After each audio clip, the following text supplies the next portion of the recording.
Narrative of the Life of Frederick Douglass. Written by himself, Frederick Douglass. Narrated by Sam Kusi. Preface. In the month of August 1841, I attended an anti-slavery convention in Nantucket, at which it was my happiness to become acquainted with Frederick Douglass, the writer of the following narrative. He was a stranger to nearly every member of that body, but having recently made his escape from the southern prison house of bondage and feeling his curiosity excited to ascertain the principles and measures of the abolitionists of whom he had heard a somewhat vague description while he was a slave, he was induced to give his attendance on the occasion alluded to, though at the time a resident in New Bedford. Fortunate, most fortunate occurrence. Fortunate for the millions of his manacled brethren, yet panting for deliverance from their awful thraldom. Fortunate for the cause of Negro emancipation and the universal liberty. Fortunate for the land of his birth, which he has already done so much to save and bless. Fortunate for a large circle of friends and acquaintances whose sympathy and affection he has strongly secured by the many sufferings he has endured, by his virtuous traits of character, by his ever-abiding remembrance of those who are in bonds, as being bound with them. Fortunate for the multitudes in various parts of our republic whose minds he has enlightened on the subject of slavery, and who have been melted to tears by his pathos, or roused to virtuous indignation by his stirring eloquence against the enslavers of men. Fortunate for himself, as it at once brought him into the field of public usefulness, gave the world assurance of a man, quickened the slumbering energies of his soul, and consecrated him to the great work of breaking the rod of the oppressor and letting the oppressed go free. I shall never forget his first speech at the convention, the extraordinary emotion it excited in my own mind, the powerful impression it created upon a crowded auditory. Completely taken by surprise, the applause which followed from the beginning to the end of his felicitous remarks. I think I never hated slavery so intensely as at that moment. Certainly my perception of the enormous outrage which is inflicted by it on the godlike nature of its victims was rendered far more clear than ever. There stood one in physical proportion and stature, commanding and exact, in intellect, richly endowed, in natural eloquence and prodigy, in soul manifestly created but a little lower than the angels, yet a slave, a fugitive slave, trembling for his safety, hardly daring to believe that on the American soil a single white person could be found who would befriend him at all hazards for the love of God and humanity. Capable of high attainments as an intellectual and moral being, needing nothing but a comparatively small amount of cultivation to make him an ornament to society and a blessing to his race, by the law of the land, by the voice of the people, by the terms of the slave code, he was only a piece of property, a beast of burden, a chattel personal nevertheless. A beloved friend from New Bedford prevailed on Mr. Douglass to address the convention. He came forward to the platform with a hesitancy and embarrassment, necessarily the attendance of a sensitive mind in such a novel position. After apologizing for his ignorance and reminding the audience that slavery was a poor school for the human intellect and heart, he proceeded to narrate some of the facts of his own history as a slave, and in the course of his speech gave utterance to many noble thoughts and thrilling reflections.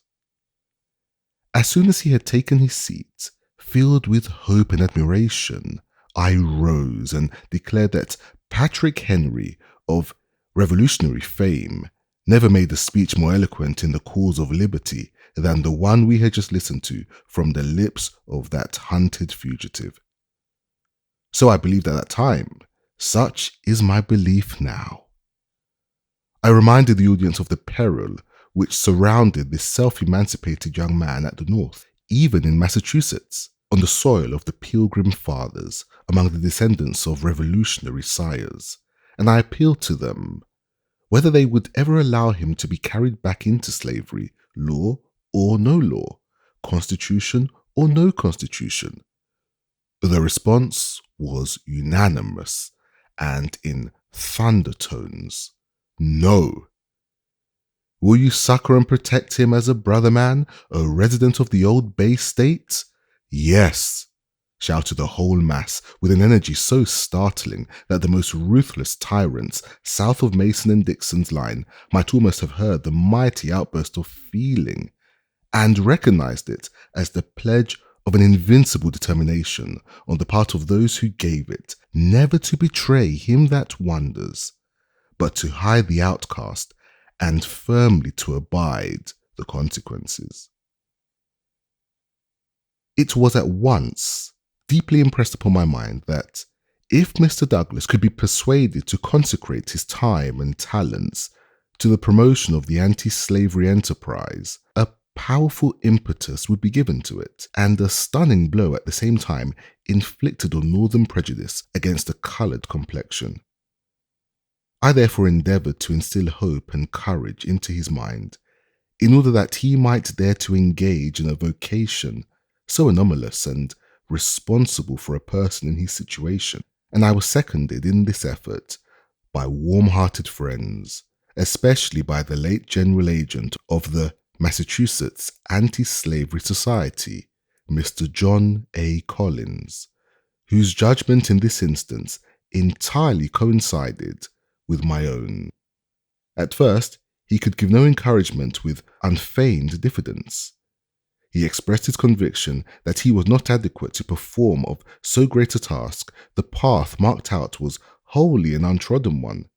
He was sincerely apprehensive that he should do more harm than good.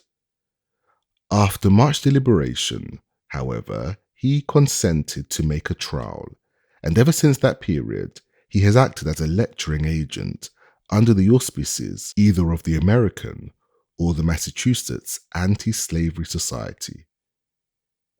In labours he has been most abundant, and his success in combating prejudice, in gaining proselytes, in agitating the public mind, has far surpassed the most sanguine expectations that were raised at the commencement of his brilliant career. He has borne himself with gentleness and meekness, yet with true manliness of character. As a public speaker, he excels in pathos, wit, comparison, imitation, strength of reasoning, and fluency of language.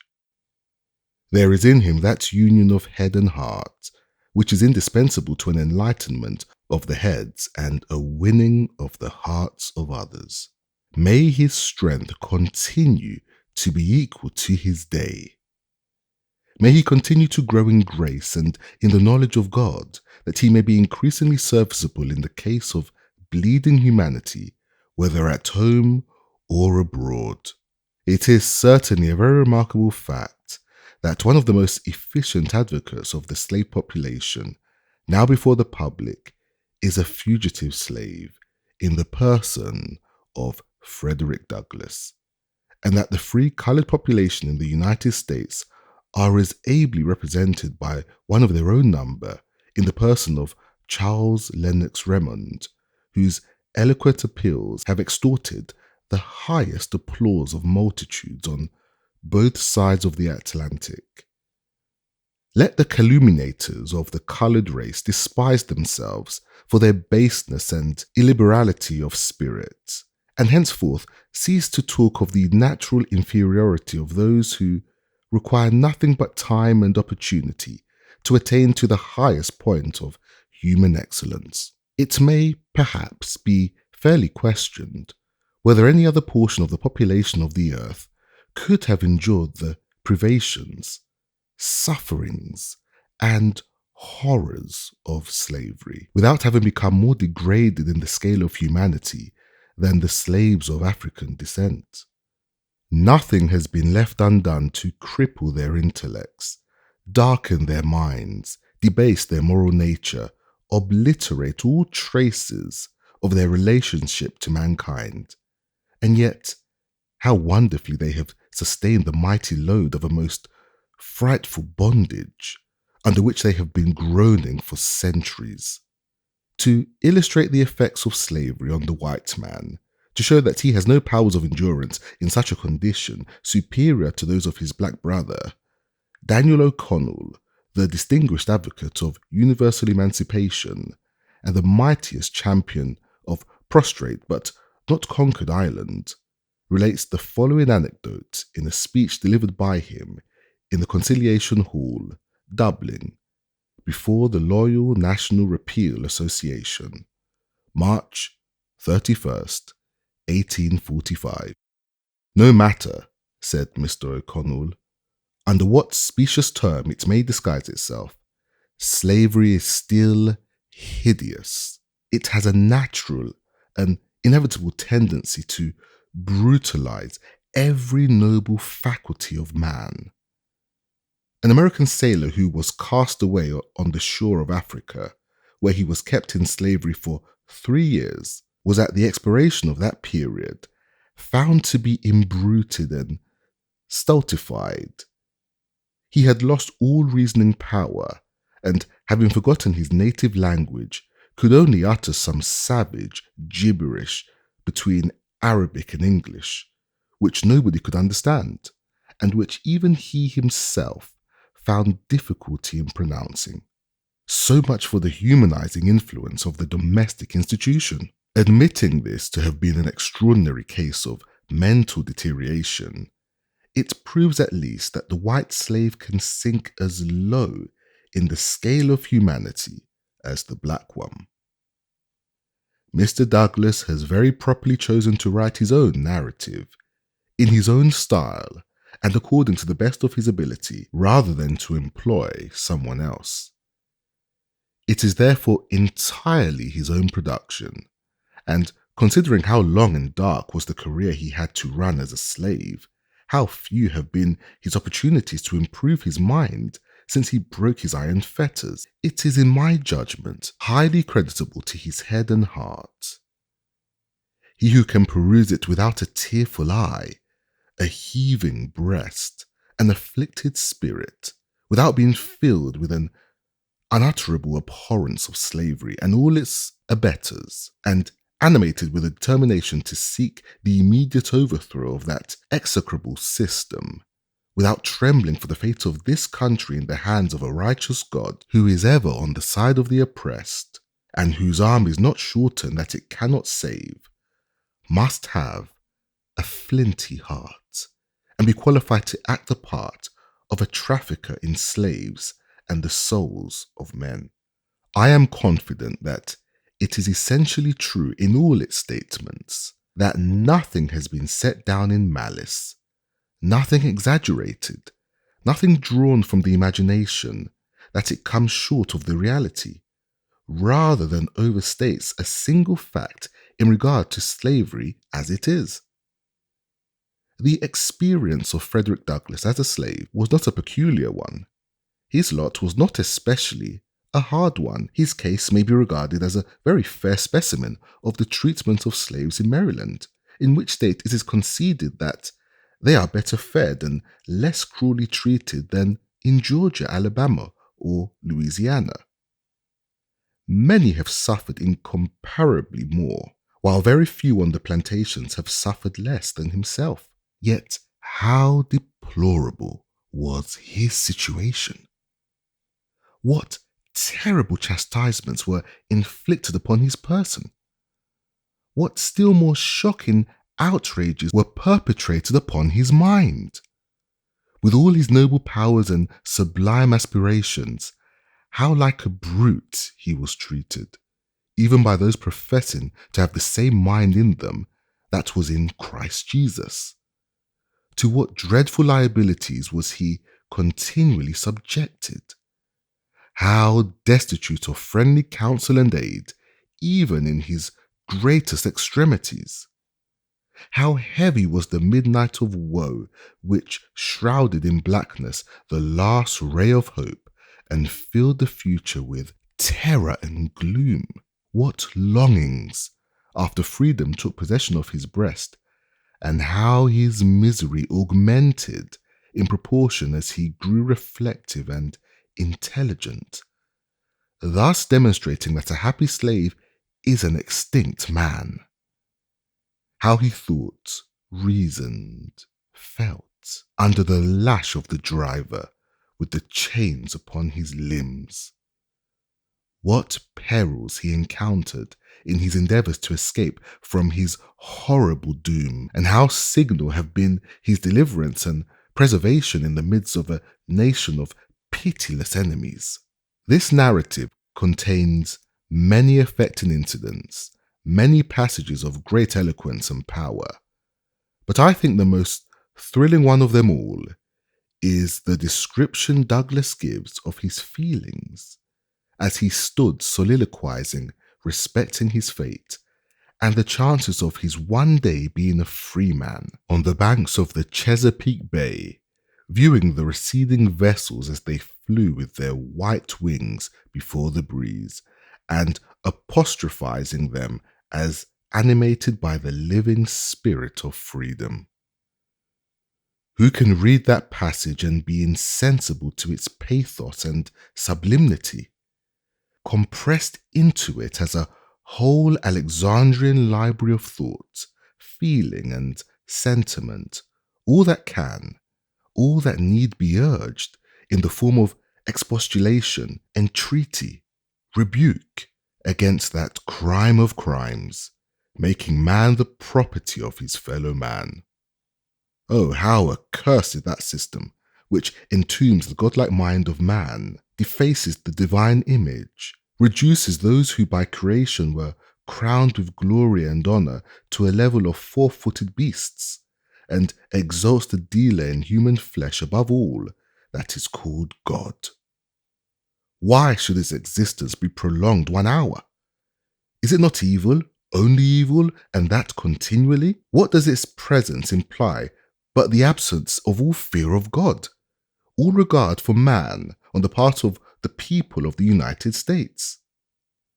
Heaven speeds its eternal overthrow. So profoundly ignorant by the nature of slavery are many persons that they are stubbornly incredulous whenever they read or listen to any recital of the cruelties which are daily inflicted on its victims. They do not deny that the slaves are held as property, but that terrible fact seems to convey to their minds no idea of injustice, exposure to outrage, or savage barbarity.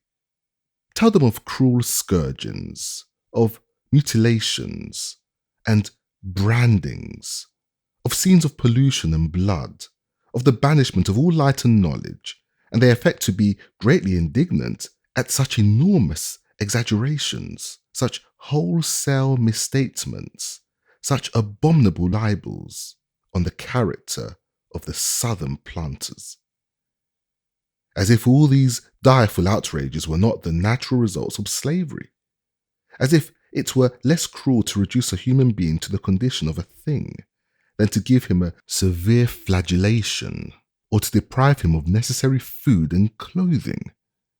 As if whips, chains, thumbscrews, paddles, bloodhounds, overseers, drivers, patrols were not all indispensable to keep the slaves down and to give protection to their ruthless oppressors.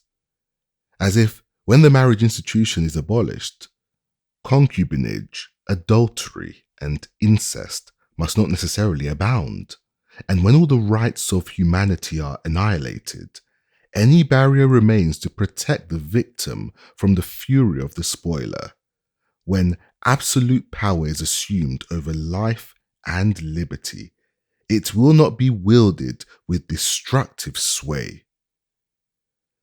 Skeptics of this character abound in society.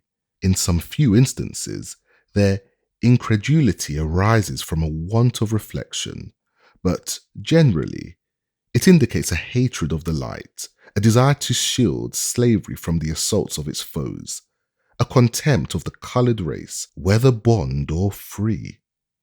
Such will try to discredit the shocking tales of slaveholding cruelty, which are recorded in this truthful narrative.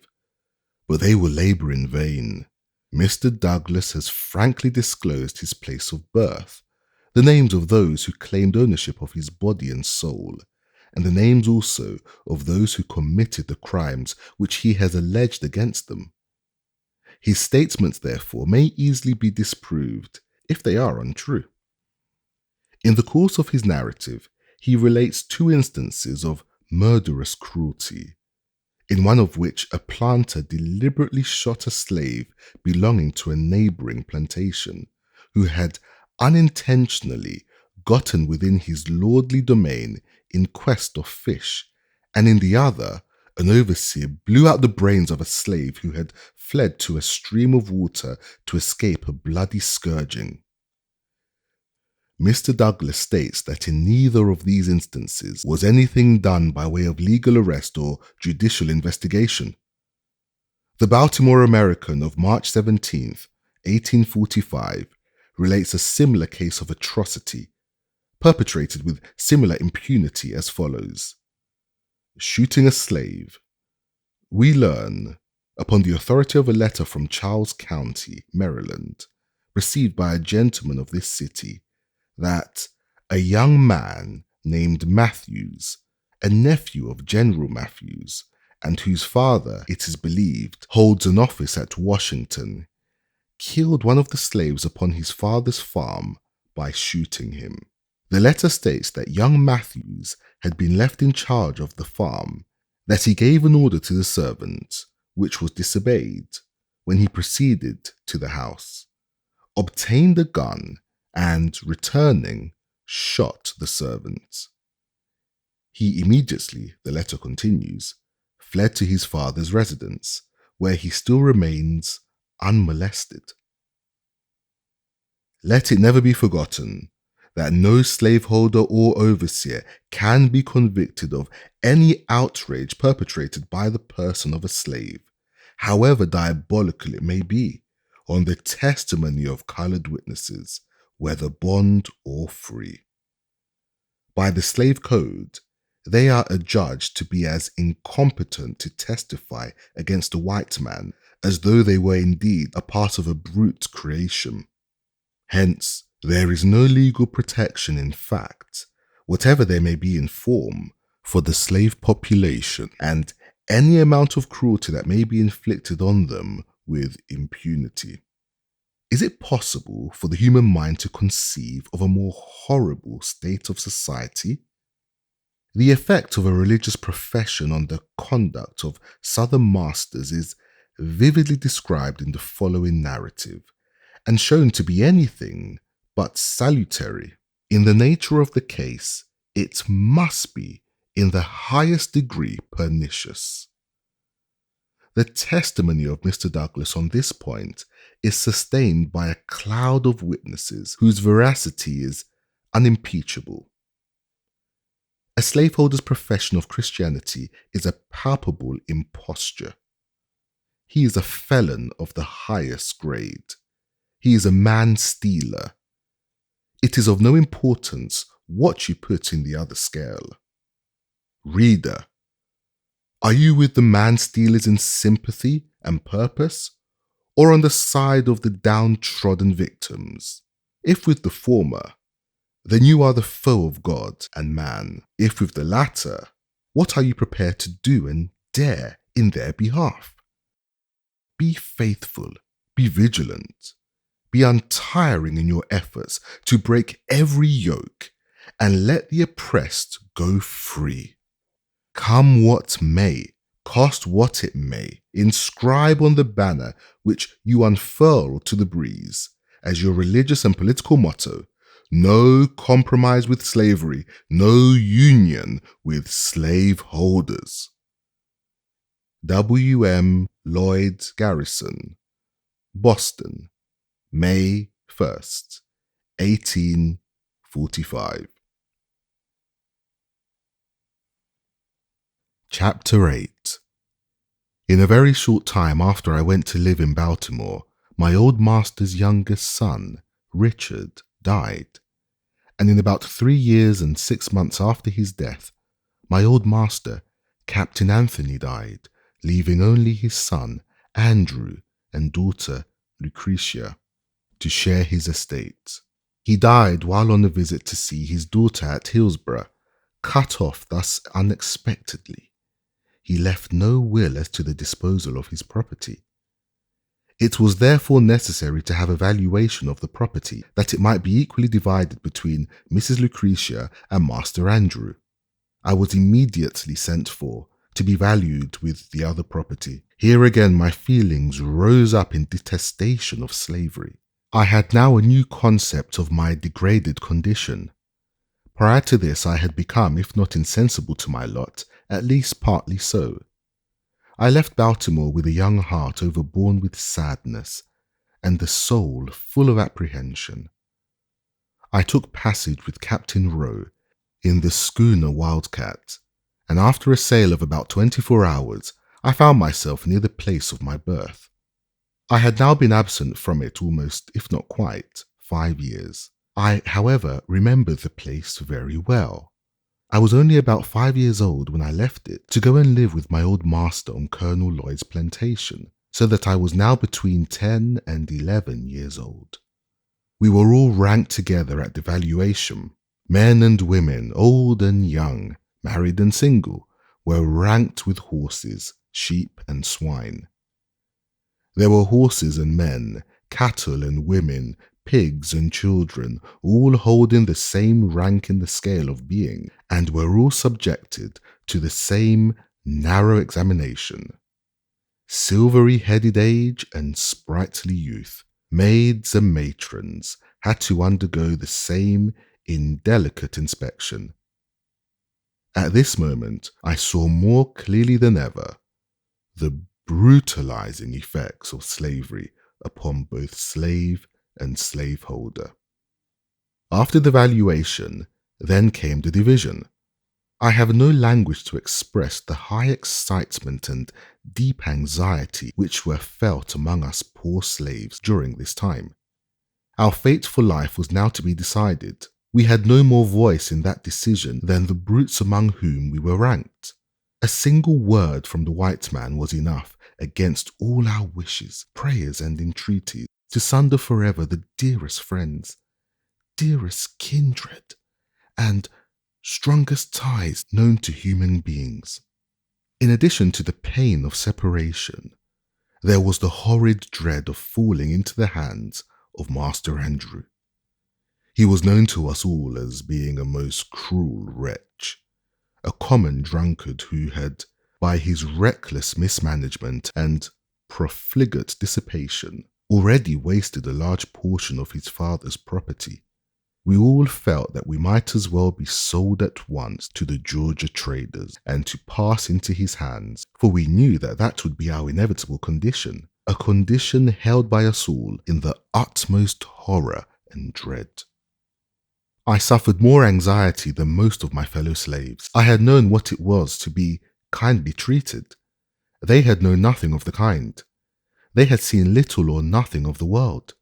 They were in every deed men and women of sorrow, and acquainted with grief. Their backs had been made familiar with the bloody lash, so that they had become callous. Mine was yet tender, for while at Baltimore I got few whippings and few slaves could boast of a kinder master and mistress than myself, and the thoughts of passing out of their hands into those of Master Andrew, a man who, but a few days before, to give me a sample of his bloody disposition, took my little brother by the throat, threw him on the ground, and with the heel of his boot stamped upon his head till the blood gushed from his nose and ears, was well calculated to make me anxious to my fate. after he had committed this savage outrage upon my brother, he turned to me and said that was the way he meant to serve me one of these days, meaning, I suppose, when I came into his possession. Thanks to a kind providence, I fell to the portion of Mrs. Lucretia and was sent immediately back to Baltimore to live again in the family of Master Hugh. Their joy at my return equaled their sorrow at my departure. It was a glad day to me. I had escaped a worse than lion's jaws. I was absent from Baltimore for the purpose of valuation and division, just about 1 month, and it seemed to have been 6. Very soon after my return to Baltimore, my mistress, Lucretia, died, leaving her husband and 1 child, Amanda, and in a very short time after her death, Master Andrew died. Now all the property of my old master, slaves included, was in the hands of strangers who had had nothing to do with accumulating it. Not a slave was left free. All remained slaves, from the youngest to the oldest. If any one thing in my experience more than another served to deepen my conviction of the infernal character of slavery and to fill me with unutterable loathing of slaveholders, it was their base ingratitude to my poor old grandmother. She had served my old master faithfully from youth to old age. She had been the source of all his wealth. She had peopled his plantation with slaves. She had become a great-grandmother in his service.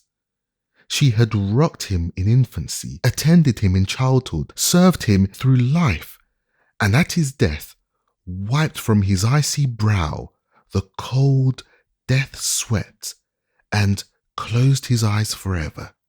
She was nevertheless left a slave for life, a slave in the hands of strangers, and in their hands she saw her children, her grandchildren, and her great-grandchildren, divided like so many sheep, without being gratified with the small privilege of a single word as to their or her own destiny. And to cap the climax of their base ingratitude and fiendish barbarity, my grandmother, who was now very old, having outlived my old master and all his children, having seen the beginning and end of all of them, and her present owners finding she was of but little value, her frame already racked with the pains of old age, and complete helplessness fast stealing over her once active limbs, they took her to the woods, built her a little hut, put up a little mud chimney, and then made her welcome the privilege of supporting herself there in perfect loneliness, thus virtually turning her out to die. If my poor old grandmother now lives, she lives to suffer in utter loneliness. She lives to remember and mourn over the loss of the children, the loss of grandchildren, and the loss of great-grandchildren. They are, in the language of the slave's poet, Whittier, gone, gone, sold and gone, to the rice swamp dank and lone, where the slave whip ceaseless swings, where the noisome insect stings, where the fever demon strews poison with the fallen dews, where the sickly sunbeams glare through the hot and misty air. Gone, gone, sold and gone, to the rice swamp dank and lone, from Virginia hills and waters. Woe is me, my stolen daughters. The hearth is desolate. The children, the unconscious children, who once sang and danced in her presence, are gone. She gropes her way in the darkness of age for a drink of water. Instead of the voices of her children, she hears by day the moans of the dove, and by night the screams of the hideous owl. All is gloom. The grave is at the door, and now, when weighed down by the pains and aches of old age, when the head inclines to the feet, when the beginning and ending of human existence meet, and helpless infancy and painful old age combine together, at this time, this most needful time, the time for the exercise of that tenderness and affection which children only can exercise towards a declining parent. My poor old grandmother, the devoted mother of 12 children, is left all alone in yonder little hut before a few dim embers. She stands, she sits, she staggers, she falls, she groans, she dies. And there are none of her children or grandchildren present to wipe from her wrinkled brow the cold sweat of death, or the place beneath the sod her fallen remains. Will not a righteous God visit for these things? In about 2 years after the death of Miss Lucretia, Master Thomas married his second wife. Her name was Rowena Hamilton. She was the eldest daughter of Mr. William Hamilton. Master now lived in St. Michael's. Not long after his marriage, a misunderstanding took place between himself and Master Hugh, and as a means of punishing his brother, he took me from him to live with himself at St. Michael's. Here I underwent another most painful separation. It, however, was not so severe as the one I dreaded at the division of property, for during this interval, a great change had taken place in Master Hugh and his once kind and affectionate wife. The influence of brandy upon him and the slavery upon her had effected a disastrous change in the characters of both, so that, as far as they were concerned, I thought I had little to lose by the change. But it was not to them that I was attached. It was to those little Baltimore boys that I felt the strongest attachment. I had received many good lessons from them and was still receiving them, and the thought of leaving them was painful indeed. I was leaving too without the hope of ever being allowed to return. Master Thomas had said he would never let me return again. The barrier betwixt himself and brother he considered impassable. I then had to regret that I did not at least make the attempt to carry out my resolution to run away, for the chances of success are tenfold greater from the city than from the country. I sailed from Baltimore to St. Michael's in the sloop Amanda, Captain Edward Dodson. On my passage, I paid particular attention to the direction which the steamboats took to go to Philadelphia. I found, instead of going down on reaching North Point, they went up the bay in the northeasterly direction. I deemed this knowledge of the utmost importance. My determination to run away was again revived. I resolved to wait only so long as the offering of a favourable opportunity. When that came, I was determined to be off. This none of us were prepared to acknowledge. Every man stood firm, and at our last meeting we pledged ourselves afresh in the most solemn manner that at the appointed time we would certainly start in pursuit of freedom.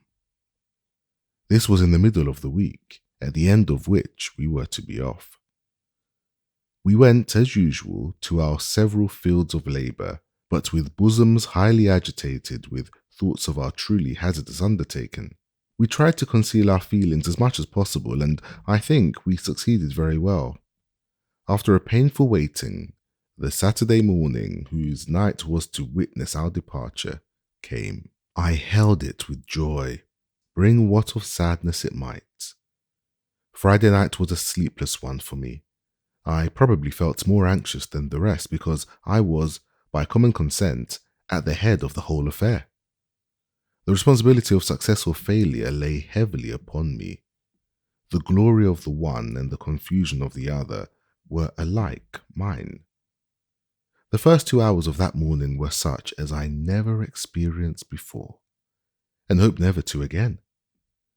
Early in the morning we went, as usual, to the field.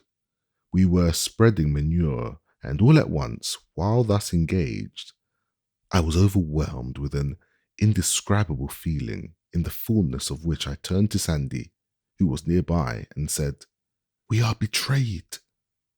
"Well," said he, "that thought has at this moment struck me." We said no more. I was never more certain of anything. The horn was blown as usual, and we went up from the field to the house for breakfast. I went for the form more than for want of anything to eat that morning. Just as I got to the house, in looking out at the lane gate, I saw 4 white men with 2 coloured men. The white men were on horseback, and the coloured ones were walking behind, as if tied. I watched them a few moments till they got up to our lane gate. Here they halted and tied the coloured men to the gate post. I was not yet certain as to what the matter was. In a few moments, in rode Mr. Hamilton with a speed betokening great excitement. He came to the door and inquired if Mr. William was in. He was told he was at the barn. Mr. Hamilton, without dismounting, rode up to the barn with extraordinary speed. In a few moments, he and Mr. Freeland returned to the house. By this time, the 3 constables rode up, and in great haste dismounted, tied their horses, and met Master William and Master Hamilton returning from the barn. And after taking a while, they all walked up to the kitchen door. There was no one in the kitchen but myself and John. Henry and Sandy were up at the barn. Mr. Freeland put his head in at the door, called me by name, saying there were some gentlemen at the door who wished to see me. I stepped to the door and inquired what they wanted. They at once seized me, and without giving me any satisfaction, tied me, lashing my hands closely together. I insisted upon knowing what the matter was. They at length said that they had learned I had been in a scrape, and that I was to be examined before my master, and if their information proved false, I should not be hurt. In a few moments, they succeeded in tying John. They then turned to Henry, who had by this time returned, and commanded him to cross his hands.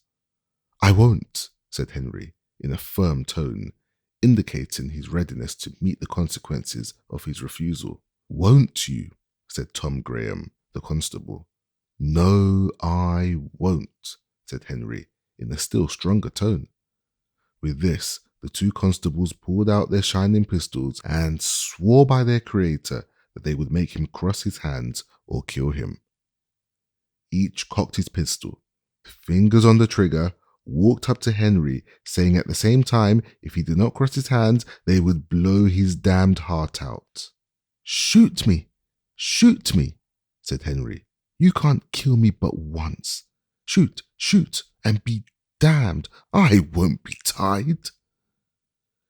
This he said in a tone of loud defiance, and at the same time, with a motion as quick as lightning, he, with one single stroke, dashed the pistols from the hand of each constable. As he did this, all hands fell upon him, and after beating him some time, they finally overpowered him and got him tied. During the scuffle, I managed, I know not how, to get my pass out, and, without being discovered, put it into the fire. We were all now tied, and just as we were to leave for Easton Jail, Betsy Freeland, mother of William Freeland, came to the door with her hands full of biscuits and divided them between Harry and John. She then delivered herself of a speech to the following effect. Addressing herself to me, she said, "You devil, you yellow devil, it was you that put it into the heads of Henry and John to run away.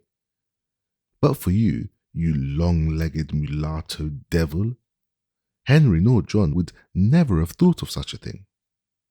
I made no reply and was immediately hurried off towards St. Michael's. Just the moments previous to the scuffle with Henry, Mr. Hamilton suggested the propriety of making a search for the protections which he had understood Frederick had written for himself and the rest. But just at the moment he was about carrying his proposal into effect, his aid was needed in helping to tie Henry, and the excitement attending the scuffle caused them either to forget or to deem it unsafe, under the circumstances, to search. So, we were not yet convicted of the intention to run away. When we got about halfway to St. Michael's, While the constables having us in charge were looking ahead, Henry inquired of me what he should do with his pass. I told him to eat it with his biscuit, and owing nothing, we passed the word around, own nothing and own nothing. Our confidence in each other was unshaken. We were resolved to succeed or fail together. After the calamity had befallen us as much as before, we were now prepared for anything. We were to be dragged that morning 15 miles behind horses, and then to be placed in the Eastern jail. We underwent a sort of examination. We all denied that we ever intended to run away. We did this more to bring out the evidence against us than for any hope of getting clear of being sold. For, as I have said, we were ready for that. The fact was, we cared but little where we went, so we went together. Our greatest concern was about separation. We dreaded that more than anything this side of death. We found the evidence against us to be the testimony of one person. Our master would not tell who it was, but we came to a unanimous decision among ourselves as to who their informant was. We were sent off to the jail at Easton. When we got there, we delivered up to the sheriff, Mr. Joseph Graham, and by him placed in jail. Henry, John, and myself were placed in one room together, Charles and Henry Bailey in another. Their object in separating us was to hinder concerts. We had been in jail scarcely 20 minutes when a swarm of slave traders and agents for slave traders flocked into jail to look at us and to ascertain if we were for sale. Such a set of beings I never saw before. I felt myself surrounded by so many fiends from perdition. A band of pirates never looked more like their father, the devil. They laughed and grinned over us, saying, "Ah, my boys, we have got you, haven't we?" And after taunting us in various ways, they one by one went into an examination of us with intent to ascertain our value. They would impudently ask us if we would not like to have them for our masters. We would make them no answer and leave them to find out as best they could. Then they would curse and swear at us, telling us they could take the devil out of us in a very little while if we were only in their hands.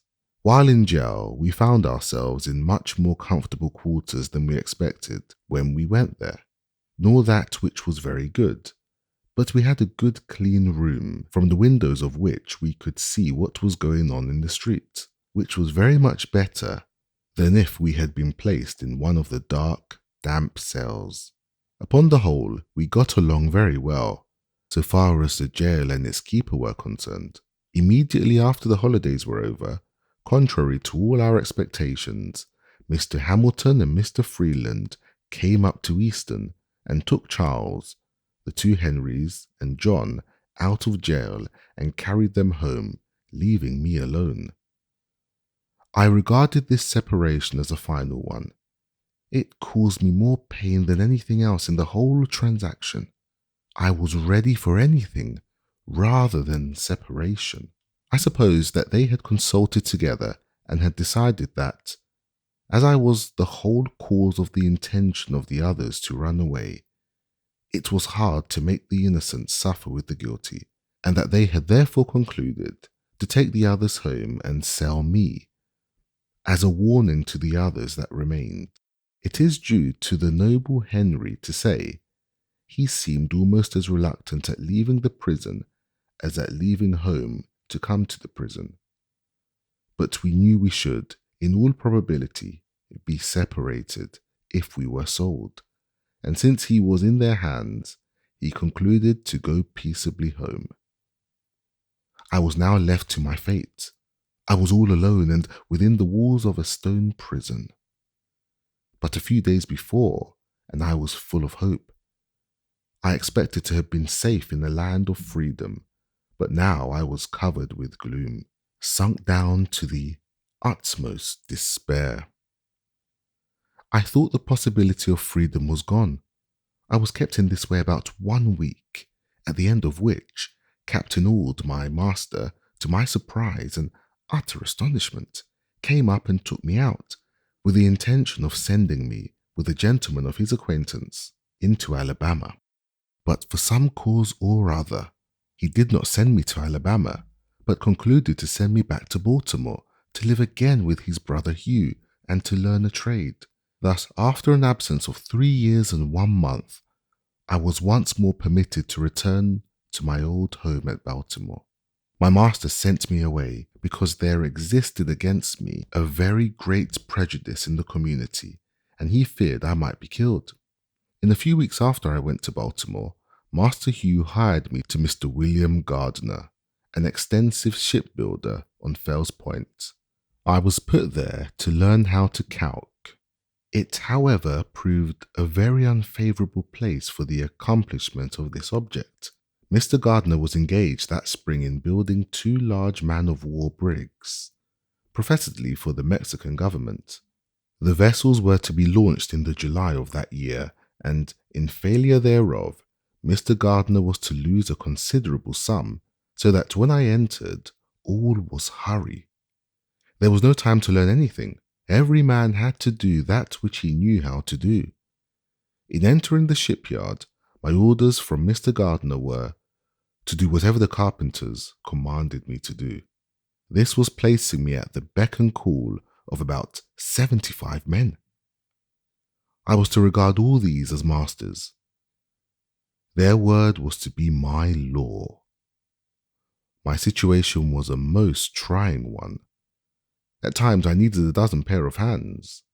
I was called a dozen ways in the space of a single minute. 3 or 4 voices would strike my ear at the same moment. It was, "Fred, come help me to cant this timber here. Fred, come carry this timber yonder. Fred, bring that roller here. Fred, go get a fresh can of water. Fred, come help saw off the end of this timber. Fred, go quick and get that crowbar. Fred, hold on the end of this fool.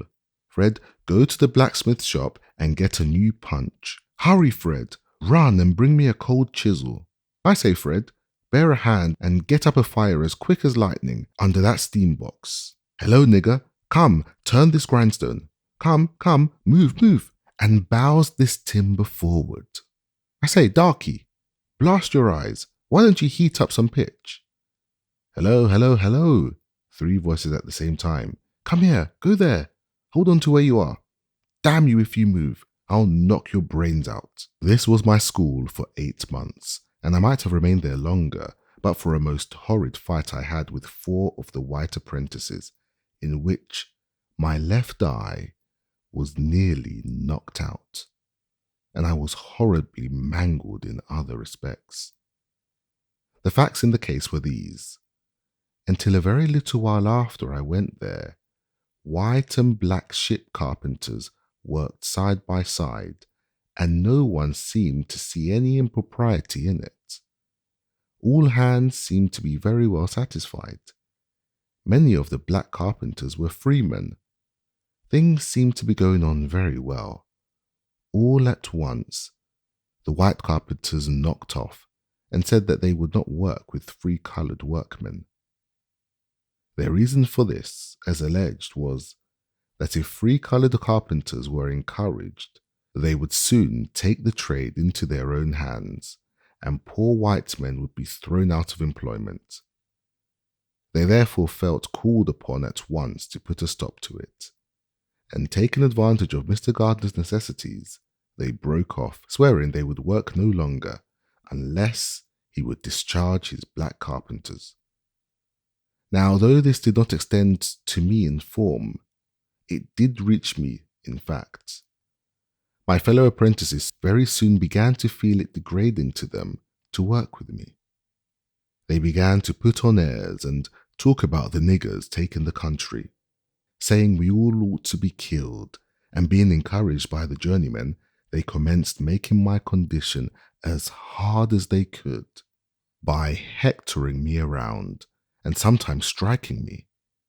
I, of course, kept the vow I made after the fight with Mr. Covey, and struck back again, regardless of the consequences, and while I kept them from combining, I succeeded very well, for I could whip the whole of them, taking them separately. They, however, at length combined and came upon me, armed with sticks, stones, and heavy hand spikes. One came in front with a half brick. There was one at each side of me and one behind me. While I was attending to those in front and on either side, the one behind ran up with the handspike and struck me a heavy blow upon the head. It stunned me. I fell, and with this, they all ran upon me and fell to beating me with their fists. I let them lay on for a while, gathering strength. In an instant, I gave a sudden surge and rose to my hands and knees. Just as I did that, one of their number gave me, with his heavy boots, a powerful kick in the left eye. My eyeballs seemed to have burst. When they saw my eye closed and badly swollen, they left me. With this, I seized the handspike and for a time pursued them.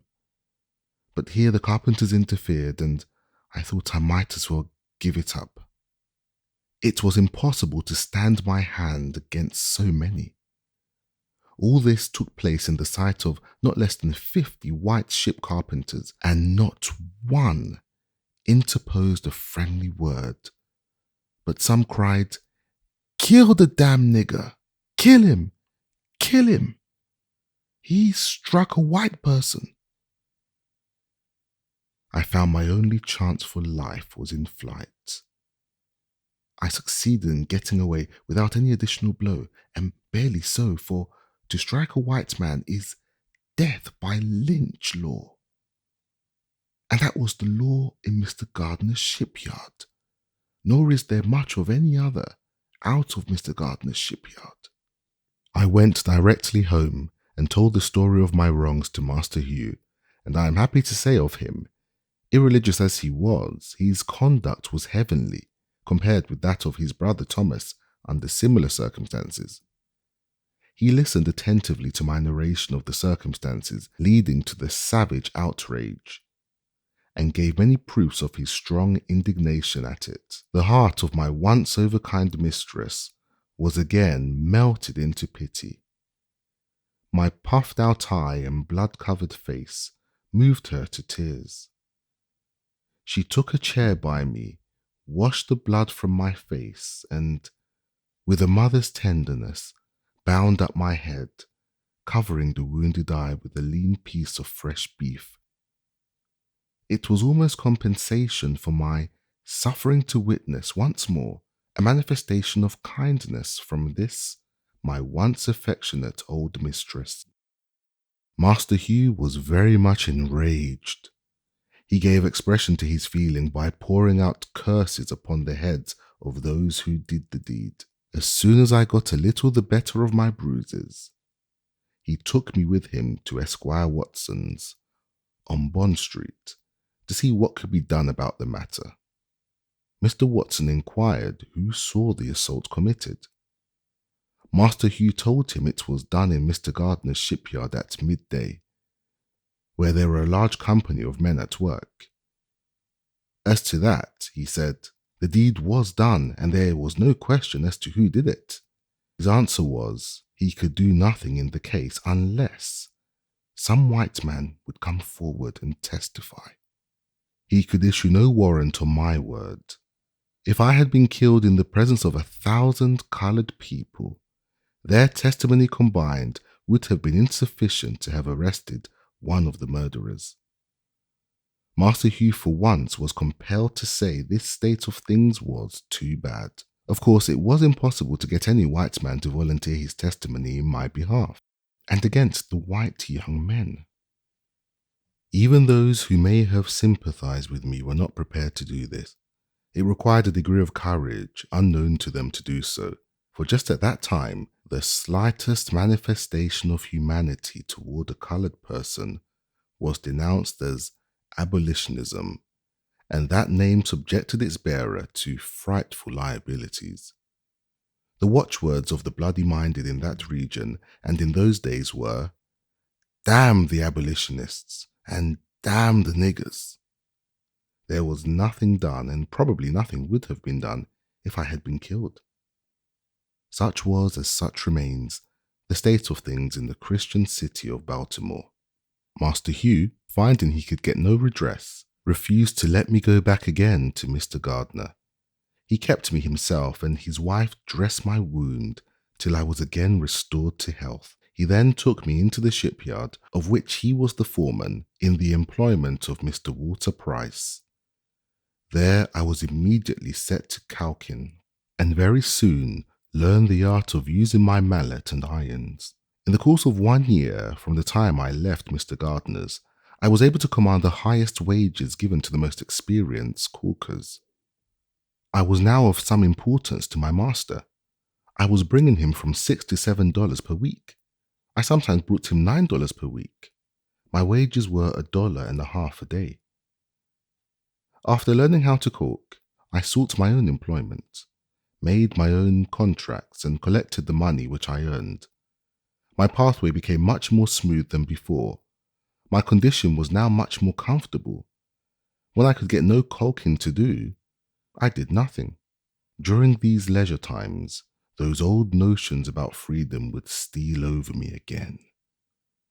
When in Mr. Gardner's employment, I was kept in such a perpetual whirl of excitement, I could think of nothing, scarcely but my life.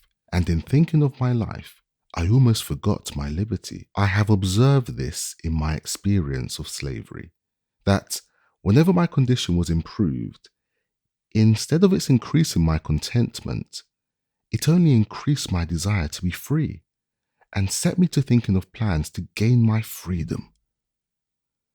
I have found that, to make a contented slave, it is necessary to make a thoughtless one.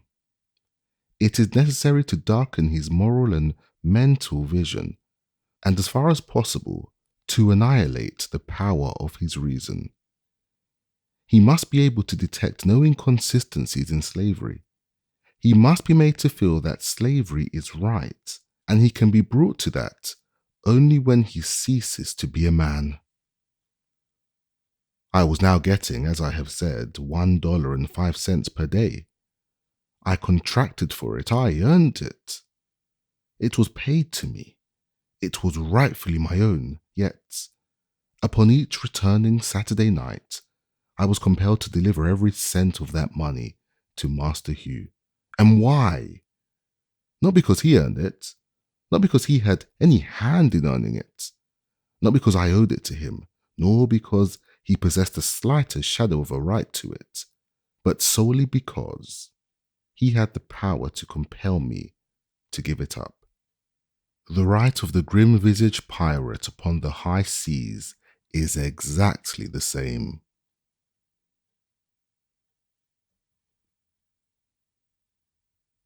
Chapter 2. My master's family consisted of 2 sons, Andrew and Richard, 1 daughter, Lucretia, and her husband, Captain Thomas Auld. They lived in one house upon the home plantation of Colonel Edward Lloyd. My master was Colonel Lloyd's clerk and superintendent. He was what might be called the overseer of overseers. I spent 2 years of childhood on this plantation in my old master's family. It was here that I witnessed the bloody transaction recorded in the first chapter, and as I received my first impressions of slavery on this plantation, I will give some description of it and of slavery as it there existed. The plantation is about 12 miles north of Easton in Talbot County and is situated on the border of Miles River. The principal products raised upon it were tobacco, corn, and wheat. These were raised in great abundance, so that, with the products of this and the other farms belonging to him, he was able to keep in almost constant employment a large sloop in carrying them to market at Baltimore. This sloop was named Sally Lloyd, in honor of one of the colonel's daughters. My master's son-in-law, Captain Auld, was master of the vessel. She was otherwise manned by the colonel's own slaves. Their names were Peter, Isaac, Rich, and Jake. These were esteemed very highly by the other slaves and looked upon as the eyes of the slaves to be allowed to see Baltimore. Colonel Lloyd kept from 300 to 400 slaves on his home plantation and owned a large number more on the neighboring farms belonging to him. The names of the farms nearest to the home plantation were Whitetown and New Design. Whitetown was under the ownership of a man named Noah Willis. New Design was under the overseership of a Mr. Townsend. The overseers of these and all the rest of the farms, numbering over 20, received advice and direction from the managers of the home plantation. This was a great business place. It was the seat of government for the whole 20 farms. All disputes among the overseers were settled here. If a slave was convicted of any high misdemeanor, became unmanageable, or evinced a determination to run away, he was brought immediately here, severely whipped, put on board the sloop, carried to Baltimore, and sold to Austin Woolfolk, or some other slave trader, as a warning to the slaves remaining. Here, too, the slaves of all the other farms received their monthly allowance of food and their yearly clothing. The men and women slaves received, as their monthly allowance of food, 8 pounds of pork, or its equivalent in fish, and 1 bushel of cornmeal. Their yearly clothing consisted of 2 coarse linen shirts, 1 pair of linen trousers, like the shirts, 1 jacket, 1 pair of trousers for winter, made of coarse negro cloth, 1 pair of stockings, and 1 pair of shoes, the whole of which could not have cost more than $7. The allowance of the slave children was given to their mothers or the old women having the care of them. The children unable to work in the field had neither shoes, stockings, jackets, nor trousers given to them. Their clothing consisted of 2 coarse linen shirts per year. When these failed them, they went naked until the next allowance day. Children from 7 to 10 years old, of both sexes, almost naked, might be seen at all seasons of the year. There were no beds given to slaves, unless 1 coarse blanket be considered such, and none but the men and women had these. This, however, is not considered a very great privation. They find less difficulty from the want of beds than from the want of time to sleep. For when their day's work in the field is done, the most of them having their washing, mending, and cooking to do, and having few or none of the ordinary facilities for doing either of these, very many of the sleeping hours are consumed in preparing for the field the coming day. And when this is done, old and young, male and female, married and single, drop down side by side on 1 common bed, the cold, damp floor, each covering himself or herself with their miserable blankets, and here they sleep till they are summoned to the field by the driver's horn. At the sound of this, all must rise and be off to the field. There must be no halting. Everyone must be at his or her post, and woe betides them who hear not this morning's summons to the fields. For if they are not awakened by the sense of hearing, they are by the sense of feeling. No age nor sex finds any favour. Mr. Severe, the overseer, used to stand by the door of the quarter, armed with a large hickory stick and heavy cowskin, ready to whip any one who was so unfortunate as not to hear, or from any other cause, was prevented from being ready to start for the field at the sound of the horn. Mr. Severe was rightly named. He was a cruel man. I have seen him whip a woman, causing the blood to run half an hour at a time, and this too in the midst of her crying children, pleading for their mother's release. He seemed to take pleasure in manifesting his fiendish barbarity. Added to his cruelty, He was a profane swearer. It was enough to chill the blood and stiffen the hair of an ordinary man to hear him talk. Scarce a sentence escaped him but that was commenced or concluded by some horrid oath. The field was the place to witness his cruelty and profanity. His presence made it both the field of blood and of blasphemy. From the rising till the going down of the sun, he was cursing, raving, cutting, and slashing among the slaves in the most frightful manner. His career was short. He died very soon after I went to Colonel Lloyd's, and he died as he lived, uttering with his dying groans bitter curses and horrid oaths. His death was regarded by the slaves as the result of a merciful providence. Mr. Severe's place was filled by a Mr. Hopkins. He was a very different man. He was less cruel, less profane, and made less noise than Mr. Severe. His course was characterized by no extraordinary demonstrations of cruelty. He whipped, but seemed to take no pleasure in it. He was called by the slaves a good overseer. The home plantation of Colonel Lloyd wore the appearance of a country village. All the mechanical operations for all the farms were performed here. The shoemaking and mending, the blacksmithing, cartwrighting, coopering, weaving, and grain grinding were all performed by the slaves on the home plantation. The whole place wore a business-like aspect, very unlike the neighbouring farms. The number of houses, too, conspired to give it advantage over the neighbouring farms. It was called by the slaves the Great House Farm. Few privileges were esteemed higher by the slaves of the out farms than that of being selected to do errands at the Great House Farm. It was associated in their minds with greatness. A representative could not be prouder of his election to a seat in the American Congress than a slave on one of the out farms would be of his election to do errands at the Great House Farm.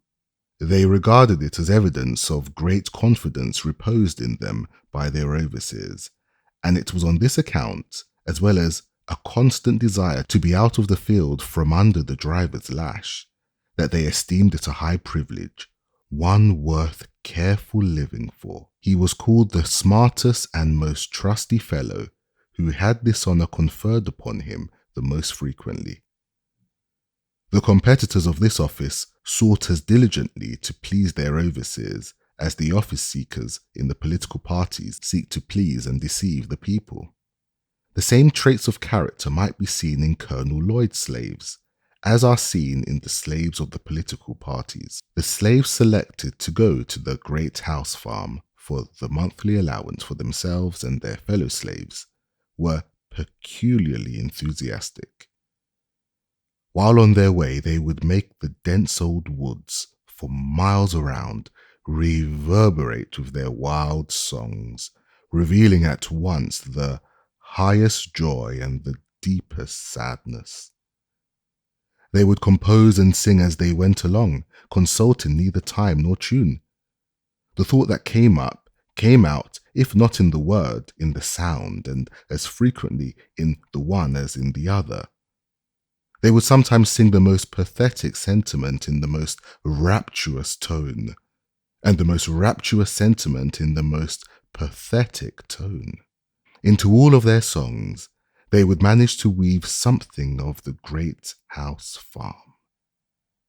Especially would they do this when leaving home. They would then sing most exultingly the following words: "I am going away to the Great House Farm. Oh yeah, oh yeah, oh." They would sing as a chorus to words which to many would seem unmeaning jargon, but which nevertheless were full of meaning to themselves. I have sometimes thought that the mere hearing of those songs would do more to impress some minds with the horrible character of slavery than the reading of whole volumes of philosophy on the subject could do. I did not, when a slave, understand the deep meaning of those rude and apparently incoherent songs. I was myself within the circle, so that I neither saw nor heard as those without might see and hear. They told a tale of woe which was then altogether beyond my feeble comprehension. They were tones loud, long, and deep. They breathed the prayer and complaint of souls boiling over with the bitterest anguish. Every tone was a testimony against slavery and a prayer to God for deliverance from chains. The hearing of those wild notes always depressed my spirit and filled me with ineffable sadness. I have frequently found myself in tears while hearing them. The mere recurrence to those songs even now afflicts me. And while I am writing these lines, an expression of feeling has already found its way down my cheek. To those songs I trace my first glimmering conception of the dehumanizing character of slavery. I can never get rid of that conception.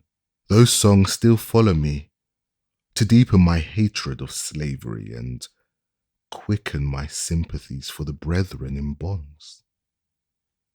If anyone wishes to be impressed with the soul-killing effects of slavery, let him go to Colonel Lloyd's plantation and, on allowance day, place himself in the deep pine woods, and there let him in silence analyze the sounds that shall pass through the chambers of his soul.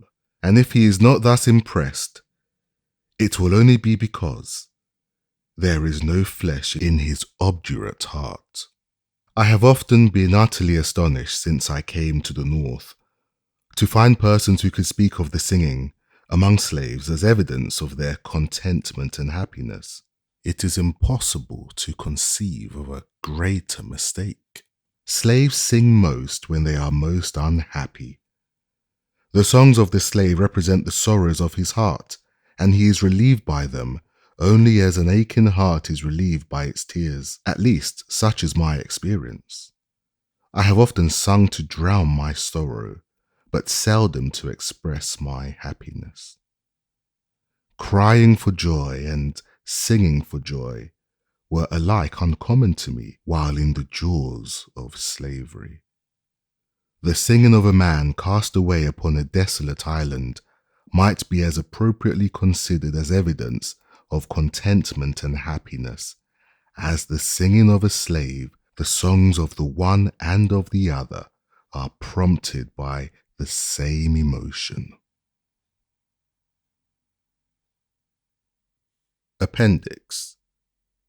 I find, since reading over the foregoing narrative, that I have in several instances spoken in such a tone and manner respecting religion as may possibly lead those unacquainted with my religious views to suppose me an opponent of all religion. To remove the liability of such misapprehension, I deem it proper to append the following brief explanation.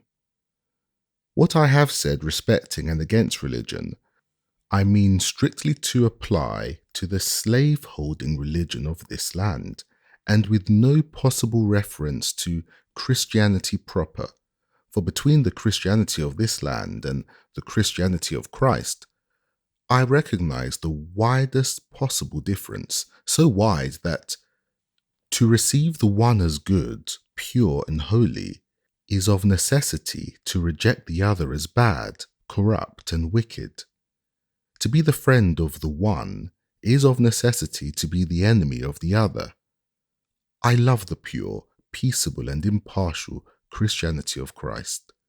I therefore hate the corrupt, slave-holding, women-whipping, cradle-plundering, partial, and hypocritical Christianity of this land. Indeed, I can see no reason but the most deceitful one for calling the religion of this land Christianity.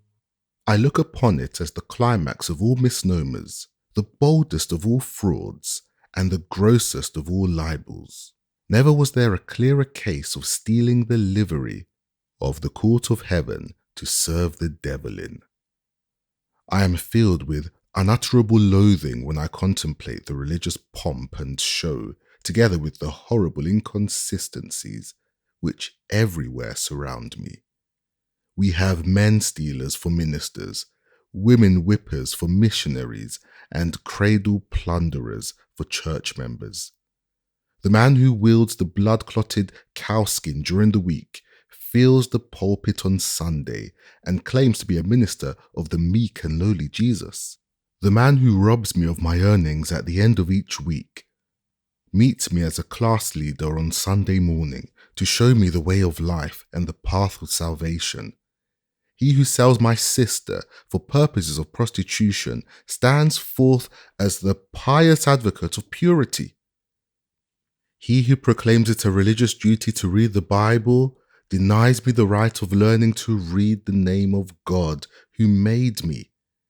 He who is the religious advocate of marriage robs whole millions of his sacred influence and leaves them to the ravages of wholesale pollution.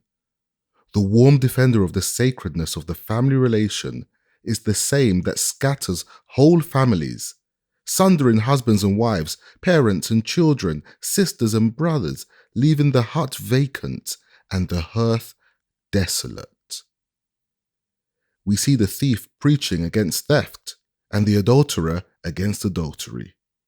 We have men sold to build churches, women sold to support the gospel, and babes sold to purchase Bibles for the poor heathen, all for the glory of God and the good of souls. The slave auctioneer's bell and the church-going bell chime in with each other, and the bitter cries of the heartbroken slave are drowned in the religious shouts of his pious master. Revivals of religion and revivals in the slave trade go hand in hand together. The slave prison and the church stand near each other. The clanking of fetters and the rattling of chains in the prison, and the pious psalm and solemn prayer in the church may be heard at the same time. The dealers in the bodies and souls of men erect their stand in the presence of the pulpit, and they mutually help each other. The dealer gives his blood-stained gold to support the pulpit, and the pulpit in return covers his infernal business with the garb of Christianity. Here we have religion and robbery, the allies of each other, devils dressed in angels' robes, and hell presenting the semblance of paradise. Just God, and these they are, who ministers at thine altar, God of right, men who their hands, with prayer and blessing, lay on Israel's ark of light. What? Preach and kidnap men? Give thanks and rob thy own afflicted poor? Talk of glorious liberty and then bolt hard the captive's door? What?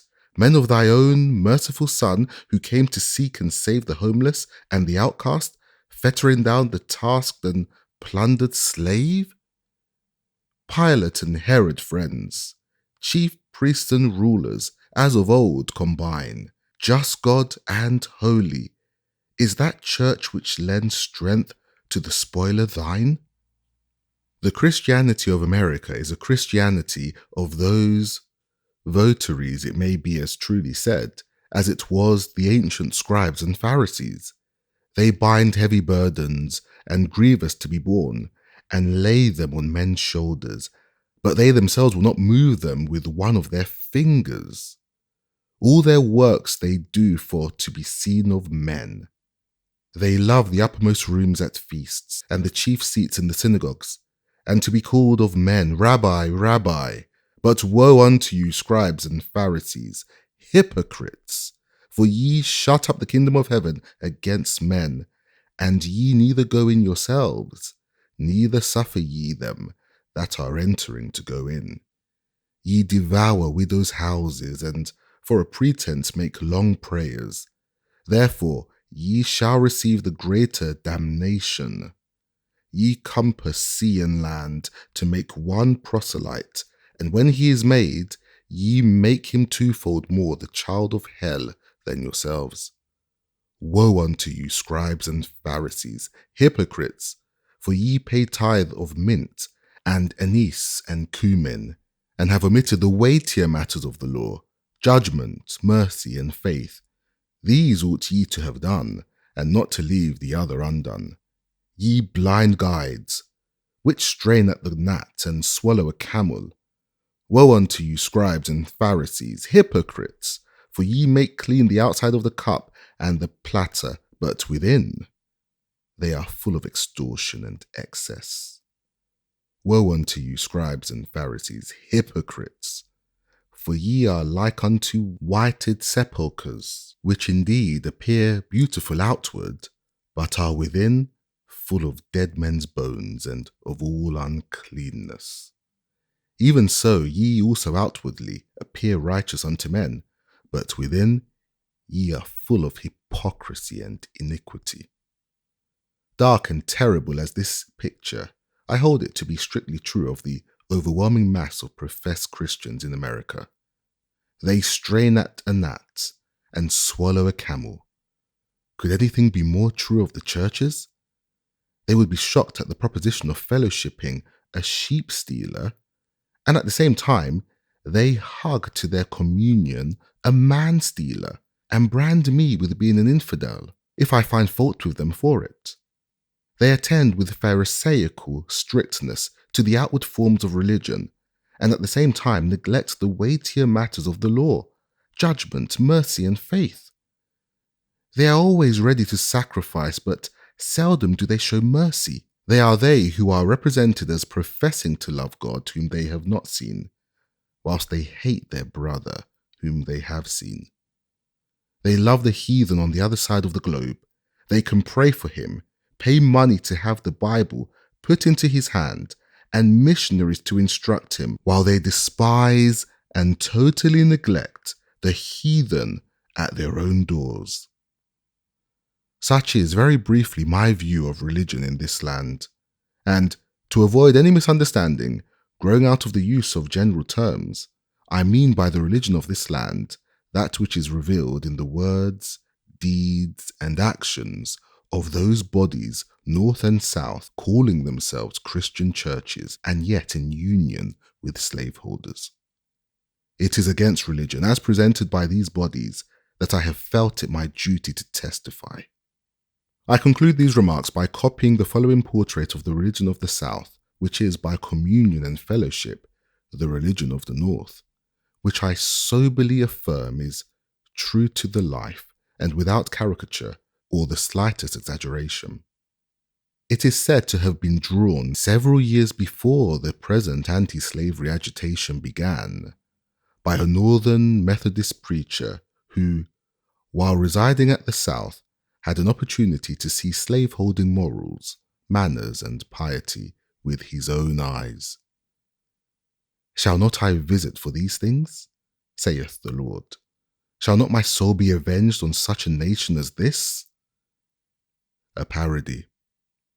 Come, saints and sinners, hear me tell how pious priests whip Jack and Nell, and women buy children and sell, and preach all sinners down to hell, and sing of heavenly union. They'll beat and bar Donna like goats, gorge down black sheep, and strain at moats, array their backs in fine black coats, then seize their negroes by their throats, and choke for heavenly union. They'll church you if you sip a dram, and damn you if you steal a lamb, yet rob old Tony, Doll, and Sam, on human rights and bread and ham, kidnappers' heavenly union.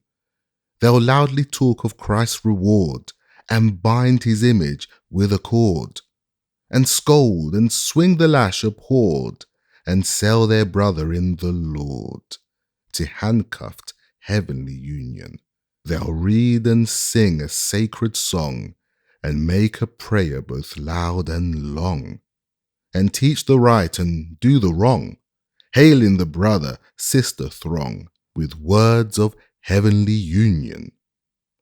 We wonder how such saints can sing, or praise the Lord upon the wing, who roar and scold and whip and sting, and to their slaves and mammon cling. in guilty, conscious union. They'll raise tobacco, corn, and rye, and drive and thieve and cheat and lie, and lay up treasures in the sky by making switch and cowskin fly, in hope of heavenly union. They'll crack old Tony on the skull, and preach and roar like Bashan bull, or braying ass of mischief full, then seize old Jacob by the wool, and pull for heavenly union. A roaring, ranting, sleek man thief, who lived on mutton, veal, and beef, yet never would afford relief to needy, sable sons of grief, was big with heavenly union. Love not the world, the preacher said, and winked his eye and shook his head. He seized on Tom and Dick and Ned, cut short their meat and clothes and bread, yet still loved heavenly union. Another preacher whining spoke of one whose heart for sinners broke. He tied old Nanny to an oak and drew the blood at every stroke and prayed for heavenly union. Two others opened their iron jaws and waved their children stealing paws. There sat their children in gewgaws by stinting Negroes' backs and maws. They kept up heavenly union. All good from Jack, another takes, and entertains their flirts and rakes, who dress as sleek as glossy snakes, and cram their mouths with sweetened cakes. And this goes down for union. Sincerely and earnestly hoping that this little book may do something toward throwing light on the American slave system and hastening the glad day of deliverance to the millions of my brethren in bonds, faithfully relying upon the power of truth, love, and justice for success in my humble efforts, and solemnly pledging myself and you to the sacred cause I subscribe myself. Frederick Douglass. Lynn, Mass. April 28th, 1845. The end. This has been the narrative of the life of Frederick Douglass by Frederick Douglass, narrated by Sam Kusi.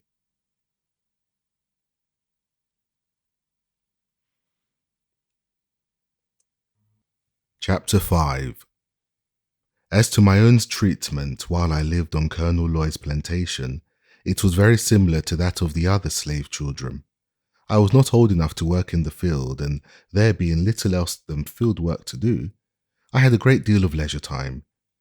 The most I had to do was to drive up the cows at evening, keep the fowls out of the garden, keep the front yard clean, and run off errands for my old master's daughter, Mrs. Lucretia Old.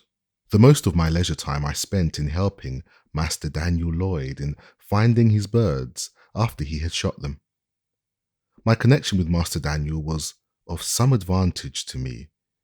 He became quite attached to me and was a sort of protector of me. He would not allow the older boys to impose upon me and would divide his cakes with me. I was seldom whipped by my old master and suffered little from anything else than hunger and cold. I suffered much from hunger, but much more from cold. In hottest summer and coldest winter, I was kept almost naked, no shoes, no stockings, no jackets, no trousers, nothing on but a coarse tow linen shirt, reaching only to my knees. I had no bed. I must have perished with cold, but that, the coldest nights, I used to steal a bag which was used for carrying corn to the mill. I would crawl into this bag and there sleep on the cold, damp, clay floor, with my head in and feet out. My feet have been so cracked with the frost that the pen with which I am writing might be laid in their gashes. We were not regularly allowanced. Our food was coarse cornmeal boiled. This was called mush. It was put into a large wooden tray or trowel and set down upon the ground. The children were then called like so many pigs, and like so many pigs they would come and devour the mush, with some oyster shells, others with pieces of shingle, some with naked hands, and none with spoons. He that ate fastest got most. He that was strongest secured the best place, and few left the trowel satisfied. I was probably between 7 and 8 years old when I left Colonel Lloyd's plantation. I left it with joy.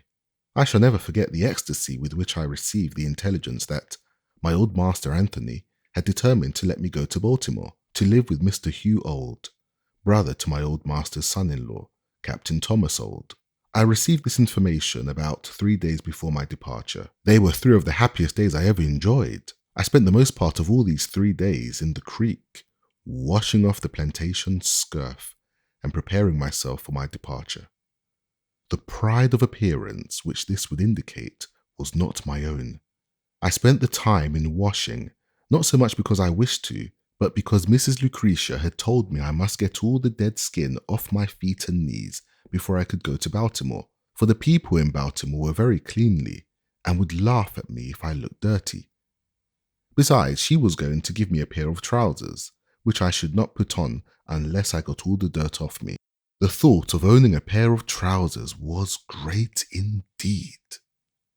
It was almost a sufficient motive, not only to make me take off what would be called by pig drovers the mange, but the skin itself. I went at it in good earnest, working for the first time with the hope of reward. The ties that ordinarily bind children to their homes were all suspended in my case. I found no severe trial in my departure. My home was charmless. It was not home to me.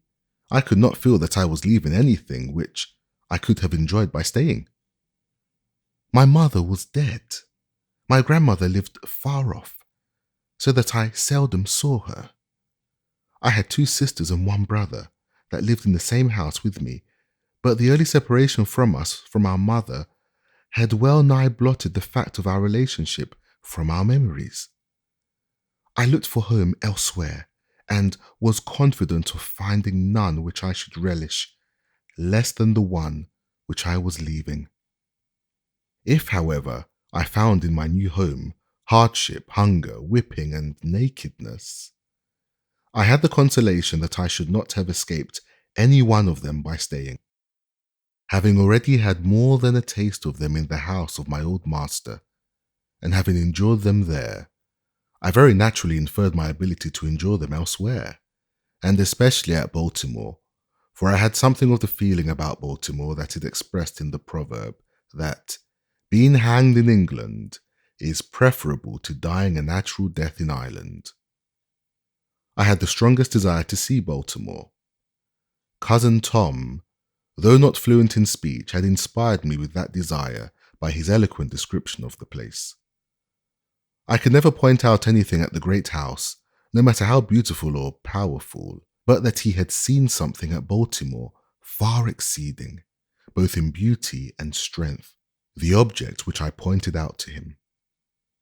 Even the great house itself, with all its pictures, was far inferior to many buildings in Baltimore. So strong was my desire that I thought a gratification of it would fully compensate for whatever loss of comforts I should sustain by the exchange. I left without a regret and with the highest hopes of future happiness. We sailed out of Miles River for Baltimore on a Saturday morning. I remember only the day of the week, for at the time I had no knowledge of the days of the month, nor the months of the year. On setting sail, I walked aft, and gave to Colonel Lloyd's plantation what I hoped would be the last look. I then placed myself into the bows of the sloop, and there spent the remainder of the day in looking ahead, interesting myself in what was in the distance rather than in the things by or behind. In the afternoon of that day, we reached Annapolis, the capital of the state. We stopped but a few moments so that I had no time to go on shore. It was the first large town that I had ever seen, and though it looked small compared with some of our New England factory villages, I thought it a wonderful place for its size, more imposing even than the great house farm. We arrived at Baltimore early on Sunday morning, landing in Smith's Wharf, not far from Bowley's Wharf.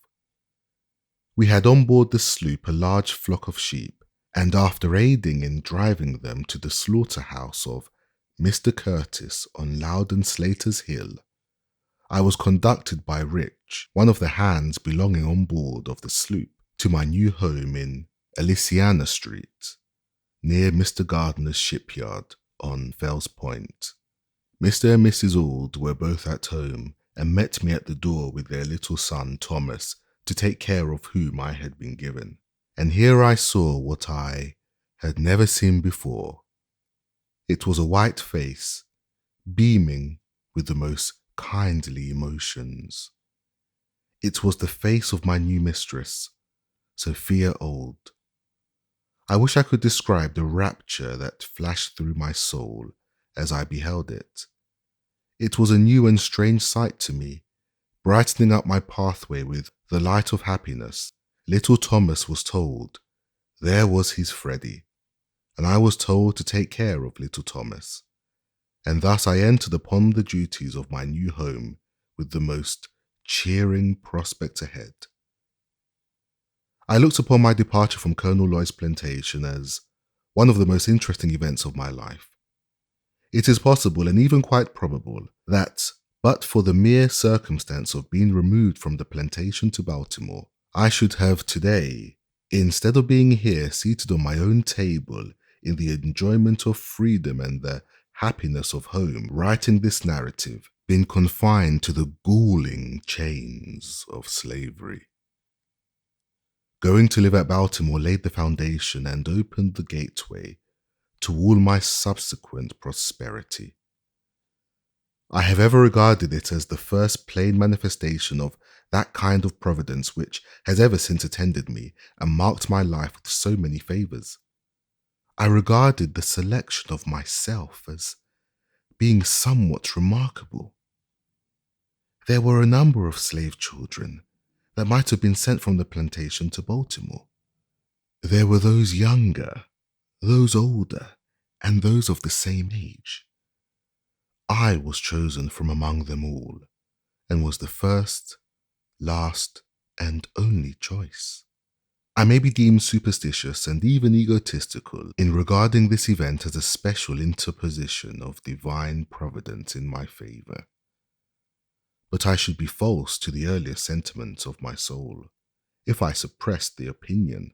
I prefer to be true to myself, even at the hazard of incurring the ridicule of others, rather than to be false and incur my own abhorrence. From my earliest recollection, I date the entertainment of a deep conviction that slavery would not always be able to hold me within its foul embrace, and in the darkest hours of my career in slavery, this living word of faith and spirit of hope departed not from me, but remained like ministering angels to cheer me through the gloom.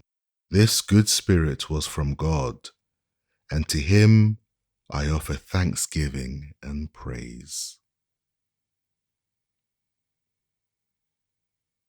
Chapter 6. My new mistress proved to be all she appeared when I first met her at the door, a woman with the kindest and finest feelings.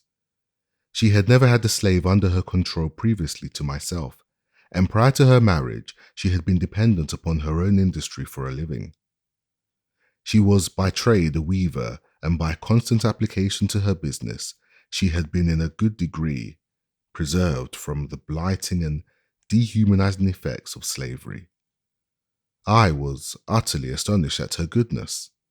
I scarcely knew how to behave towards her.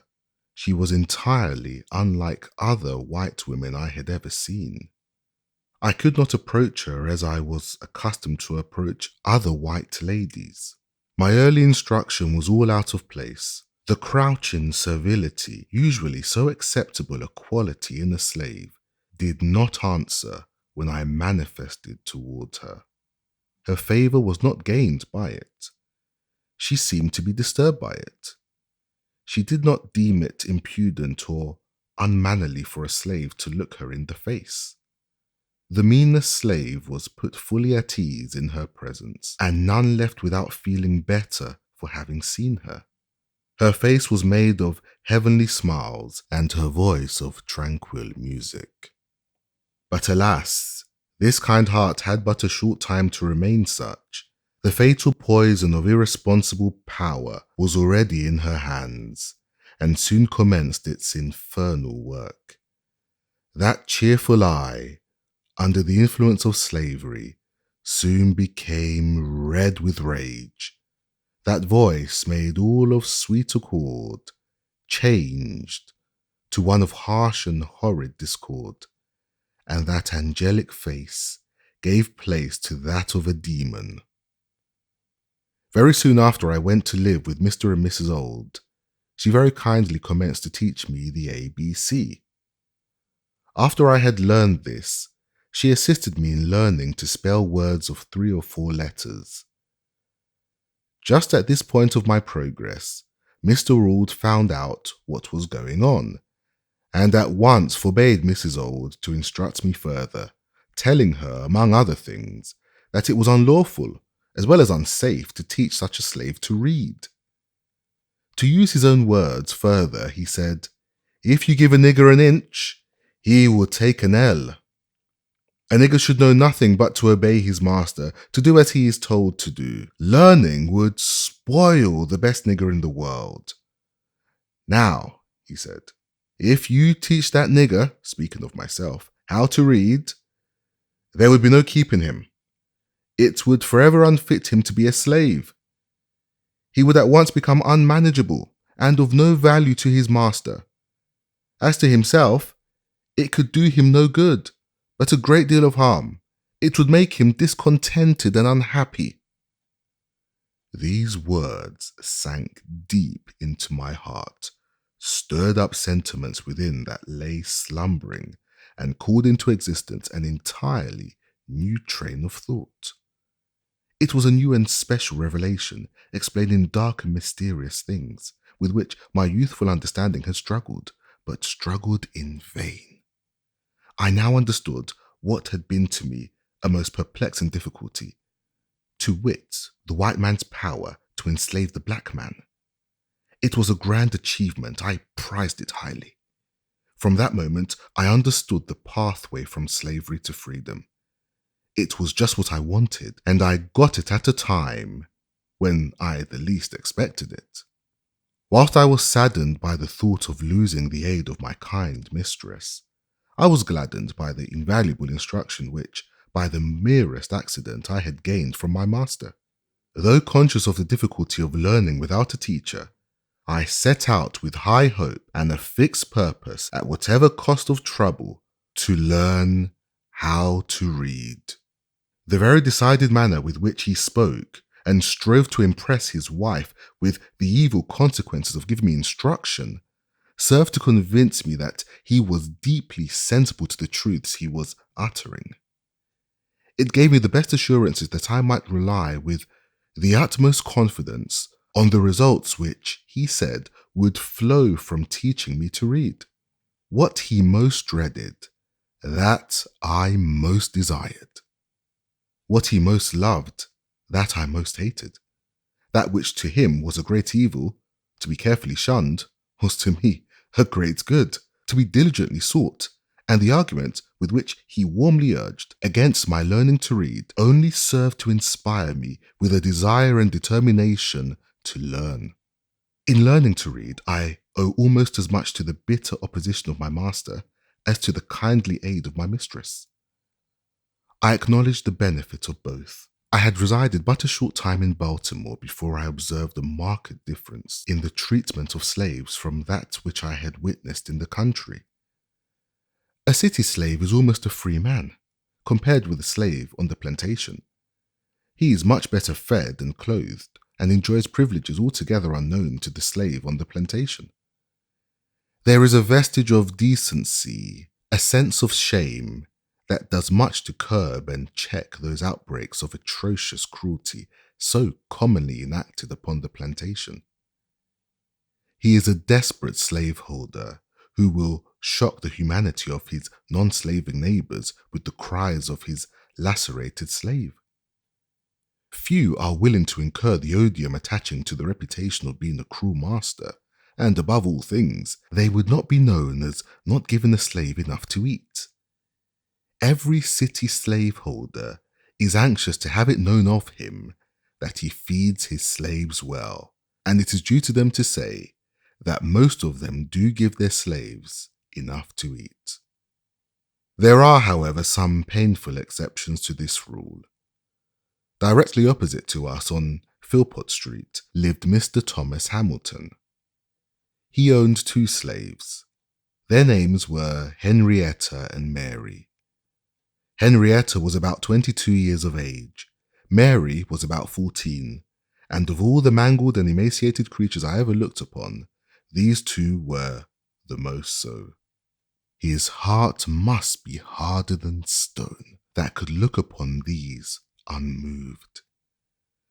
The head, neck, and shoulders of Mary were literally cut to pieces. I have frequently felt her head and found it nearly covered with festering sores caused by the lash of her cruel mistress. I do not know that her master ever whipped her, but I have been an eyewitness to the cruelty of Mrs. Hamilton. I used to be in Mr. Hamilton's house nearly every day. Mrs. Hamilton used to sit in a large chair in the middle of the room with a heavy cowskin by her side, and scarce an hour passed during the day but was marked by the blood of one of these slaves. The girls seldom passed her without her saying, "Move faster, you black gip," at the same time giving them a blow with the cowskin over the head or shoulders, often drawing the blood. She would then say, "Take that, you black gip," continuing, "If you don't move faster, I'll move you." Added to the cruel lashings to which these slaves were subjected, they were kept nearly half-starved. They seldom knew what it was to eat a full meal. I have seen Mary contending with the pigs for the offal thrown into the street.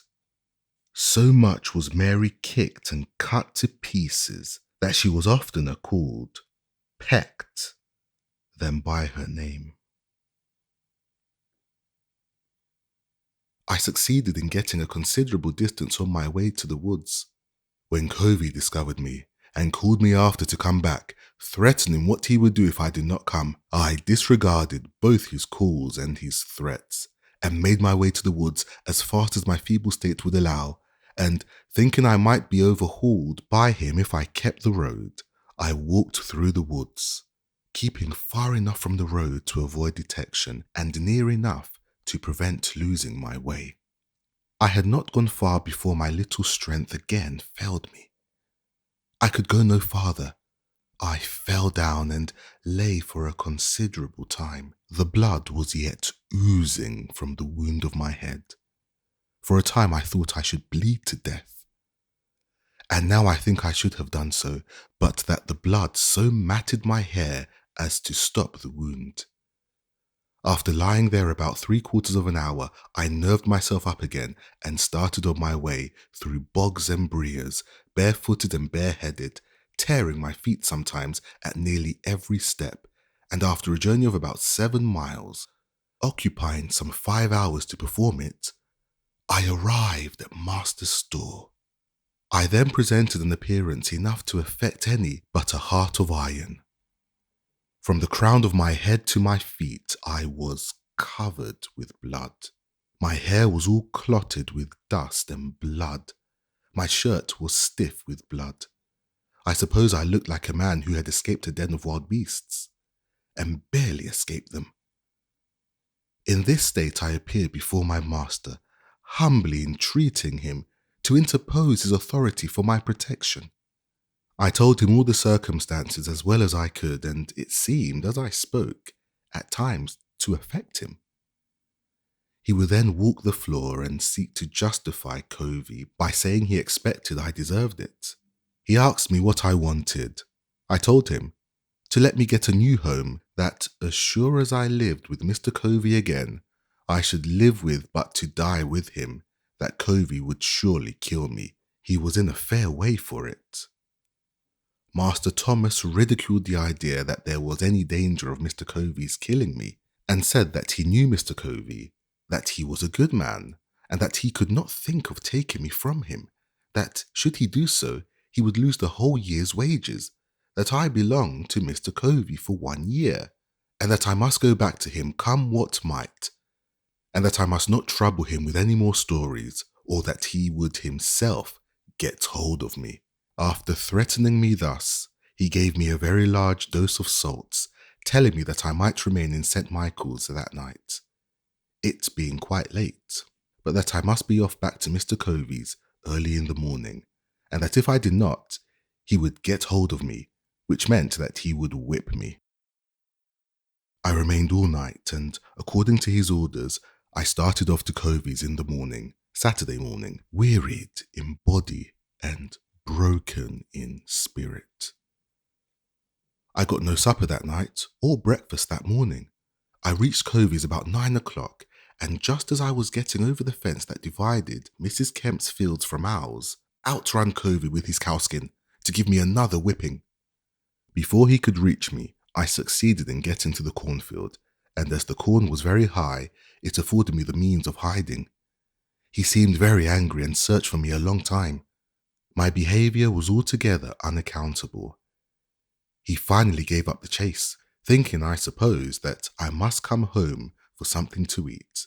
He would give himself no further trouble in looking for me. I spent that day mostly in the woods, having the alternative before me, to go home to be whipped to death, or stay in the woods and be starved to death. That night I fell in with Sandy Jenkins, a slave with whom I was somewhat acquainted. Sandy had a free wife who lived about 4 miles from Mr. Covey's, and it being Saturday, he was on his way to see her.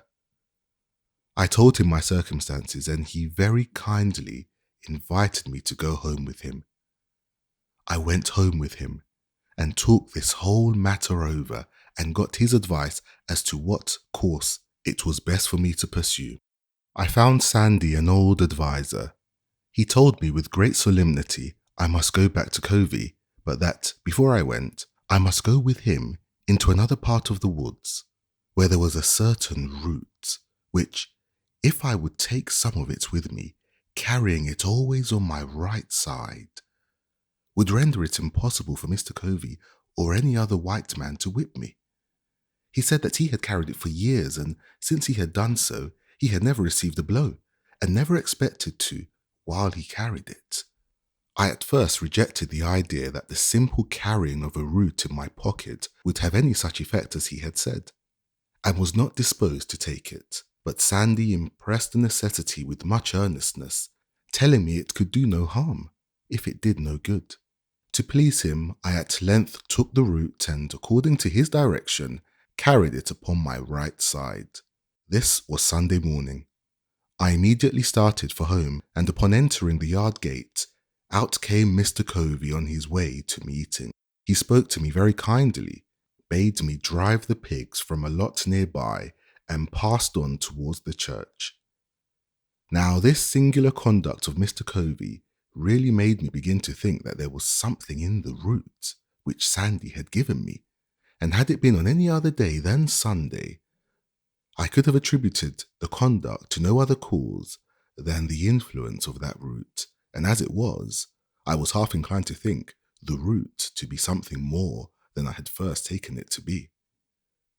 All went well till Monday morning. On this morning, the virtue of the root was fully tested. Long before daylight, I was called to go and rub, curry, and feed the horses. I obeyed and was glad to obey. But whilst thus engaged, whilst in the act of throwing down some blades from the loft, Mr. Covey entered the stable with a long rope, and just as I was half out of the loft, he caught hold of my legs and was about tying me. As soon as I found what he was up to, I gave a sudden spring, and as I did so, he holding to my legs, I was brought sprawling on the stable floor. Mr. Covey seemed now to think he had me, and could do what he pleased, but at this moment, from whence came the spirit I don't know. I resolved to fight, and suiting my action to the resolution, I seized Covey hard by the throat, and as I did so, I rose. He held on to me, and I to him. My resistance was so entirely unexpected that Covey seemed taken all aback. He trembled like a leaf. This gave me assurance, and I held him uneasy, causing the blood to run where I touched him with the ends of my fingers. Mr. Covey soon called out to Hughes for help. Hughes came, and while Covey held me, attempted to tie my right hand. While he was in the act of doing so, I watched my chance, and gave him a heavy kick close under the ribs. This kick fairly sickened Hughes, so that he left me in the hands of Mr. Covey. This kick had the effect of not only weakening Hughes, but Covey also. When he saw Hughes bending over with pain, his courage quailed. He asked me if I meant to persist in my resistance. I told him I did, come what might, that he had used me like a brute for 6 months, and that I was determined to be used no longer. With that, he strove to drag me to a stick that was lying just out of the stable door. He meant to knock me down. But just as he was leaning over to get the stick, I seized him with both hands by his collar and brought him by a sudden snatch to the ground. By this time, Bill came. Covey called upon him for assistance. Bill wanted to know what he could do. Covey said, "Take hold of him, take hold of him." Bill said his master hired him out to work and not to help to whip me. So he left Covey and myself to fight our own battle out. We were at it for nearly 2 hours. Covey at length let me go, puffing and blowing at a great rate, saying that if I had not resisted, he would not have whipped me half so much. The truth was that he had not whipped me at all. I considered him as getting entirely the worst end of the bargain, for he had drawn no blood from me, but I had from him.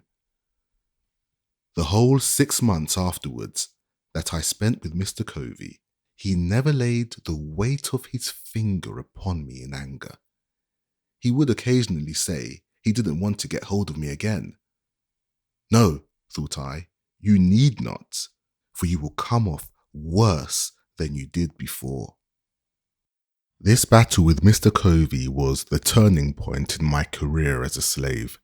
It rekindled a few expiring embers of freedom and revived within me a sense of my own manhood.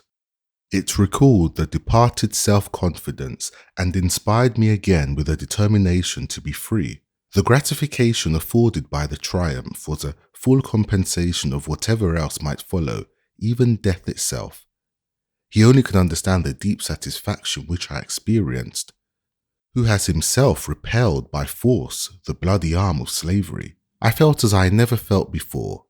It was a glorious resurrection from the tomb of slavery to the heaven of freedom. My long crushed spirit rose, cowardice departed, bold defiance took its place, and I now resolved that, however long I might remain a slave in form, the day had passed forever when I could be a slave in fact. I did not hesitate to let it be known of me that the white man who expected to succeed in whipping must also succeed in killing me. From this time I was never again what might be called fairly whipped, though I remained a slave 4 years afterwards. I had several fights but was never whipped. It was for a long time a matter of surprise to me why Mr. Covey did not immediately have me taken by the constable to the whipping post and there regularly whipped for the crime of raising my hand against a white man in defense of myself. And the only explanation I can now think of does not entirely satisfy me, but such as it is, I will give it. Mr. Covey enjoyed the most unbounded reputation for being a first-rate overseer and Negro breaker. It was of considerable importance to him. That reputation was at stake. And had he sent me, a boy about 16 years old, to the public whipping post, his reputation would have been lost. So to save his reputation, he suffered me to go unpunished. My term of actual service to Mr. Edward Covey ended on Christmas Day, 1833. The days between Christmas and New Year's Day are allowed as holidays, and accordingly we were not required to perform any labour, more than to feed and take care of the stock. This time we regarded as our own, by the grace of our masters, and we therefore used or abused it nearly as we pleased. Those of us who had families at a distance were generally allowed to spend the whole 6 days in their society. This time, however, was spent in various ways. The staid, sober, thinking and industrious ones of our number would employ themselves in making corn brooms, mats, horse collars and baskets, and another class of us would spend the time in hunting opossums, hares and coons. But by far, the larger part engaged in such sports and merriments as playing ball, wrestling, running foot races, fiddling, dancing, and drinking whiskey, and this latter mode of spending the time was by far the most agreeable to the feelings of our masters. A slave who would work during the holidays was considered by our masters as scarcely deserving them. He was regarded as one who rejected the favour of his master.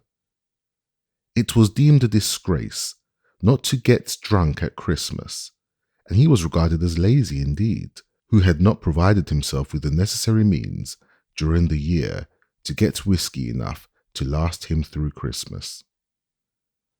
From what I know of the effects of these holidays upon the slave, I believe them to be among the most effective means in the hands of the slaveholder in keeping down the spirit of insurrection. Were the slaveholders at once to abandon this practice, I have not the slightest doubt it would lead to an immediate insurrection among the slaves. These holidays serve as conductors or safety valves to carry off the rebellious spirit of enslaved humanity.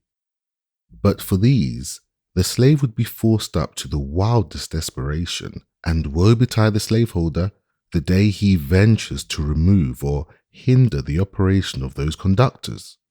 I warn him that in such an event, a spirit will go forth in their midst more to be dreaded than the most appalling earthquake. The holidays are part and parcel of the gross fraud, wrong, and inhumanity of slavery. They are professedly a custom established by the benevolence of the slaveholders, but I undertake to say it is the result of selfishness and one of the grossest frauds committed upon the downtrodden slave. They do not give the slaves this time because they would not like to have their work during its continuance, but because they know it would be unsafe to deprive them of it. This will be seen by the fact that the slaveholders like to have their slaves spend those days just in such a manner as to make them as glad of their ending as of their beginning. Their object seems to be to disgust their slaves with freedom by plunging them into the lowest depths of dissipation. For instance, the slaveholders not only like to see the slave drink of his own accord, but will adopt various plans to make him drunk. One plan is to make bets on their slaves as to who can drink the most whiskey without getting drunk, and in this way they succeed in getting whole multitudes to drink to excess. Thus, when the slave asks for virtuous freedom, the cunning slaveholder, knowing his ignorance, cheats him with a dose of vicious dissipation, artfully labelled with the name of liberty. The most of us used to drink it down, and the result was just what might be supposed. Many of us were led to think that there was little to choose between liberty and slavery. We felt, and properly too, that we had almost as well be slaves to man as to rum. So, when the holidays ended, we staggered up from the filth of our wallowing, took a long breath, and marched to the field, feeling, upon the whole, rather glad to go from what our master had deceived us into a belief was freedom, back to the arms of slavery. I have said that this mode of treatment is a part of the whole system of fraud and inhumanity of slavery. It is so.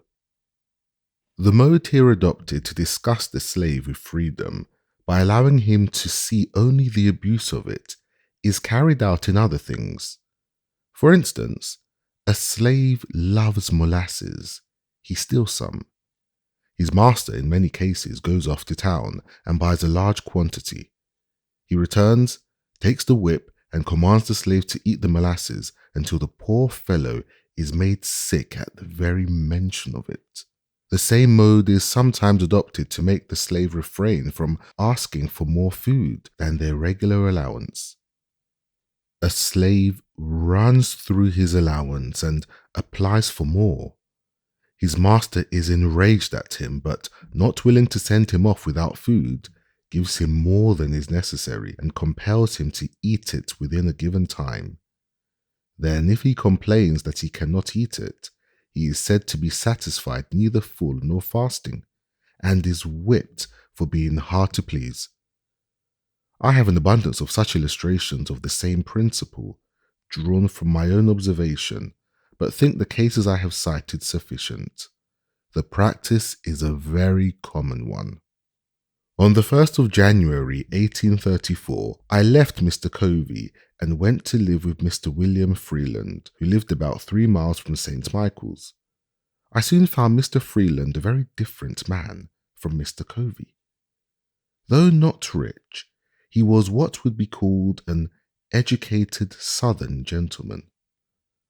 Mr. Covey, as I have shown, was a well-trained Negro breaker and slave driver. The former, slaveholder though he was, seemed to possess some regard for honor, some reverence for justice, and some respect for humanity. The latter seemed totally insensible to all such sentiments. Mr. Freeland had many of the faults peculiar to slaveholders, such as being very passionate and fretful, but I must do him the justice to say that he was exceedingly free from those degrading vices to which Mr. Covey was constantly addicted. The one was open and frank, and we always knew where to find him. The other was a most artful deceiver, and could be understood only by such as were skillful enough to detect his cunningly devised frauds. Chapter 11. I now come to that part of my life during which I planned and finally succeeded in making my escape from slavery. But before narrating any of the peculiar circumstances, I deem it proper to make known my intention not to state all the facts connected with the transaction. My reasons for pursuing this course may be understood from the following. First, were I to give a minute statement of all the facts, it is not only possible, but quite probable, that others would thereby be involved in the most embarrassing difficulties. Second, such a statement would undoubtedly induce greater vigilance on the part of slaveholders than has existed heretofore among them, which would, of course, be the means of guarding a door whereby some dear brother bondman might escape his galling chains. I deeply regret the necessity that impels me to suppress anything of importance connected with my experience in slavery. It would afford me great pleasure indeed, as well as materially add to the interest of my narrative, were I at liberty to gratify a curiosity which I know exists in the minds of many, by an accurate statement of all the facts pertaining to my most fortunate escape. But I must deprive myself of this pleasure, and the curious of the gratification which such a statement would afford. I would allow myself to suffer under the greatest imputations which evil-minded men might suggest, rather than exculpate myself and thereby run the hazard of closing the slightest avenue by which a brother slave might clear himself of the chains and fetters of slavery. I have never approved of the very public manner in which some of our Western friends have conducted what they call the Underground Railroad, but which I think, by their open declarations, has been made most empathetically the Upper Ground Railroad. I honor those good men and women for their noble daring and applaud them for willingly subjecting themselves to bloody persecution by openly avowing their participation in the escape of slaves. I, however, can see very little good resulting from such a course, either to themselves or the slaves escaping, while upon the other hand, I see and feel assured that those open declarations are a positive evil to the slaves remaining who are seeking to escape. They do nothing towards enlightening the slave, whilst they do much towards enlightening the master. They stimulate him to greater watchfulness and enhance his power to capture his slave. We owe something to the slaves south of the line as well as to those north of it, and in aiding the latter on their way to freedom, we should be careful to do nothing which would be likely to hinder the former from escaping from slavery. I would keep the merciless slaveholder profoundly ignorant of the means of flight adopted by the slave. I would leave him to imagine himself surrounded by myriads of invisible tormentors, ever ready to snatch from his infernal grasp his trembling prey. Let him be left to feel his way in the dark. Let darkness commensurate with his crime hover over him, and let him feel that at every step he takes in pursuit of the flying bondman, he is running the frightful risk of having his hot brains dashed out by an invisible agency. Let us render the tyrant no aid. Let us not hold the light by which he can trace the footprints of our flying brother. But enough of this. I will now proceed to the statement of those facts connected with my escape, for which I alone am responsible, and for which no one can be made to suffer but myself. In the early part of the year 1838, I became quite restless. I could see no reason why I should, at the end of each week, pour the reward of my toil into the purse of my master. When I carried to him my weekly wages, he would, after counting the money, look me in the face with a robber-like fierceness and ask, "Is it all?" He was satisfied with nothing less than the last cent. He would, however, when I made him $6, sometimes give me 6 cents to encourage me. It had the opposite effect. I regarded it as a sort of admission of my right to the whole. The fact that he gave me any part of my wages was proof, to my mind, that he believed me entitled to the whole of them. I always felt worse for having received anything, for I feared that the giving me a few cents would ease his conscience and make him feel himself to be a pretty honourable sort of robber. My discontent grew upon me. I was ever on the lookout for means of escape, and finding no direct means, I determined to try my higher time with a view of getting money with which to make my escape. In the spring of 1838, when Master Thomas came to Baltimore to purchase his spring goods, I got an opportunity and applied to him to allow me to hire my time. He unhesitatingly refused my request and told me this was another stratagem by which to escape. He told me I could go nowhere but that he could get me, and that in the event of my running away, he should spare no pains in his efforts to catch me. He exhorted me to content myself and be obedient. He told me if I would be happy, I must lay out no plans for the future. He said if I behaved myself properly, he would take care of me. Indeed, he advised me to complete thoughtlessness of the future and taught me to depend solely upon him for happiness. He seemed to see fully the pressing necessity of setting aside my intellectual nature in order to contentment in slavery. But in spite of him, and even in spite of myself, I continue to think and to think about the injustice of my enslavement and the means of escape. About 2 months after this, I applied to Master Hugh for the privilege of hiring my time. He was not acquainted with the fact that I had applied to Master Thomas and had been refused. He too at first seemed disposed to refuse, but after some reflection, he granted me the privilege and proposed the following terms. I was to be allowed all my time, make all contracts with those for whom I worked, and find my own employment. And in return for this liberty, I was to pay him $3 at the end of each week, find myself in calking tools, and in board and clothing. My board was $2.50 per week.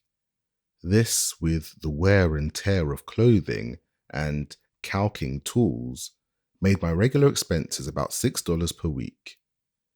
This amount I was compelled to make up or relinquish the privilege of hiring my time. Rain or shine, work or no work, at the end of each week, the money must be forthcoming, or I must give up my privilege. This arrangement, it will be perceived, was decidedly in my master's favour. It relieved him of all need of looking after me. His money was sure. He received all the benefits of slaveholding without its evils, while I enjoyed all the evils of a slave and suffered all the care and anxiety of a free man. I found it a hard bargain, but hard as it was, I thought it better than the old mode of getting along. It was a step towards freedom to be allowed to bear the responsibilities of a freeman, and I was determined to hold on upon it. I bent myself to the work of making money. I was ready to work at night as well as day, and by the most untiring perseverance and industry, I made enough to meet my expenses and lay up a little money every week. I went on thus from May till August. Master Hugh then refused to allow me to hire my time longer. The ground for his refusal was a failure on my part. One Saturday night to pay him for my week's time. This failure was occasioned by my attending a camp meeting about 10 miles from Baltimore. During the week, I had entered into an engagement with a number of young friends to start from Baltimore to the campground early Saturday evening, and being detained by my employer, I was unable to get down to Master Hugh's without disappointing the company.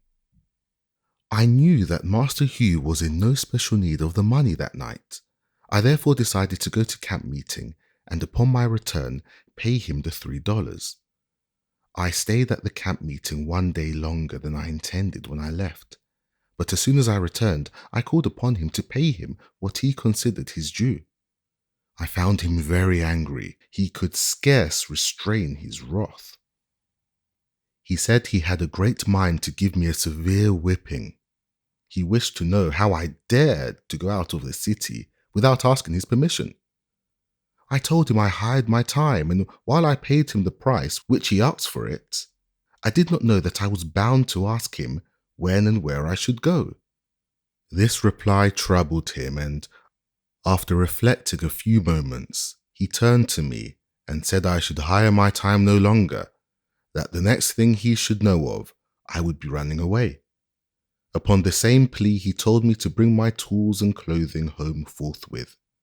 I did so, but instead of seeking work, as I had been accustomed to do previously to hiring my time, I spent the whole week without the performance of a single stroke of work. I did this in retaliation. Saturday night, he called upon me as usual for my week's wages. I told him I had no wages. I had done no work that week. Here we were, upon the point of coming to blows. He raved and swore his determination to get hold of me. I did not allow myself a single word, but was resolved, if he laid the weight of his hand upon me, it should be blow for blow. He did not strike me, but told me that he would find me in constant employment in future.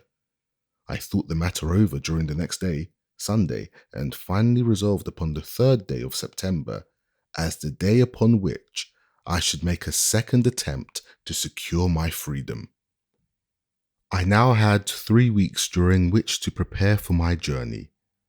Early on Monday morning, before Master Hugh had time to make any engagement for me, I went out and got employment of Mr. Butler at his shipyard near the drawbridge upon what is called the City Block, thus making it unnecessary for him to seek employment for me. At the end of the week, I brought him between $8 and $9. He seemed very well pleased and asked why I did not do the same the week before. He little knew what my plans were.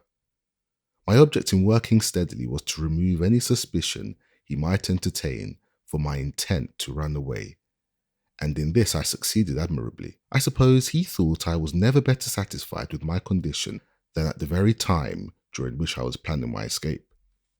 The 2nd week passed, and again I carried him my full wages, and so well pleased was he that he gave me 25 cents, quite a large sum for a slaveholder to give a slave, and bade me to make a good use of it. I told him I would. Things went on without very smoothly indeed, but within there was trouble. It is impossible for me to describe my feelings at the time, for my contemplated start drew near. I had a number of warm-hearted friends in Baltimore, friends that I loved almost as I did my life, and the thought of being separated from them forever was painful beyond expression. It is my opinion that thousands would escape from slavery who now remain, but for the strong cords of affection that bind them to their friends. The thought of leaving my friends was decidedly the most painful thought with which I had to contend. The love of them was my tender point, and shook my decision more than all things else. Besides the pain of separation, the dread and apprehension of a failure exceeded what I had experienced in my first attempt. The appalling defeat I then sustained returned to torment me. I felt assured that, if I failed in this attempt, my case would be a hopeless one. It would seal my fate as a slave forever. I could not hope to get off with anything less than the severest punishment, and being placed beyond the means of escape. It required no very vivid imagination to depict the most frightful scenes through which I should have to pass in case I failed. The wretchedness of slavery and the blessedness of freedom were perpetually before me. It was life and death with me. But I remained firm, and according to my resolution, on the 3rd day of September 1838, I left my chains and succeeded in reaching New York without the slightest interruption of any kind. How I did so, what means I adopted, what direction I travelled, and by what mode of conveyance, I must leave unexplained, for the reasons mentioned before. I have frequently been asked how I felt when I found myself in a free state. I have never been able to answer the question with any satisfaction to myself. It was a moment of the highest excitement I ever experienced. I suppose I felt as one may imagine the unarmed mariner to feel when he is rescued by a friendly man of war from the pursuit of a pirate. In writing to a dear friend immediately after my arrival at New York, I said I felt like one who had escaped a den of hungry lions. This state of mind, however, very soon subsided, and I was again seized with a feeling of great insecurity and loneliness. I was yet liable to be taken back and subjected to all the tortures of slavery. This in itself was enough to damp the ardour of my enthusiasm, but the loneliness overcame me. There I was in the midst of thousands, and yet a perfect stranger, without home and without friends, in the midst of thousands of my own brethren, children of a common father, and yet I dared not to unfold to any one of them my sad condition. I was afraid to speak to anyone for fear of speaking to the wrong one, and thereby falling into the hands of money-loving kidnappers whose business it was to lie in wait for the panting fugitive, as the ferocious beasts of the forest lie in wait for their prey. The motto with which I adopted when I started from slavery was this: trust no man. I saw in every white man an enemy, and in almost every coloured man cause for distrust. It was a most painful situation, and to understand it, one must needs experience it or imagine himself in similar circumstances. Let him be a fugitive slave in a strange land, a land given up to be the hunting ground for slaveholders, whose inhabitants are legalized kidnappers, where he is every moment subjected to the terrible liability of being seized upon by his fellow men, as the hideous crocodile seizes upon his prey. I say, let him place himself in my situation, without home or friends, without money or credit, wanting shelter and no one to give it, wanting bread and no money to buy it, and at the same time let him feel that he is pursued by merciless men hunters and in total darkness as to what to do, where to go, or where to stay.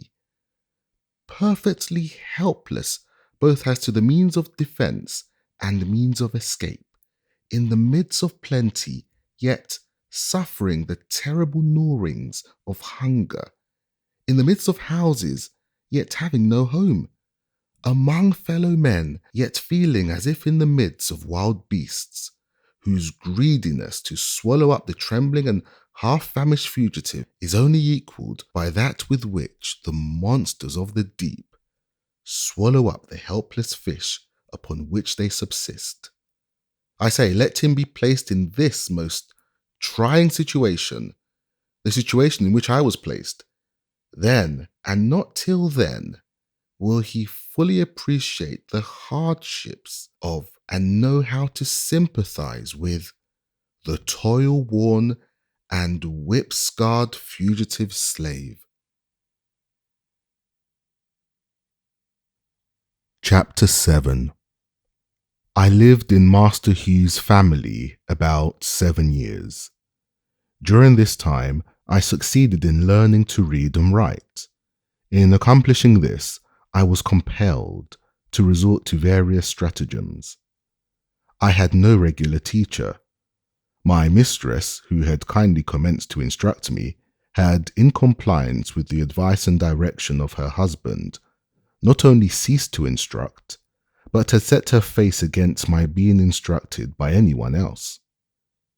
It is due, however, to my mistress to say of her that she did not adopt this course of treatment immediately. She at first lacked the depravity indispensable to shutting me up in mental darkness. It was at least necessary for her to have some training in the exercise of irresponsible power to make her equal to the task of treating me as though I were a brute. My mistress was, as I have said, a kind and tender-hearted woman, and in the simplicity of her soul she commenced, when I first went to live with her, to treat me as she supposed one human being ought to treat another. In entering upon the duties of a slaveholder, she did not seem to perceive that I sustained to her the relation of a mere chattel, and that for her to treat me as a human being was not only wrong, but dangerously so. Slavery proved as injurious to her as it did to me. When I went there, she was a pious, warm, and tender-hearted woman. There was no sorrow or suffering for which she had not a tear. She had bread for the hungry, clothes for the naked, and comfort for every mourner that came within her reach. Slavery soon proved its ability to divest her of these heavenly qualities. Under its influence, the tender heart became stone, and the lamb-like disposition gave way to one of tiger-like fierceness. The first step in her downward course was in her season to instruct me. She now commenced to practice her husband's precepts. She finally became even more violent in her opposition than her husband himself. She was not satisfied with simply doing as well as he had commanded. She seemed anxious to do better. Nothing seemed to make her more angry than to see me with a newspaper. She seemed to think that here lay the danger. I have had her rush at me with a face made all up of fury, and snatch from me a newspaper in a manner that fully revealed her apprehension. She was an apt woman, and a little experience soon demonstrated to her satisfaction that education and slavery were incompatible with each other. From this time, I was most narrowly watched. If I was in a separate room any considerable length of time, I was sure to be suspected of having a book, and was at once called to give an account of myself. All this, however, was too late. The first step had been taken. Mistress, in teaching me the alphabet, had given me the inch, and no precaution could prevent me from taking the L. The plan which I adopted, and the one by which I was most successful, was that of making friends with all the little white boys whom I met in the street. As many of these as I could, I converted into teachers. With their kindly aid, obtained at different times and in different places, I finally succeeded in learning to read. When I was sent of errands, I always took my book with me, and by going one part of my errand quickly, I found time to get a lesson before my return. I used to also carry bread with me, enough of which was always in the house, and to which I was always welcome, for I was much better off in this regard than many of the poor white children in our neighbourhood. This bread I used to bestow upon the hungry little urchins who, in return, would give me that valuable bread of knowledge. I am strongly tempted to give the names of 2 or 3 of those little boys as a testimonial of the gratitude and affection I bear them. But prudence forbids. Not that it would injure me, but it might embarrass them, for it is almost an unpardonable offence to teach slaves to read in this Christian country. It is enough to say of the dear little fellows that they lived in Philpot Street, very near Durgin and Bailey's shipyard. I used to talk this matter of slavery over with them. I would sometimes say to them, I wished I could be as free as they would be when they got to be men. You will be free as soon as you are 21, but I am a slave for life. Have not I as good a right to be free as you have? These words used to trouble them. They would express for me their liveliest sympathy, and console me with the hope that something would occur by which I might be free. I was now about 12 years old, and the thought of being a slave for life began to bear heavily upon my heart. Just about this time, I got hold of a book entitled The Columbrian Orator. Every opportunity I got, I used to read this book. Among much of other interesting matter, I found in it a dialogue between a master and his slave. The slave was represented as having run away from his master 3 times. The dialogue represented the conversation which took place between them, when the slave was retaken the 3rd time. In this dialogue, the whole argument in behalf of slavery was brought forward by the master, all of which was disposed of by the slave. The slave was made to say some very smart as well as impressive things in reply to his master, things which had the desired though unexpected effect, for the conversation resulted in the voluntary emancipation of the slave on the part of the master. In the same book, I met with one of Sheridan's mighty speeches on and in behalf of Catholic emancipation. These were choice documents to me. I read them over and over again with unabated interest.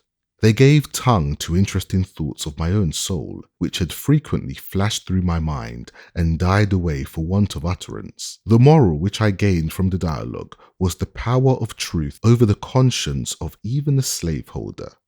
What I got from Sheridan was a bold denunciation of slavery and a powerful vindication of human rights. The reading of these documents enabled me to utter my thoughts and to meet the arguments brought forward to sustain slavery, but while they relieved me of one difficulty, they brought on another even more painful than the one of which I was relieved. The more I read, the more I was led to abhor and detest my enslavers. I could regard them in no other light than a band of successful robbers who had left their homes and gone to Africa and stolen us from our homes and in a strange land reduced us to slavery. I loathed them as being the meanest as well as the most wicked of men. As I read and contemplated the subject, behold, that very discontentment which Master Hugh had predicted would follow my learning to read had already come to torment and sting my soul to unutterable anguish. As I writhed under it, I would at times feel that learning to read had been a curse rather than a blessing. It had given me a view of my wretched condition without the remedy. It opened my eyes to the horrible pit, but to no ladder upon which to get out. In moments of agony, I envied my fellow slaves for their stupidity. I have often wished myself a beast. I preferred the condition of the meanest reptile to my own. Anything, no matter what, to get rid of thinking. It was this everlasting thinking of my condition that tormented me. There was no getting rid of it. It was pressed upon me by every object within sight or hearing, animate or inanimate. The silver trump of freedom had roused my soul to eternal wakefulness. Freedom now appeared to disappear no more forever.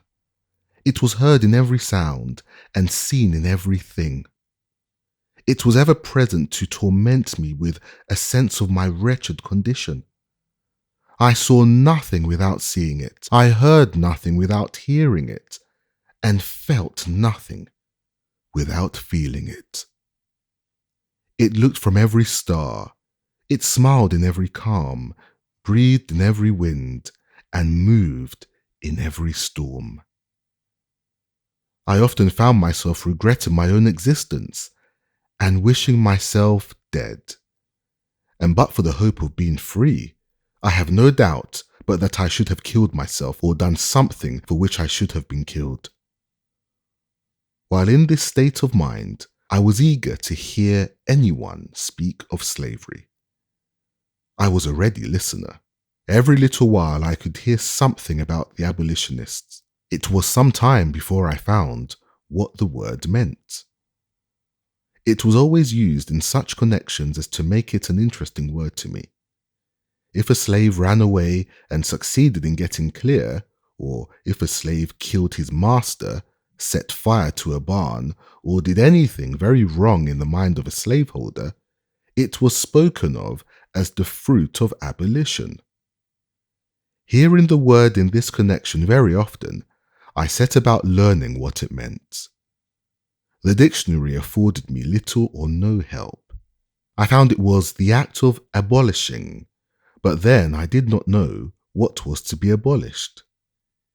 Here I was perplexed.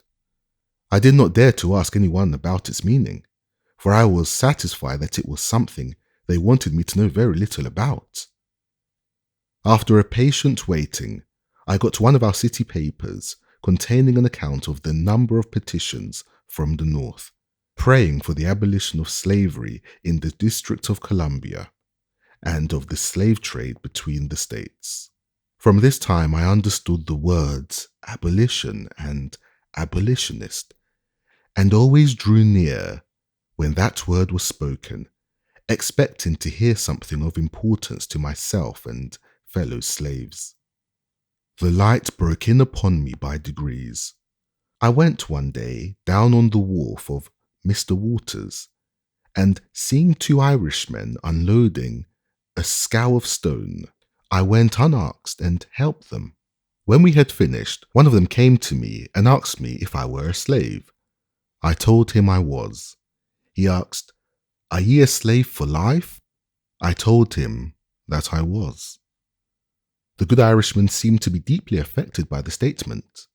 He said to the other that it was a pity so fine a little fellow as myself should be a slave for life. He said it was a shame to hold me.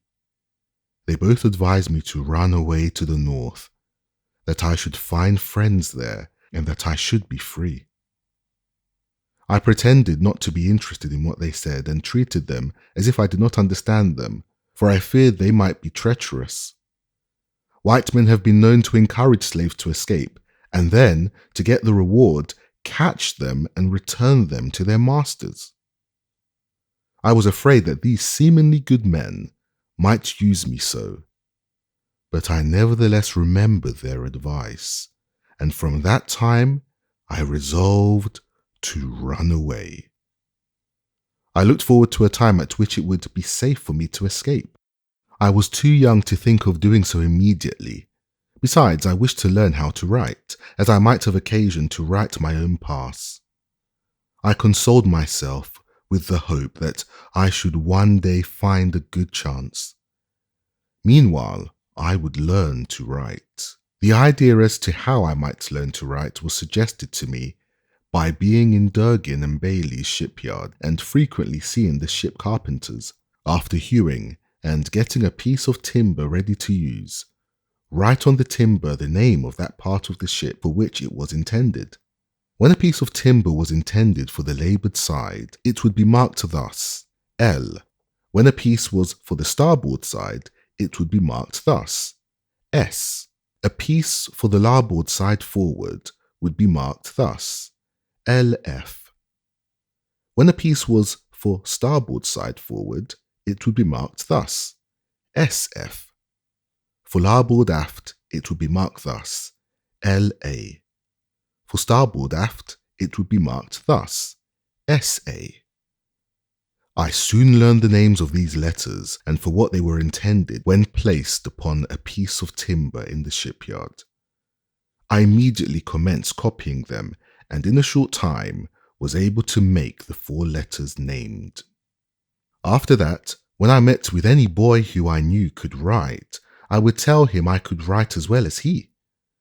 The next word would be, "I don't believe you. Let me see you try it." I would then make the letters which I had been so fortunate as to learn and ask him to beat that. In this way I got a good many lessons in writing, which it is quite possible I should never have gotten in any other way. During this time, my copybook was the board fence, brick wall, and pavement. My pen and ink was a lump of chalk.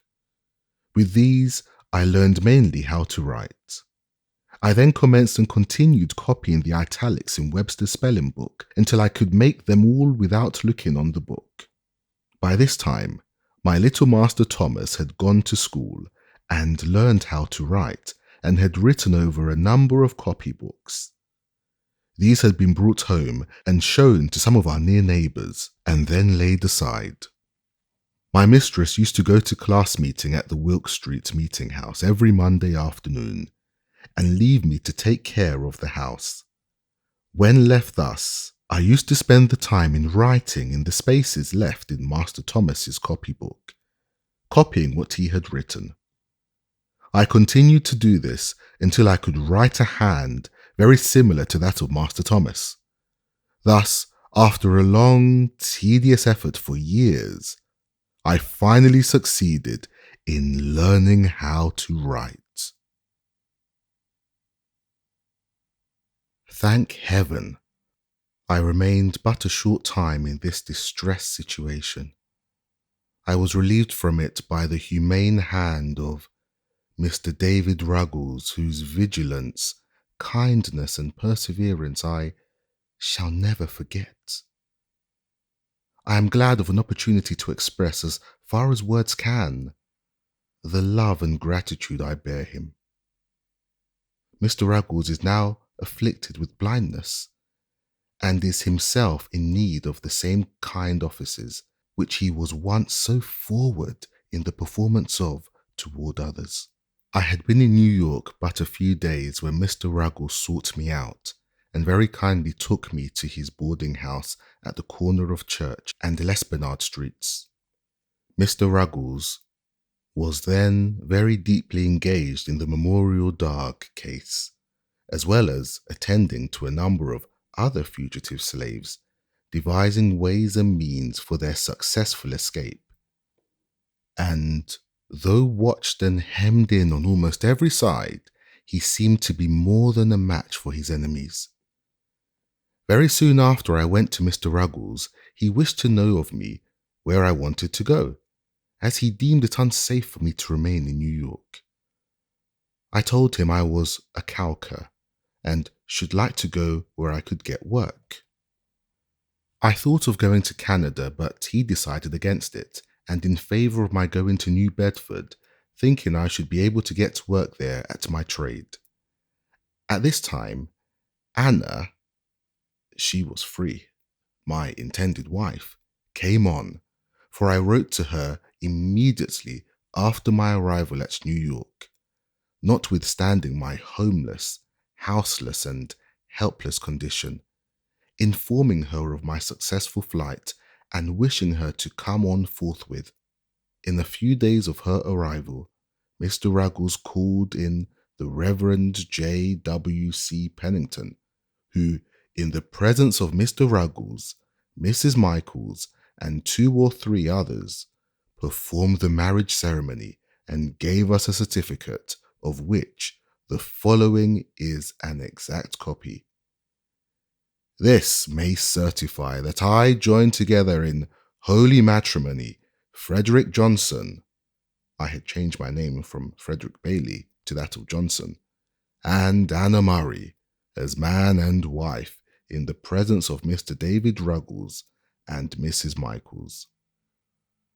James W. C. Pennington, New York, September 15th, 1838. Upon receiving this certificate and a $5 bill from Mr. Ruggles, I shouldered one part of our baggage, and Anna took up the other, and we set out forthwith to take passage on board of the steamboat John W. Richmond for Newport, on our way to New Bedford.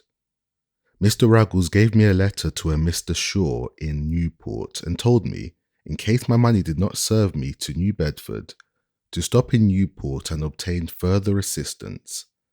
But upon our arrival at Newport, we were so anxious to get to a place of safety that, notwithstanding we lacked the necessary money to pay our fare, we decided to take seats in the stage and promised to pay when we got to New Bedford.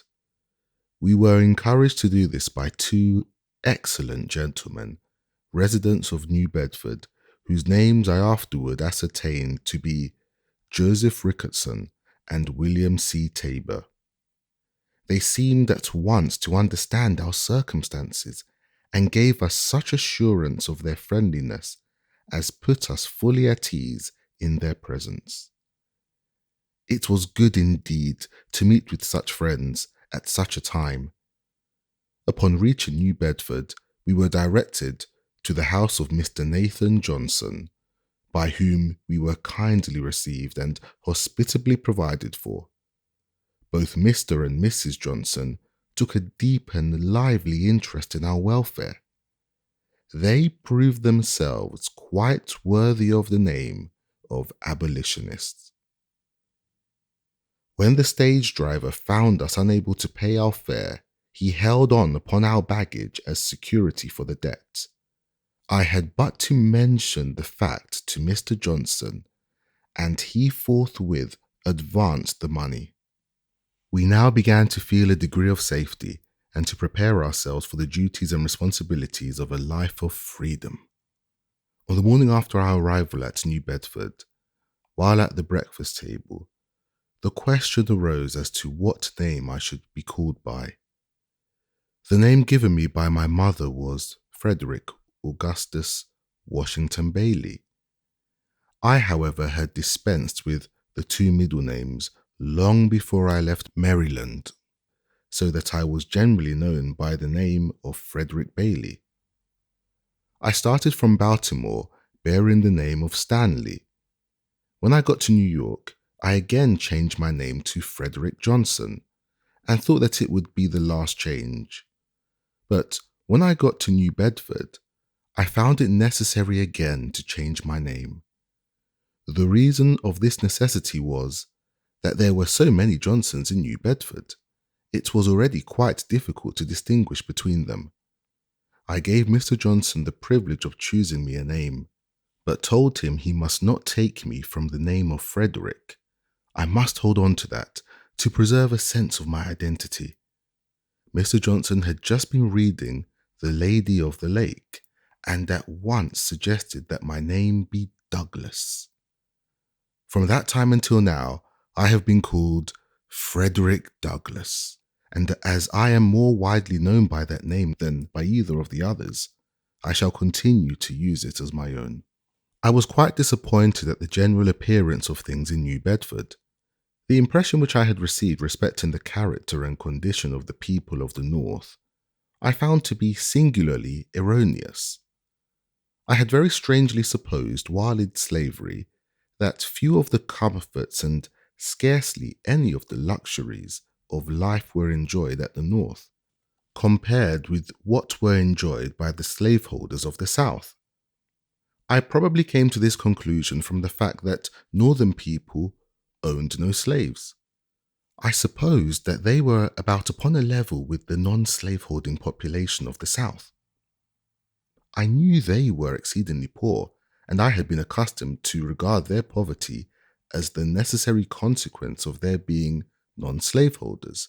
I had somehow imbibed the opinion that, in the absence of slaves, there could be no wealth, and very little refinement, and upon coming to the North, I expected to meet with a rough, hard-handed and uncultivated population, living in the most Spartan-like simplicity, knowing nothing of the ease, luxury, pomp, and grandeur of Southern slaveholders. Such being my conjectures, anyone acquainted with the appearance of New Bedford may very readily infer how palpably I must have seen my mistake. In the afternoon of the day when I reached New Bedford, I visited the wharves to take a view of the shipping. Here I found myself surrounded with the strongest proofs of wealth. Lying at the wharves and riding in the stream, I saw many ships of the finest model, in the best order and of the largest size. Upon the right and left, I was walled in by granite warehouses of the widest dimensions, stowed to their utmost capacity with the necessaries and comforts of life. Added to this, almost everybody seemed to be at work, but noiselessly so, compared with what I had been accustomed to in Baltimore. There were no loud songs heard from those engaged in loading and unloading ships. I heard no deep oaths or horrid curses on the labourer. I saw no whipping of men, but all seemed to go smoothly on. Every man appeared to understand his work and went at it with a sober yet cheerful earnestness, which betokened the deep interest which he felt in what he was doing, as well as a sense of his own dignity as a man. To me this looked exceedingly strange. From the wharves I strolled around and over the town, gazing with wonder and admiration at the splendid churches, beautiful dwellings, and finely cultivated gardens, evincing an amount of wealth, comfort, taste, and refinement such as I had never seen in any part of slaveholding Maryland. Everything looked clean, new, and beautiful.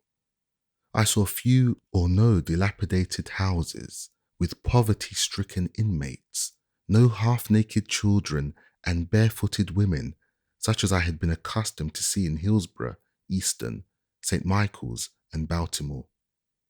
The people looked more able, stronger, healthier, and happier than those of Maryland. I was for once made glad by a view of extreme wealth, without being saddened by seeing extreme poverty. But the most astonishing, as well as the most interesting thing to me, was the condition of the colored people, a great many of whom, like myself, had escaped thither as a refuge from the hunters of men. I found many who had not been 7 years out of their chains, living in finer houses and evidently enjoying more of the comforts of life than the average of slaveholders in Maryland. I will venture to assert that my friend Mr. Nathan Johnson, of whom I can say with a grateful heart, I was hungry and he gave me meat. I was thirsty and he gave me drink. I was a stranger and he took me in, lived in a neater house, dined at a better table, took paid for, and read more newspapers, better understood the moral, religious, and political character of the nation than 9/10 of the slaveholders in Talbot County, Maryland. Yet Mr. Johnson was a working man. His hands were hardened by toil, and not his alone, but those also of Mrs. Johnson. I found the colored people much more spirited than I had supposed they would be. I found among them a determination to protect each other from the bloodthirsty kidnapper at all hazards. Soon after my arrival, I was told of a circumstance which illustrated their spirit. A colored man and a fugitive slave were on unfriendly terms. The former was heard to threaten the latter with informing his master of his whereabouts. Straight away, a meeting was called among the colored people under the stereotype notice, "Business of Importance." The betrayer was invited to attend. The people came at the appointed hour and organized the meeting by appointing a very religious old gentleman as president who, I believe, made a prayer, after which he addressed the meeting as follows: "Friends, we have got him here, and I would recommend that you young men just take him outside the door and kill him." With this, a number of them bolted at him, but they were intercepted by some more timid than themselves, and the betrayer escaped their vengeance and has not been seen in New Bedford since. I believe there have been no more such threats, and should there be hereafter, I doubt not that death would be the consequence. I found employment the 3rd day after my arrival in stowing a sloop with a load of oil. It was new, dirty, and hard work for me, but I went at it with a glad heart and a willing hand. I was now my own master. It was a happy moment, the rapture of which can be understood only by those who have been slaves. It was the first work, the reward of which was to be entirely my own. There was no Master Hugh standing ready the moment I earned the money to rob me of it. I worked that day with a pleasure I had never before experienced. I was at work for myself and newly married wife. It was to me the starting point of a new existence. When I got through with that job, I went in pursuit of a job of calking, but such was the strength of prejudice against colour among the white calkers that they refused to work with me, and of course I could get no employment. The footnote says, "I am told that coloured persons can now get employment at calking in New Bedford, a result of anti-slavery effort." The paragraph continues. Finding my trade of no immediate benefit, I threw off my calking habiliments and prepared myself to do any kind of work I could get to do. Mr. Johnson kindly let me have his wood horse and saw, and I very soon found myself a plenty of work. There was no work too hard, none too dirty. I was ready to saw wood, shovel coal, carry wood, sweep the chimney, or roll oil casks. All of which I did for nearly 3 years in New Bedford, before I became known to the anti-slavery world. In about 4 months after I went to New Bedford, there came a young man to me and inquired if I did not wish to take the Liberator. I told him I did, but just having made my escape from slavery, I remarked that I was unable to pay for it then. I, however, finally became a subscriber to it. The paper came, and I read it from week to week with such feelings that it would be quite idle for me to attempt to describe. The paper became my meat and my drink. My soul was set all on fire. Its sympathy for my brethren in bonds, its scathing denunciations of slaveholders, its faithful exposures of slavery, and its powerful attacks upon the upholders of the institution sent a thrill of joy through my soul, such as I had never felt before. I had not long been a reader of the Liberator before I got a pretty correct idea of the principles, measures, and spirit of the anti-slavery reform. I took right hold of the cause. I could do little, but what I could do, I did with a joyful heart, and never felt happier than when in an anti-slavery meeting. I seldom had much to say at the meetings because what I wanted to say was said so much better by others. But while attending an anti-slavery convention in Nantucket on the 11th of August, 1841, I felt strongly moved to speak, and was at the same time much urged to do so by Mr. William C. Coffin, a gentleman who had heard me speak in the Coloured People's Meeting at New Bedford. It was a severe cross, and I took it up reluctantly. The truth was, I felt myself a slave, and the idea of speaking to white people weighed me down. I spoke but a few moments when I felt a degree of freedom, and said what I desired with considerable ease. From that time until now, I have been engaged in pleading the cause of my brethren. With what success and with what devotion, I leave those acquainted with my labours to decide.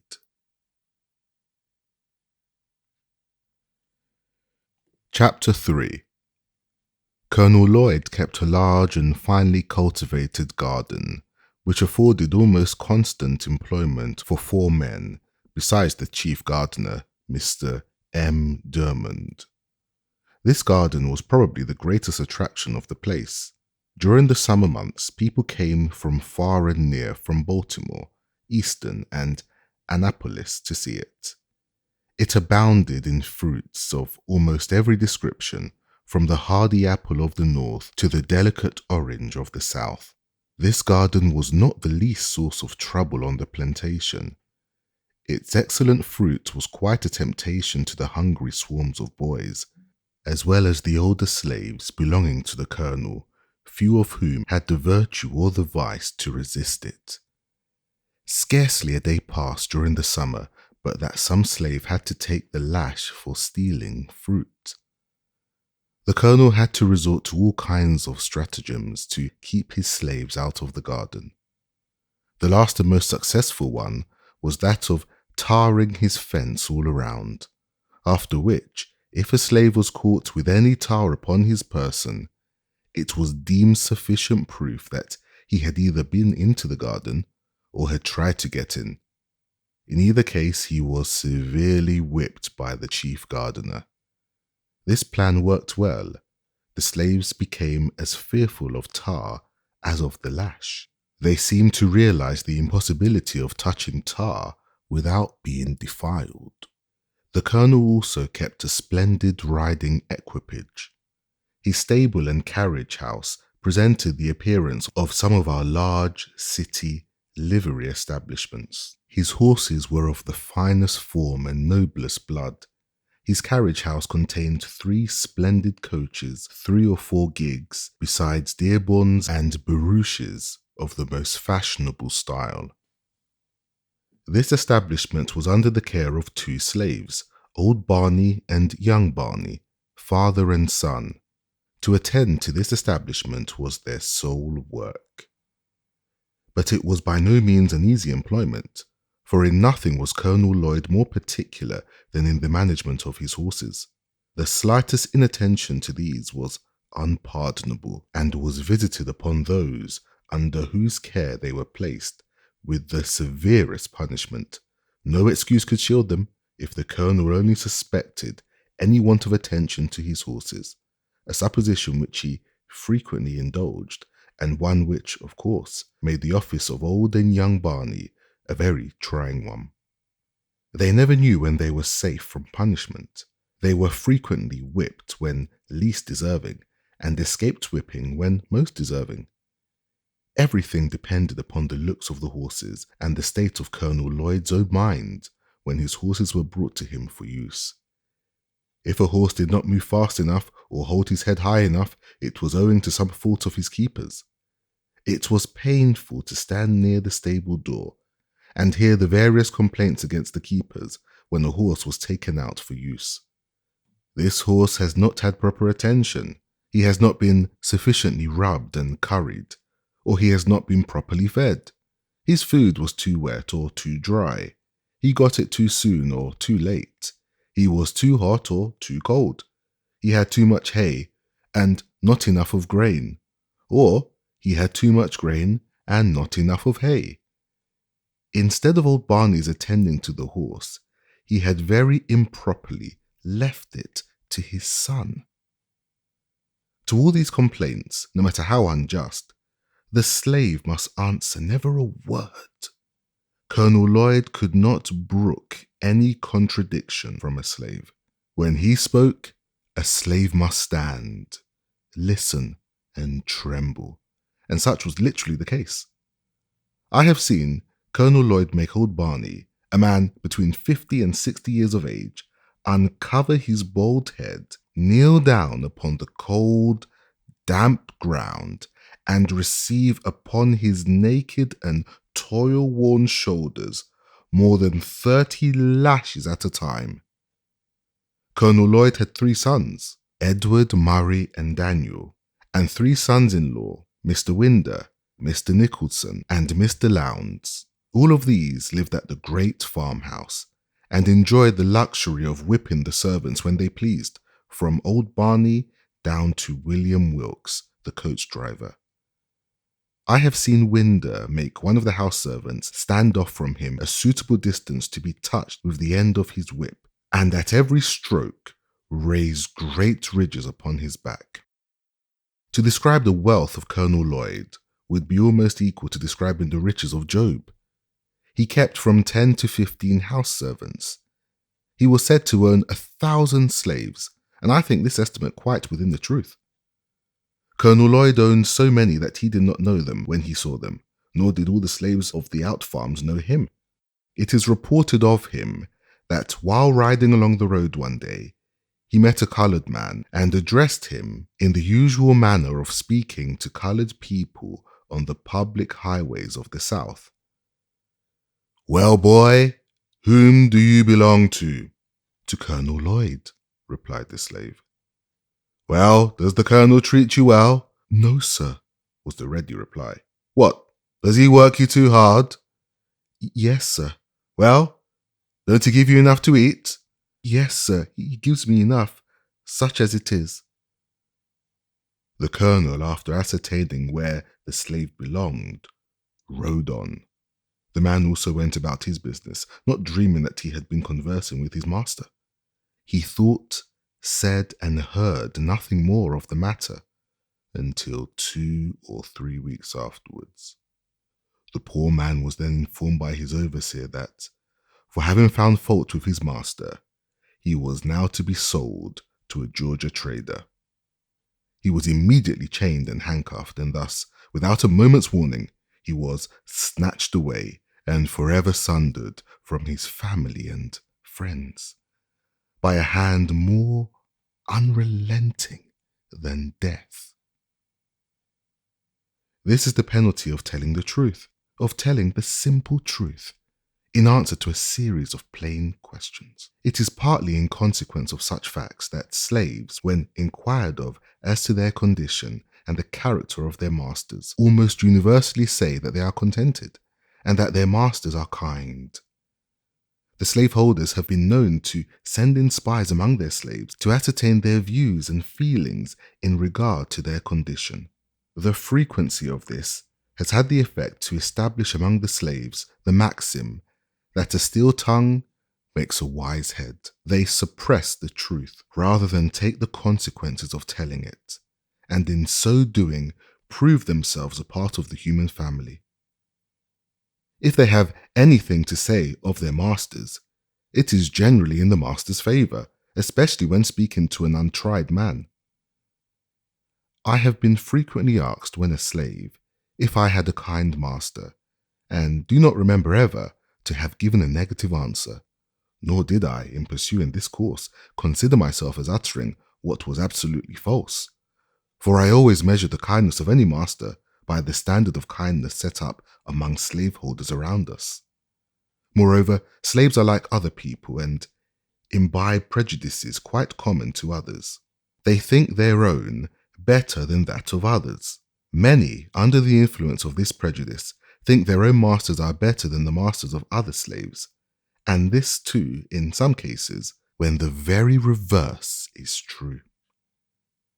Indeed, it is not uncommon for slaves even to fall out and quarrel among themselves about the relative goodness of their masters, each contending for a superior goodness of his own over that of the others.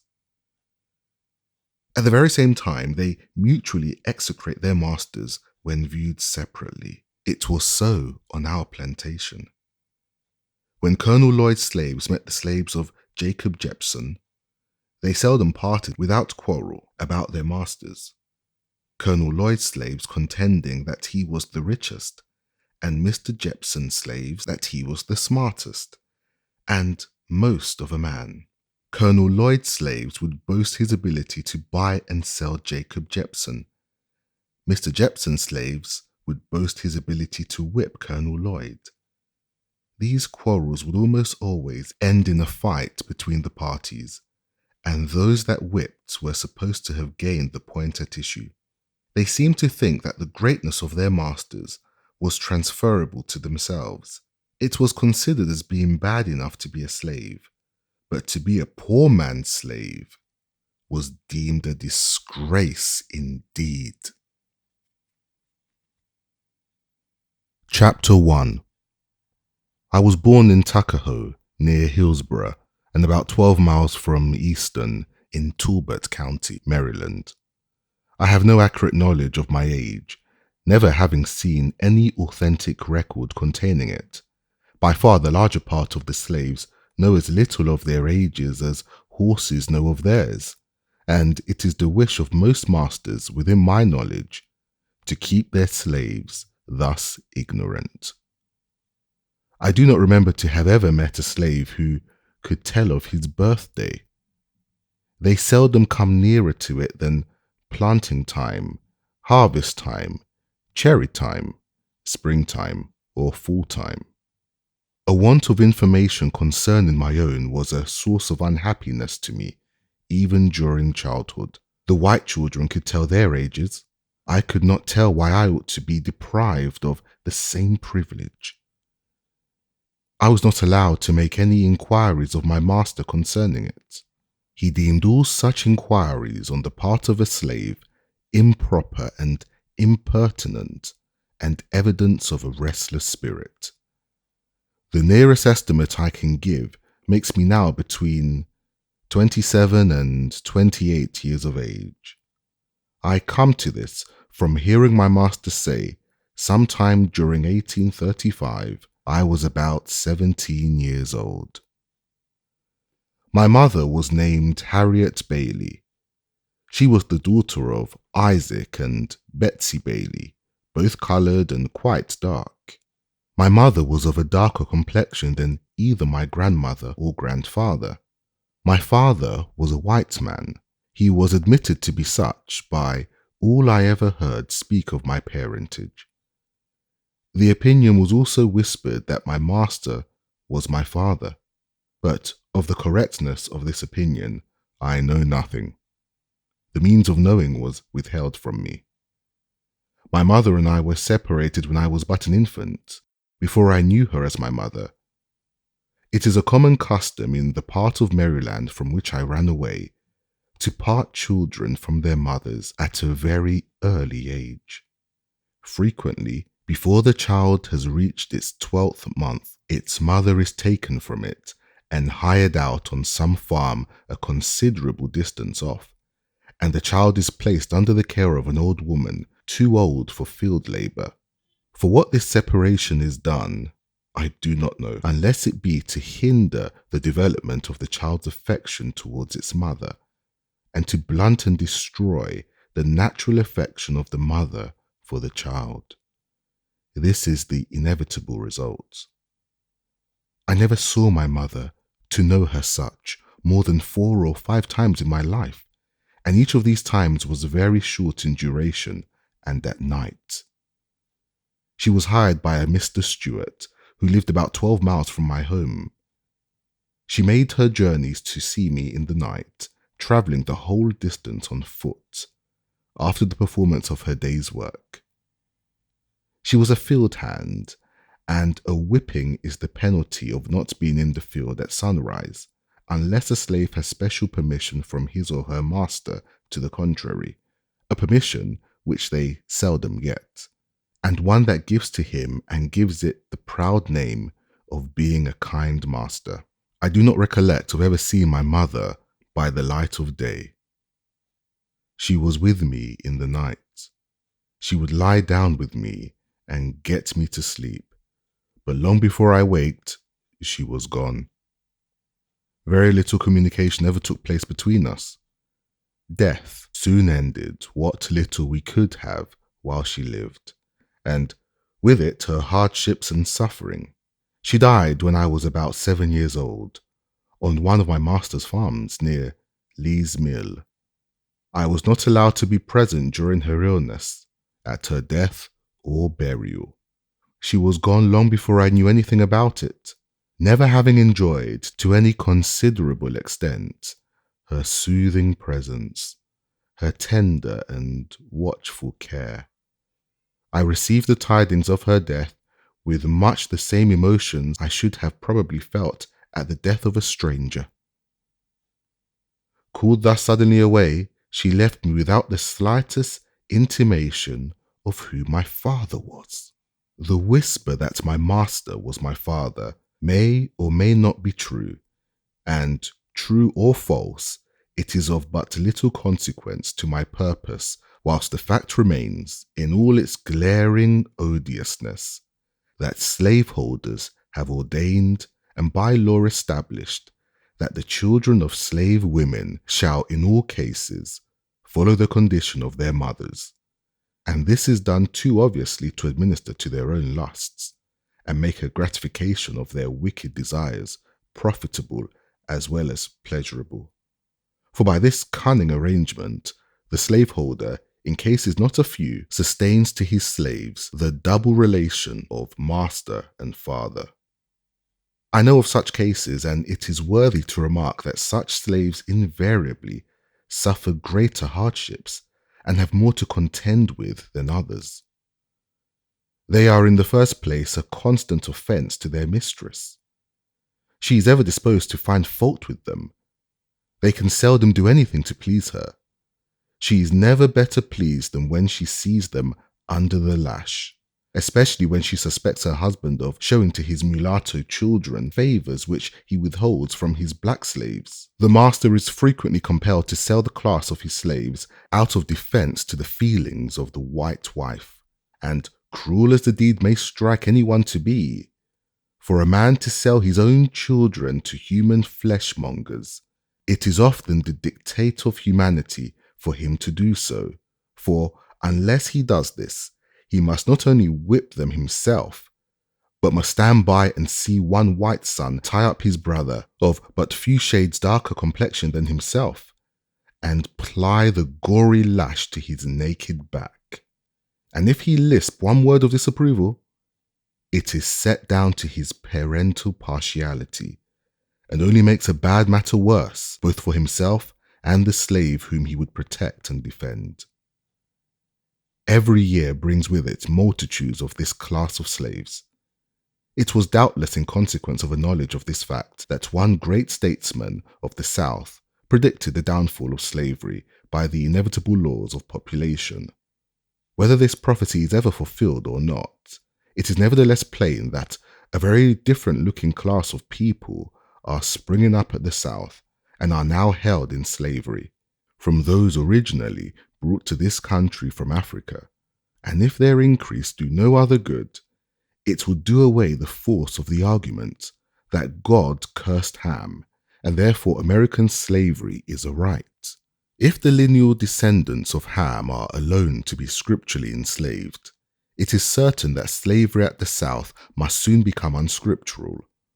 For thousands are ushered into the world annually who, like myself, owe their existence to white fathers, and their fathers most frequently their own masters.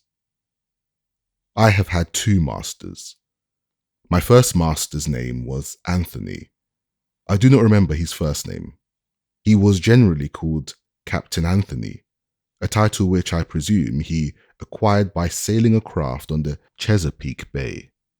He was not considered a rich slaveholder. He owned 2 or 3 farms and about 30 slaves. His farm and slaves were under the care of an overseer. The overseer's name was Plummer.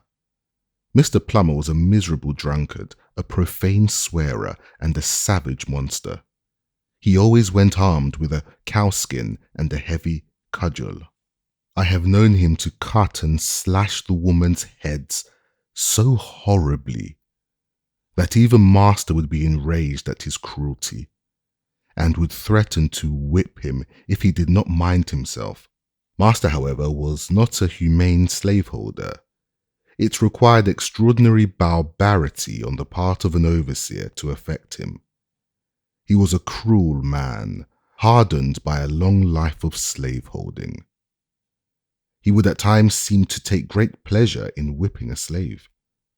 I have often been awakened at the dawn of day by the most heart-rending shrieks of an own aunt of mine, whom he used to tie up to a joist and whip upon her naked back till she was literally covered with blood. No words, no tears, no prayers from his gory victim seemed to move his iron heart from its bloody purpose. The louder she screamed, the harder he whipped, and where the blood ran fastest, there he whipped longest. He would whip her to make her scream, and whip her to make her hush, and not until overcome by fatigue would he cease to swing the blood-clotted cowskin. I remember the first time I ever witnessed this horrible exhibition. I was quite a child, but I well remember it. I shall never forget it whilst I remember anything. It was the first of a long series of such outrages, of which I was doomed to be a witness and a participant. It struck me with awful force. It was the blood-stained gates, the entrance to the hell of slavery, through which I was about to pass. It was a most terrible spectacle. I wish I could commit to paper the feelings with which I beheld it. This occurrence took place very soon after I went to live with my old master, and under the following circumstances. Aunt Hester went out one night, where or for what I do not know, and happened to be absent when my master desired her presence. He had ordered her not to go out evenings, and warned her that she must never let him catch her in company with a young man who was paying attention to her belonging to Colonel Lloyd. The young man's name was Ned Roberts, generally called Lloyd's Ned. Why Master was so careful of her may be safely left to conjecture. She was a woman of noble form and of graceful proportions, having very few equals and fewer superiors in personal appearance among the coloured or white women of our neighbourhood.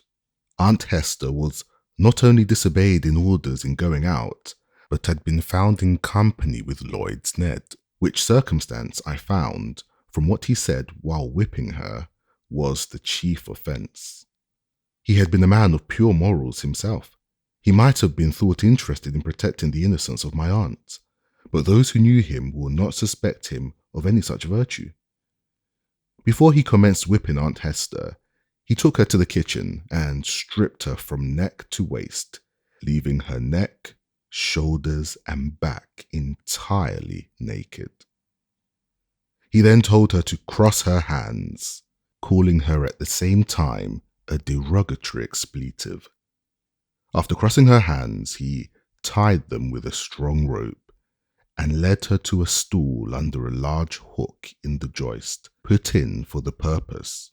He made her get upon the stool and tied her hands to the hook. She now stood fair for his infernal purpose. Her arms were stretched up at their full length, so that she stood upon the ends of her toes. He then said to her, "Now, you derogatory expletive, I'll learn you how to disobey my orders." And after rolling up his sleeves, he commenced to lay on the heavy cowskin, and soon the warm, red blood amid heart-rending shrieks from her and horrid oaths from him came dripping to the floor.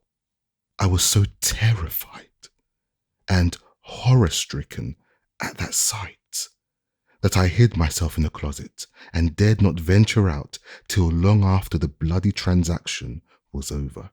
I expected it would be my turn next. It was all new to me. I had never seen anything like it before. I had always lived with my grandmother on the outskirts of the plantation, where she was put to raise the children of the younger women. I had therefore been, until now, out of the way of the bloody scenes that often occurred on the plantation.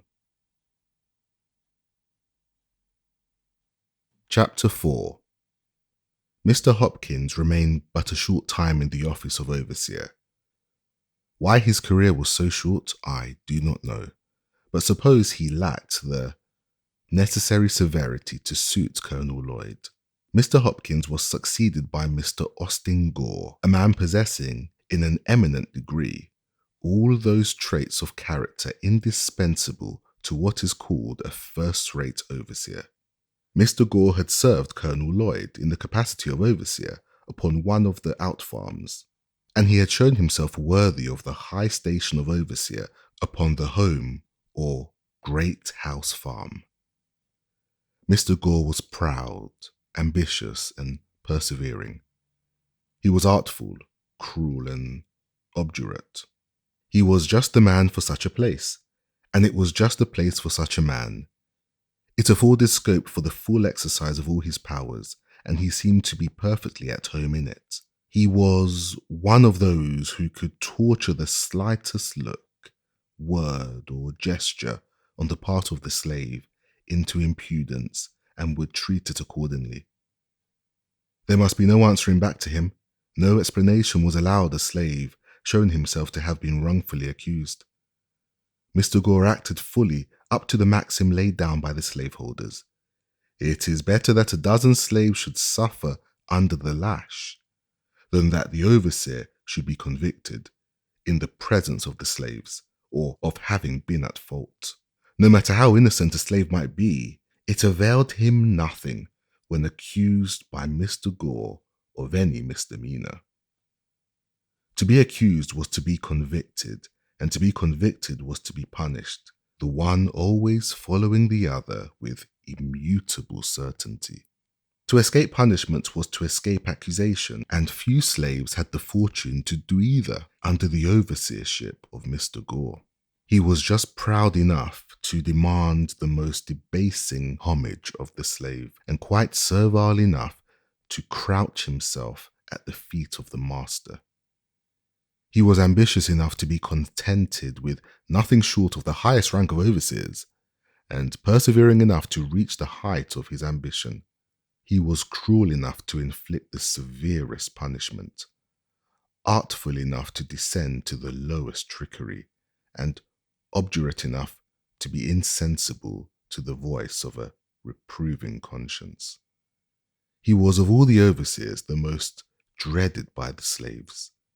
His presence was painful, his eye flashed confusion, and seldom was his sharp, shrill voice heard without producing horror and trembling in their ranks.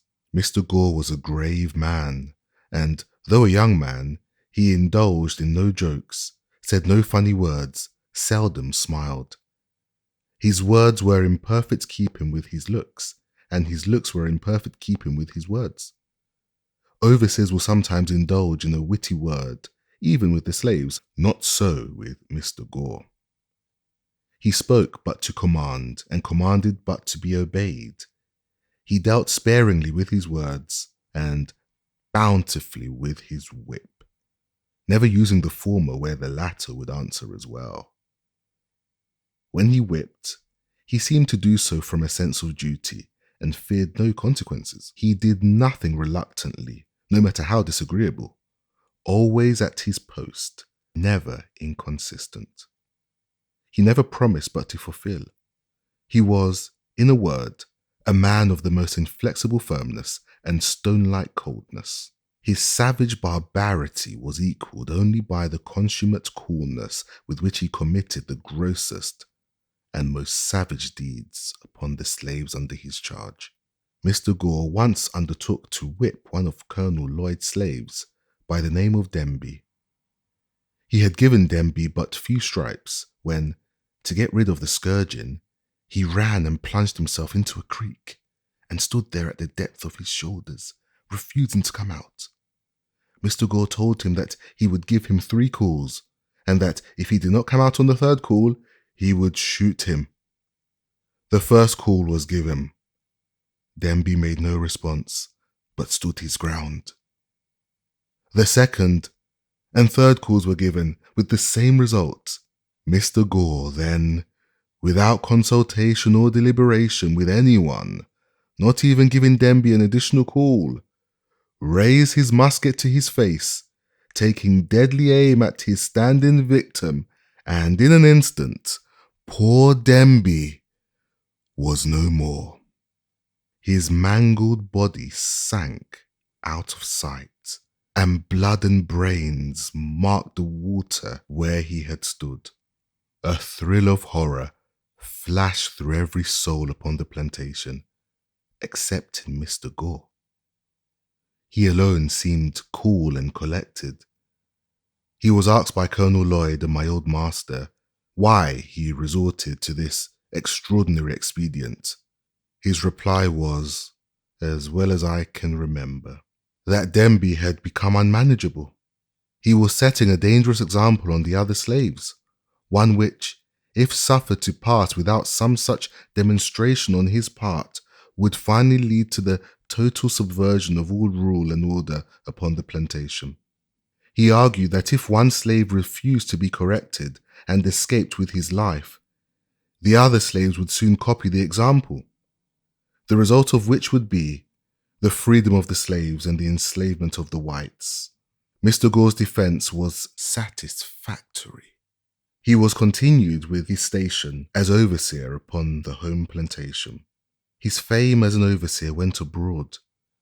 His horrid crime was not even submitted to judicial investigation.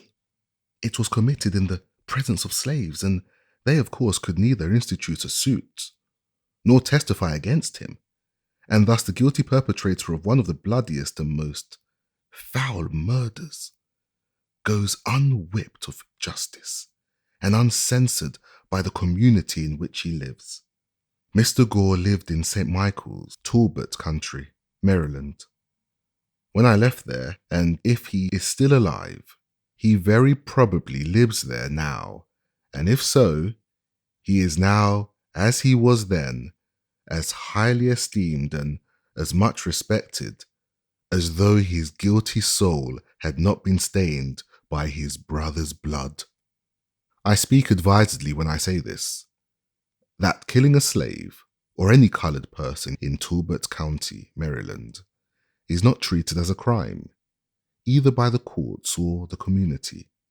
Mr. Thomas Landman of St. Michael's killed 2 slaves, one of whom he killed with a hatchet by knocking his brains out.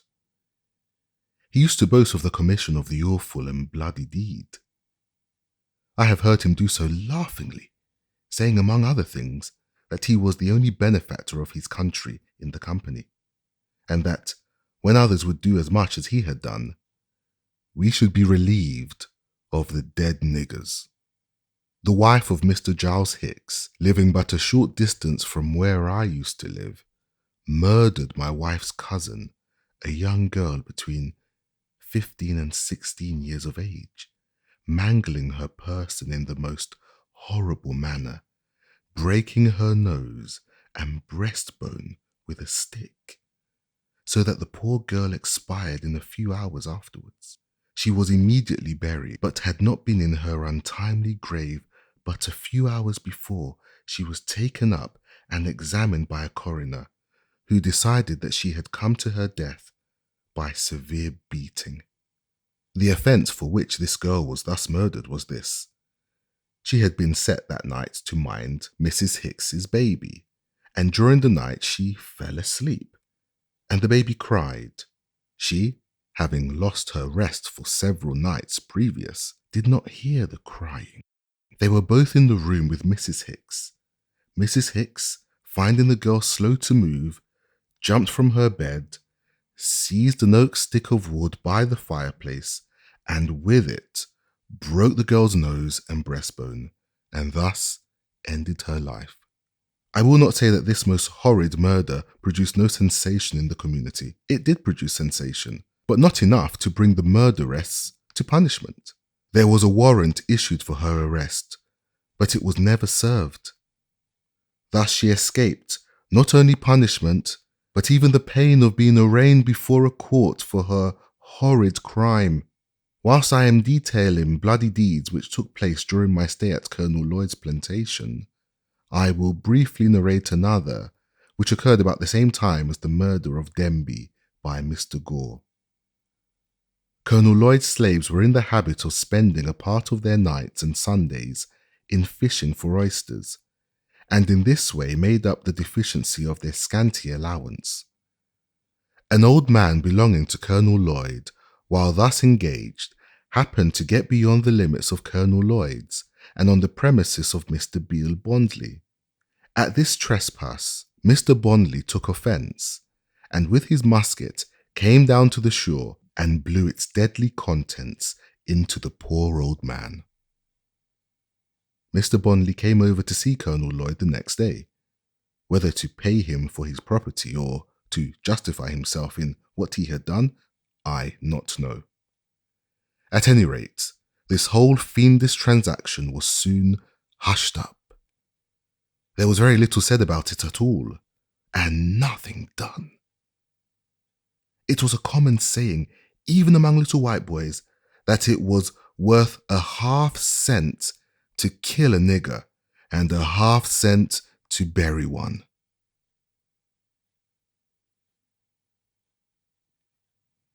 Chapter 9. I have now reached a period of my life when I can give dates.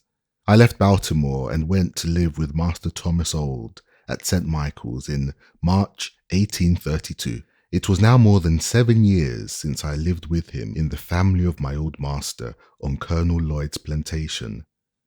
We, of course, were now almost entire strangers to each other. He was to me a new master, and I to him a new slave. I was ignorant of his temper and disposition. He was equally so of mine.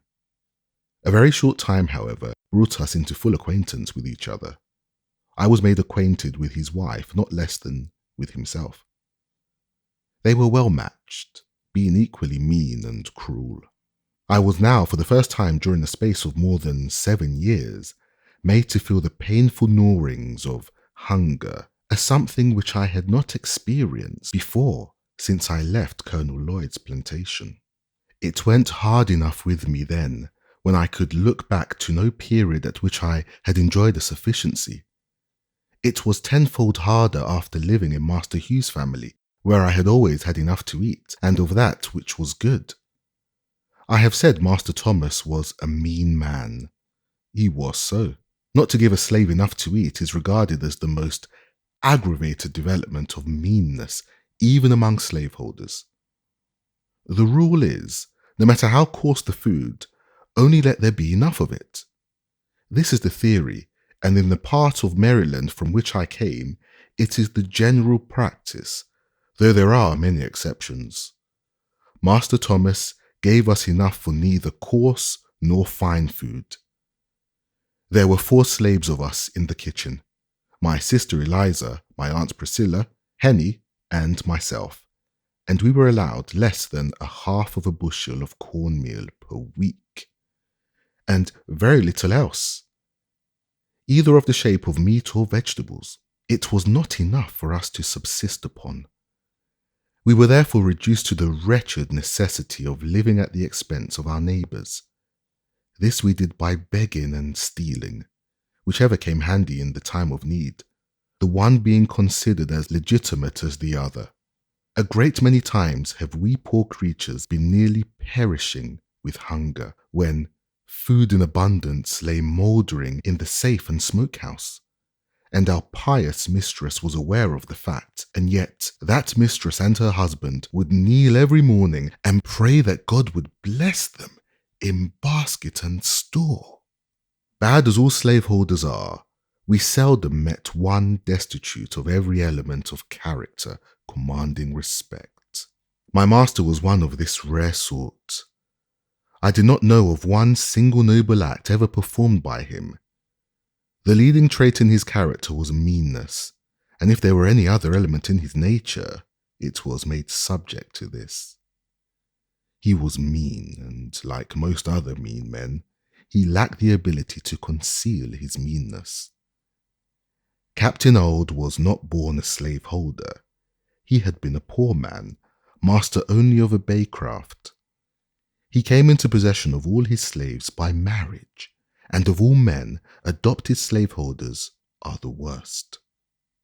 He was cruel but cowardly. He commanded without firmness. In the enforcement of his rules, he was at times rigid and at times lax. At times he spoke to his slaves with the firmness of Napoleon and the fury of a demon. At other times, he might well be mistaken for an inquirer who had lost his way. He did nothing of himself. He might have passed for a lion, but for his ears. In all things noble which he attempted, his own meanness shone most conspicuous. His airs, words, and actions were the airs, words, and actions of born slaveholders, and being assumed, were awkward enough. He was not even a good imitator. He possessed all the disposition to deceive, but wanted the power. Having no resources within himself, he was compelled to be the copyist of many, and being such, he was forever the victim of inconsistency, and of consequence, he was an object of contempt, and was held as such even by his slaves. The luxury of having slaves of his own to wait upon him was something new and unprepared for. He was a slaveholder without the ability to hold slaves. He found himself incapable of managing his slaves either by force, fear, or fraud. We seldom called him master. We generally called him Captain Auld, and were hardly disposed to title him at all.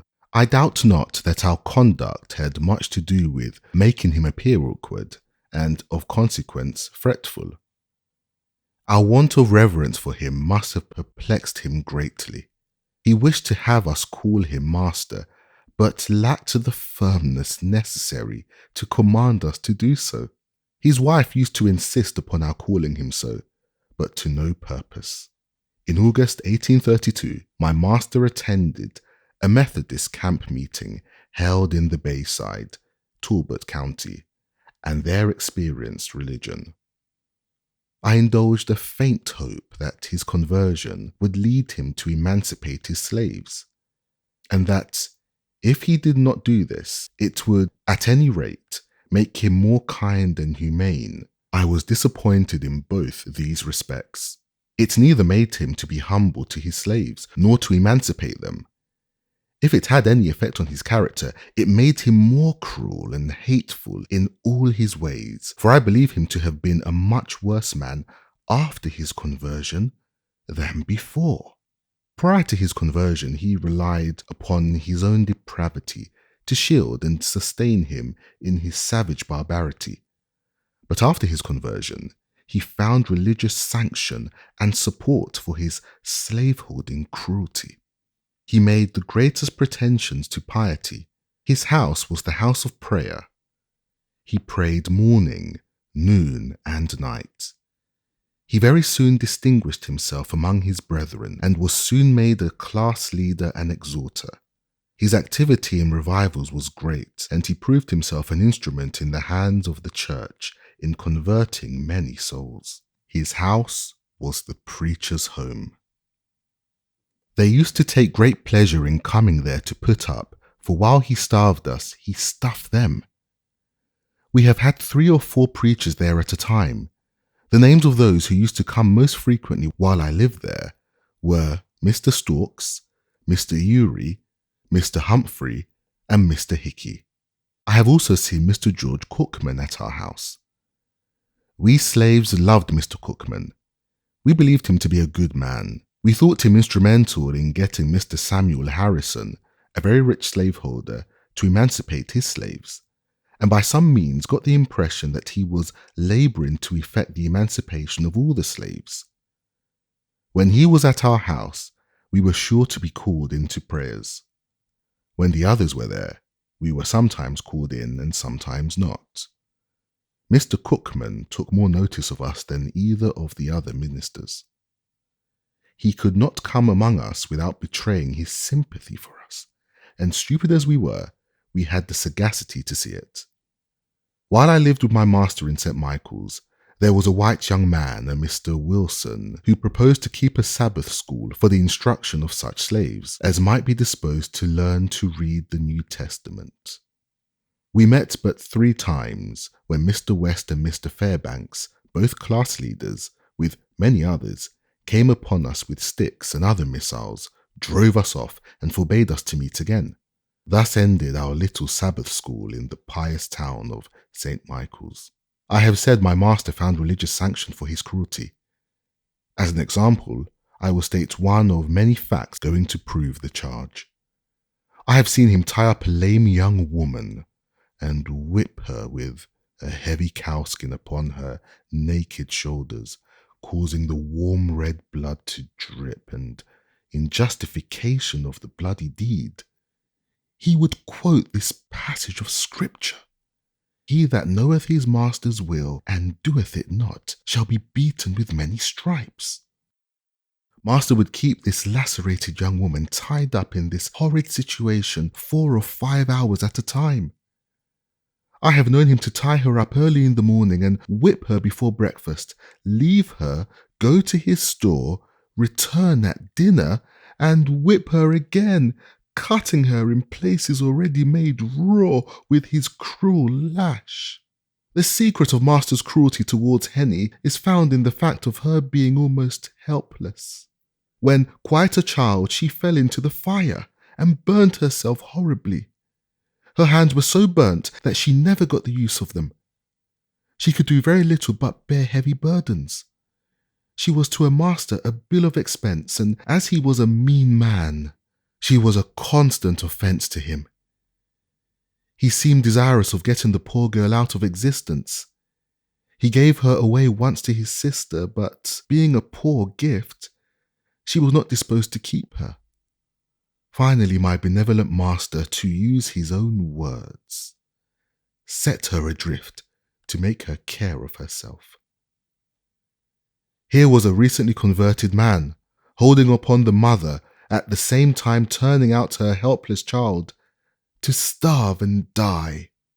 Master Thomas was one of the many pious slaveholders who hold slaves for the very charitable purpose of taking care of them. My master and myself had quite a number of differences. He found me unsuitable to his purpose.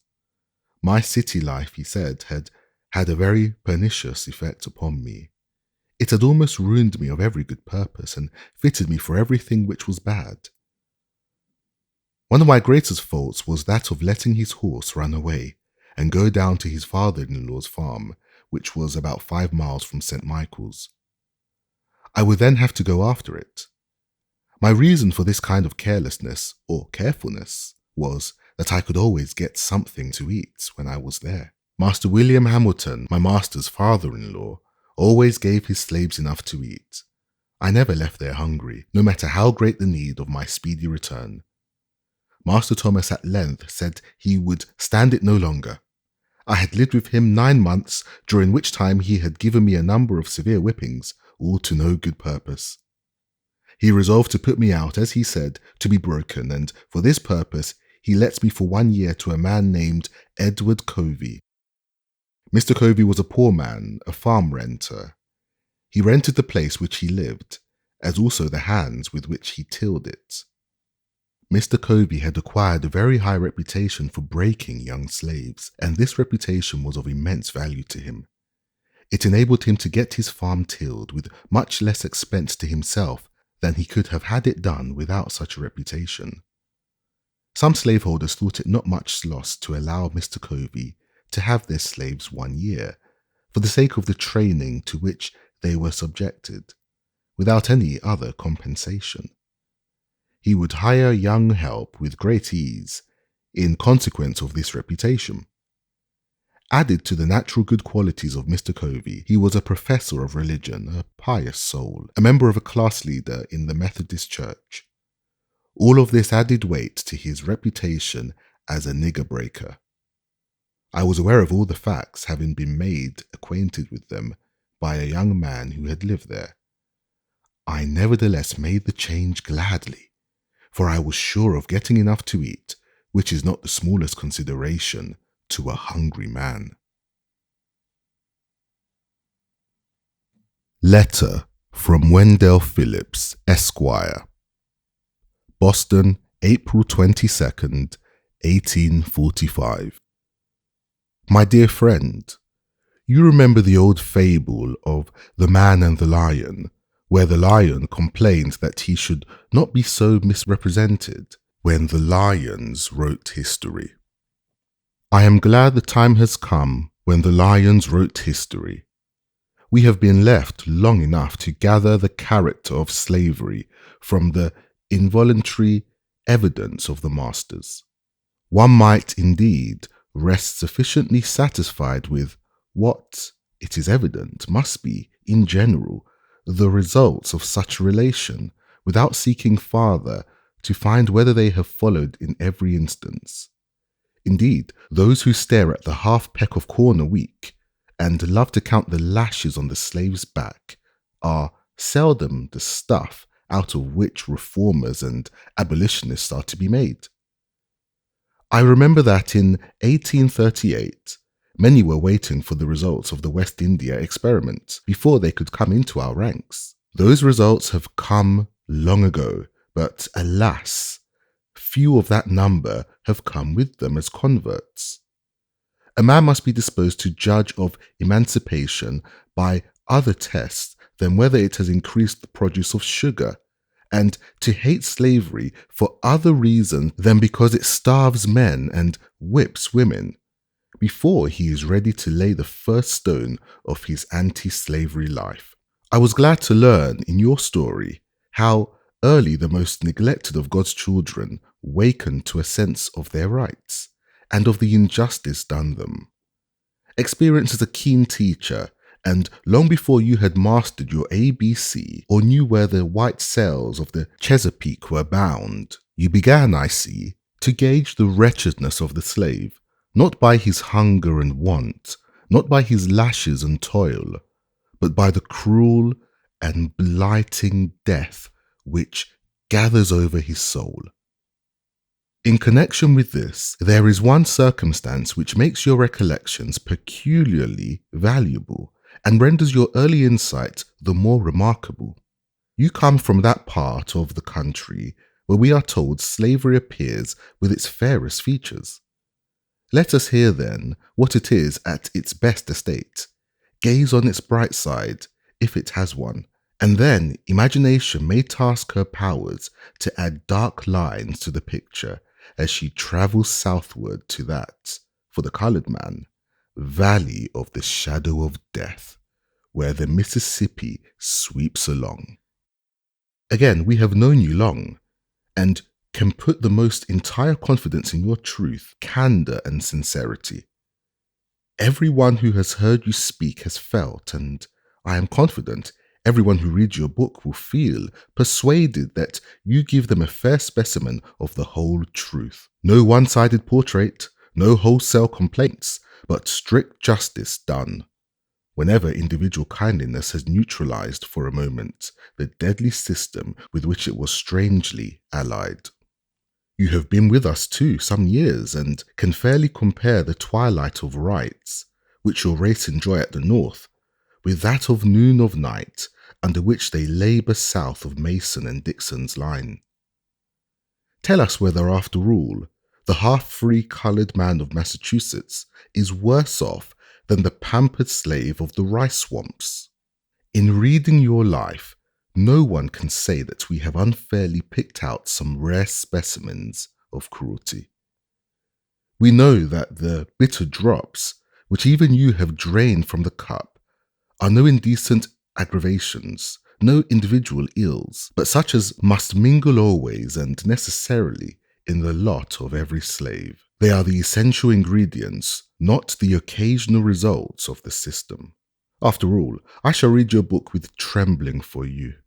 Some years ago, when you were beginning to tell me your real name and birthplace, you may remember I stopped you and preferred to remain ignorant of all, with the exception of a vague description, so I continued, till the other day when you read me your memoirs. I hardly knew at the time whether to thank you or not for the sight of them, when I reflected that it was still dangerous in Massachusetts for honest men to tell their names. They say their fathers in 1776 signed the Declaration of Independence with the halter about their necks. You too publish your Declaration of Freedom with danger compassing you around. In all the broad lands which the Constitution of the United States overshadows, there is no single spot, however narrow or desolate, where a fugitive slave can plant himself and say, I am safe. The whole armory of northern law has no shield for you. I am free to say that, in your place, I should throw the miss into the fire. You perhaps may tell your story in safety, endeared as you are to so many warm hearts by rare gifts, and still rarer devotion of them to the service of others. But it will be owing only to your labours and the fearless efforts of those who, trampling the laws and constitution of the country under their feet, are determined that they will hide the outcast, and that their hearths shall be, in spite of the law, an asylum for the oppressed, if, some time or other, the humblest may stand in our streets and bear witness in safety against the cruelties of which he has been the victim. Yet it is sad to think that these very throbbing hearts which welcome your story and form the best safeguard in telling it are all beating contrary to the statute in such case made and provided. Go on, my dear friend, till you and those who, like you, have been saved so as by fire from the dark prison house shall stereotype these free, illegal pulses into statutes, and New England, cutting loose from the blood-stained Union, shall glory in being the house of refuge for the oppressed, till we no longer merely hide the outcast or make a merit of standing idly by while he is hunted in our midst, but consecrating anew the soil of the pilgrims as an asylum for the oppressed, proclaim our welcome to the slaves so loudly that the tones shall reach every hut in the Carolinas and make the broken-hearted bondman leap up at the thought of old Massachusetts. God speed the day. Till then and ever, yours truly, Wendell Phillips. Chapter 10. I left Master Thomas's house and went to live with Mr. Covey on the 1st of January, 1833. I was now, for the first time in my life, a field hand. In my new employment, I found myself even more awkward than a country boy appeared to be in a large city. I had been at my new home but 1 week before Mr. Covey gave me a very severe whipping, cutting my back, causing the blood to run and raising ridges on my flesh as large as my little finger. The details of this affair are as follows. Mr. Covey sent me very early in the morning of one of our coldest days in the month of January to the woods to get a load of wood. He gave me a team of unbroken oxen. He told me which was the in-hand ox and which the off-hand one. He then tied the end of a large rope around the horns of the in-hand ox and gave me the other end of it and told me if the oxen started to run that I must hold on upon the rope. I had never driven oxen before and of course I was very awkward. I, however, succeeded in getting to the edge of the woods with little difficulty, but I had got a very few rods into the woods when the oxen took fright and started full tilt, carrying the cart against trees and over stumps in the most frightful manner. I expected every moment that my brains would be dashed out against the trees. After running thus for a considerable distance, they finally upset the cart, dashing it with great force against a tree, and threw themselves into a dense thicket. How I escaped death, I do not know. There I was entirely alone, in a thick wood, in a place new to me. My cart was upset and shattered. My oxen were entangled among the young trees, and there was none to help me. After a long spell of effort, I succeeded in getting my cart righted, my oxen disentangled, and again yoked to the cart. I now proceeded with my team to the place where I had, the day before, been chopping wood, and loaded my cart pretty heavily, thinking in this way to tame my oxen. I then proceeded on my way home. I had now consumed 1/2 of the day. I got out of the wood safely, and now felt out of danger.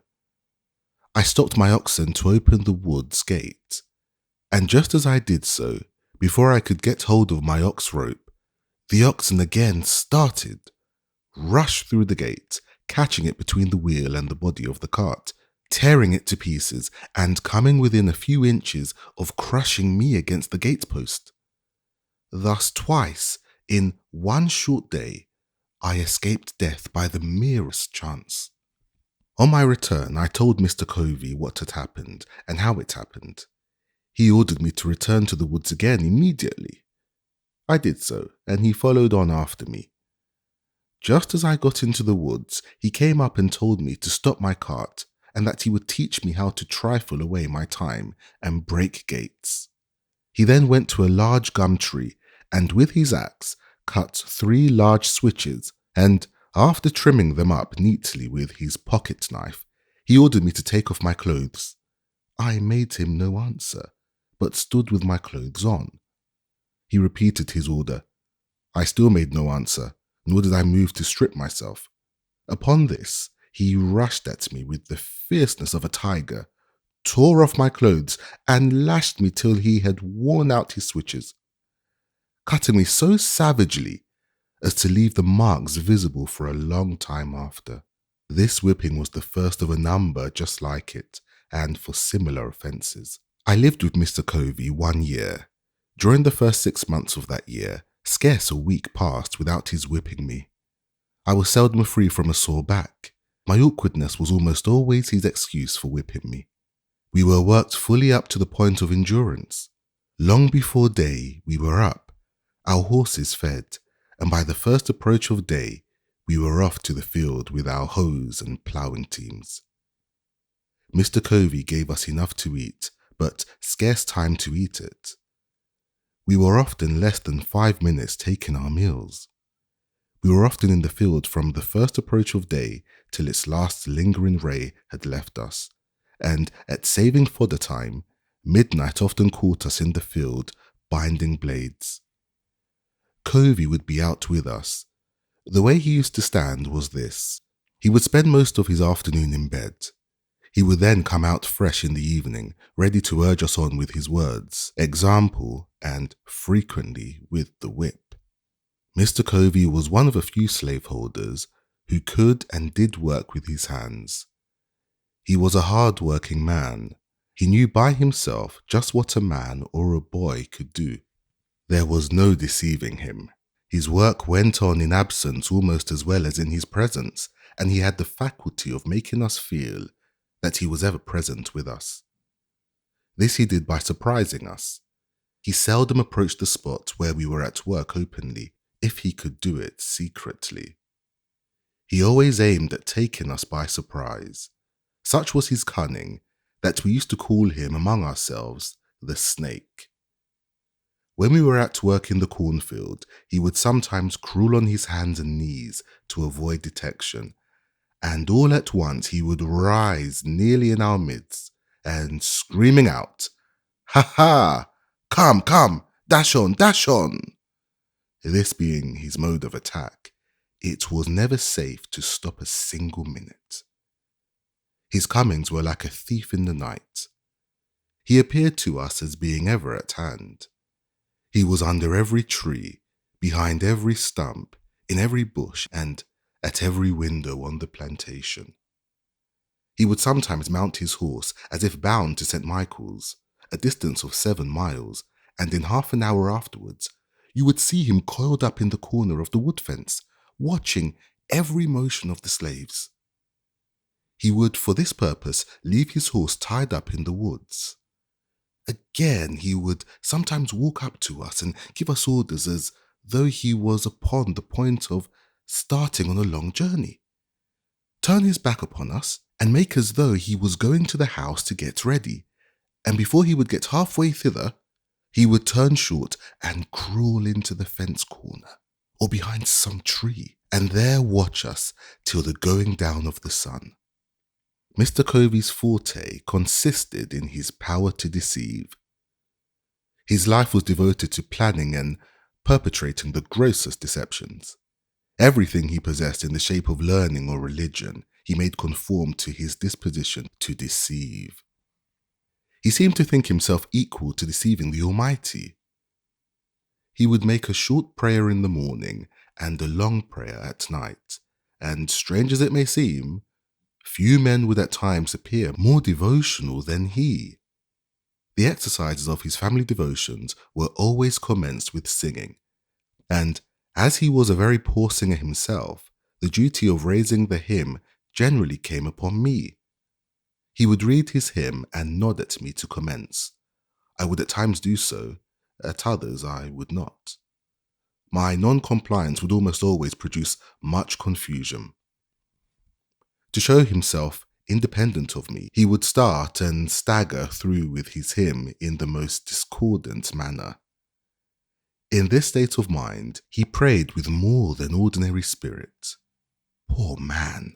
Such was his disposition, and success at deceiving, I do verily believe that he sometimes deceived himself into the solemn belief that he was a sincere worshipper of the Most High God, and this too, at a time when he may be said to have been guilty of compelling his woman slave to commit the sin of adultery. The facts in the case are these. Mr. Covey was a poor man. He was just commencing his life. He was only able to buy 1 slave, and, shocking as is the fact, he bought her, as he said, for a breeder. This woman was named Caroline. Mr. Covey bought her from Mr. Thomas Lowe, about 6 miles from St. Michael's. She was a large, able-bodied woman, about 20 years old. She had already given birth to one child, which proved her to be just what he wanted. After buying her, he hired a married man of Mr. Samuel Harrison to live with him 1 year, and him he used to fasten up with her every night. The result was that, at the end of the year, the miserable woman gave birth to twins. At this result, Mr. Covey seemed to be highly pleased, both with the man and the wretched woman. Such was his joy, and that of his wife, that nothing they could do for Caroline during her confinement was too good or too hard to be done. The children were regarded as being quite an addition to his wealth. If at any one time of my life more than another, I was made to drink the bitterest dregs of slavery, that time was during the first 6 months of my stay with Mr. Covey. We were worked in all weathers. It was never too hot or too cold. It could never rain, blow, hail or snow too hard for us to work in the field. Work, work, work was scarcely more the order of the day than of the night. The longest days were too short for him, and the shortest nights too long for him. I was somewhat unmanageable when I first went there, but a few months of the discipline tamed me. Mr. Covey succeeded in breaking me. I was broken in body, soul, and spirit. My natural elasticity was crushed. My intellect languished. The disposition to read departed. The cheerful spark that lingered about my eye died. The dark night of slavery closed in upon me, and behold a man transformed into a brute. Sunday was my only leisure time. I spent this in a sort of beast-like stupor, between sleep and wake, under some large tree. At times I would rise up, a flash of energetic freedom would dart through my soul, accompanied with a faint beam of hope that flickered for a moment and then vanished. I sank down again, mourning over my wretched condition. I was sometimes prompted to take my life, and that of Covey, but was prevented by a combination of hope and fear. My sufferings on the plantation seem now like a dream rather than stern reality. Our house stood within a few rods of the Chesapeake Bay, whose broad bosom was ever white with sails from every quarter of the habitable globe. Those beautiful vessels, robed in purest white, so delightful to the eye of free men, were to me so many shrouded ghosts, to terrify and torment me with thoughts of my wretched condition. I have often, in the deep stillness of a summer's Sabbath, stood all alone upon the lofty banks of that noble bay, and traced with saddened heart and tearful eye the countless number of sails moving off to the mighty ocean. The sight of these always affected me powerfully. My thoughts would compel utterance, and there, with no audience but the Almighty, I would pour out my soul's complaint in the rude way, with an apostrophe to the moving multitude of ships. You are loosed from your moorings, and are free. I am fast in my chains, and am a slave. You move merrily before the gentle gale, and I sadly before the bloody whip. You are freedom's swift-winged angels that fly round the world. I am confined in bands of iron. Oh, that I were free! Oh, that I were on one of your gallant decks and under your protecting wing. Alas, betwixt me and you, the turbid waters roll.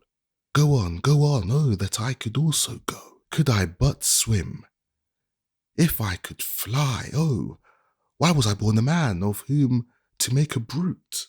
The glad ship is gone, She hides in the dim distance. I am left in the hottest hell of unending slavery. Oh, God, save me. God, deliver me.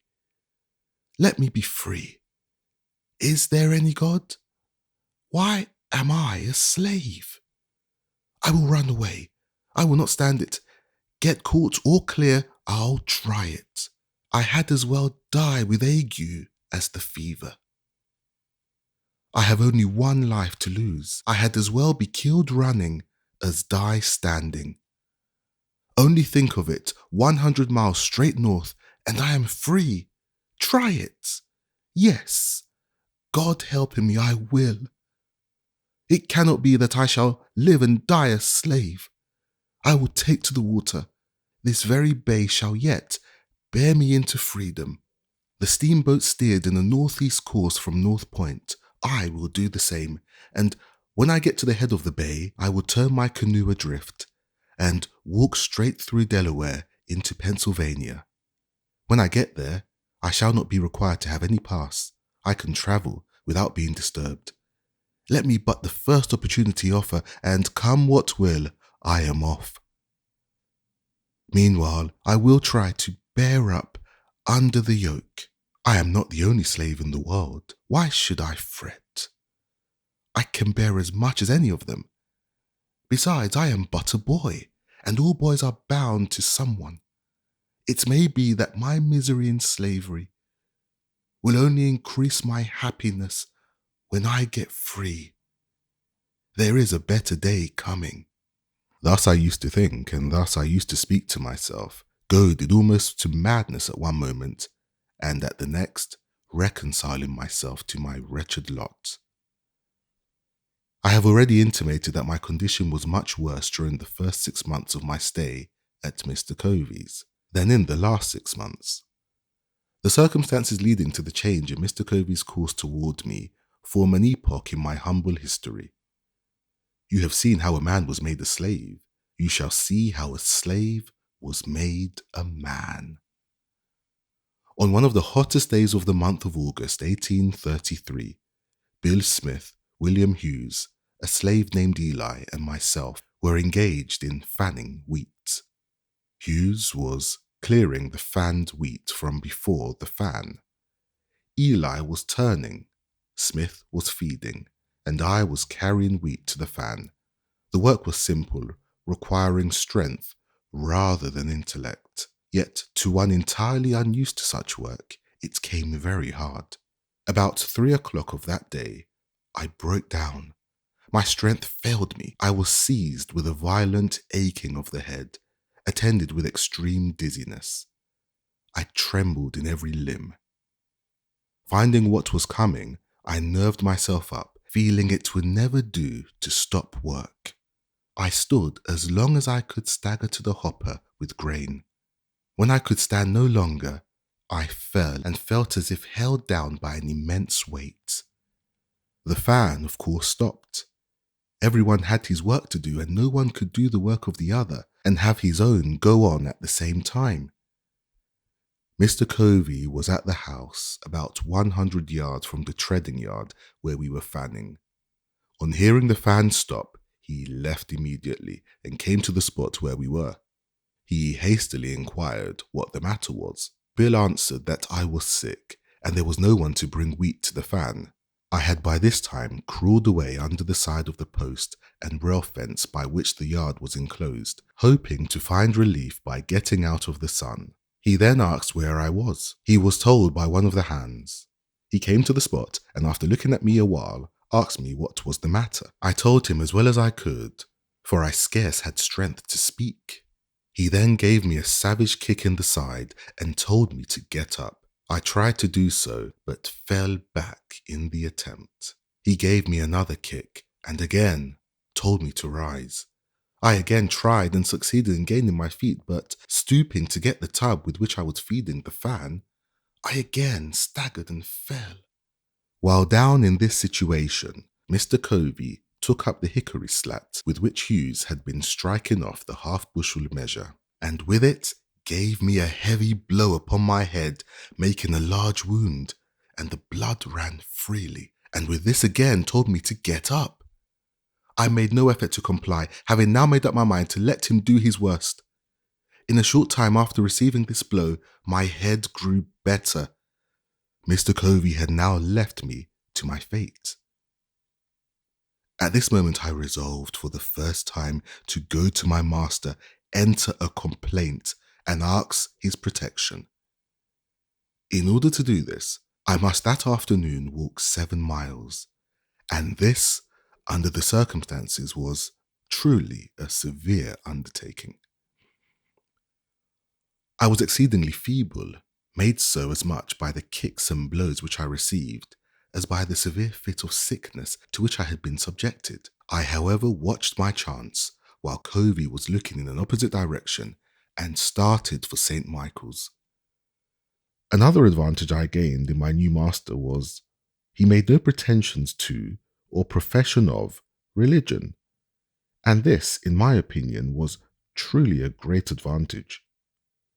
I assert most unhesitatingly that the religion of the South is a mere covering for the most horrid crimes, a justifier of the most appalling barbarity, a sanctifier of the most hateful frauds, and a dark shelter under which the darkest, foulest, grossest, and most infernal deeds of slaveholders find the strongest protection.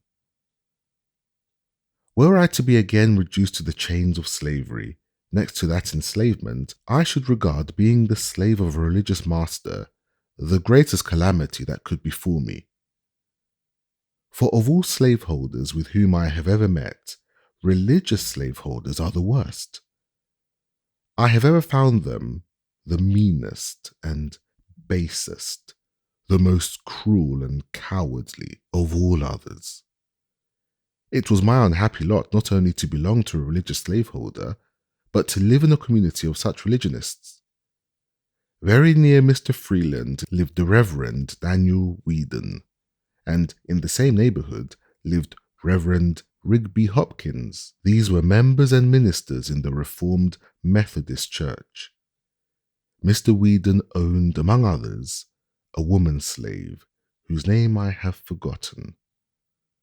This woman's back for weeks was literally raw, made so by the lash of this merciless religious wretch. He used to hire hands. His maxim was, behave well or behave ill. It is the duty of a master occasionally to whip a slave to remind him of his master's authority. Such was his theory, and such his practice. Mr. Hopkins was even worse than Mr. Whedon. His chief boast was his ability to manage slaves. The peculiar feature of his government was that of whipping slaves in advance of deserving it. He always managed to have one or more of his slaves to whip every Monday morning. He did this to alarm their fears and strike terror into those who escaped. His plan was to whip for the smallest offences, to prevent the commission of large ones. Mr. Hopkins could always find some excuse for whipping a slave. It would astonish one unaccustomed to a slaveholding life to see with what wonderful ease a slaveholder can find things of which to make occasion to whip a slave. A mere look, word or motion, a mistake, accident or want of power are all matters for which a slave may be whipped at any time. Does a slave look dissatisfied? It is said, he has the devil in him, and it must be whipped out. Does he speak loudly when spoken to by his master? Then he is getting high-minded and should be taken down a buttonhole lower. Does he forget to pull off his hat at the approach of a white person? Then he is wanting in reverence and should be whipped for it. Does he ever venture to vindicate his conduct when censured for it? Then he is guilty of impudence, one of the greatest crimes of which a slave can be guilty. Does he ever venture to suggest a different mode of doing things from that pointed out by his master? He is indeed presumptuous and getting above himself, and nothing less than a flogging will do for him.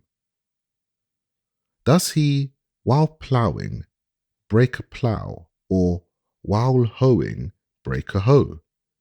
It is owing to his carelessness, and for it a slave must always be whipped. Mr. Hopkins could always find something of this sort to justify the use of the lash, and he seldom failed to embrace such opportunities. There was not a man in the whole country with whom the slaves who had the getting their own home would not prefer to live rather than with this Reverend Mr. Hopkins. And yet there was not a man anywhere round who made higher professions of religion, or was more active in revivals, more attentive to the class, love feast, prayer, and preaching meetings, or more devotional in his family, that prayed earlier, later, louder, and longer than this same Reverend slave driver, Rigby Hopkins.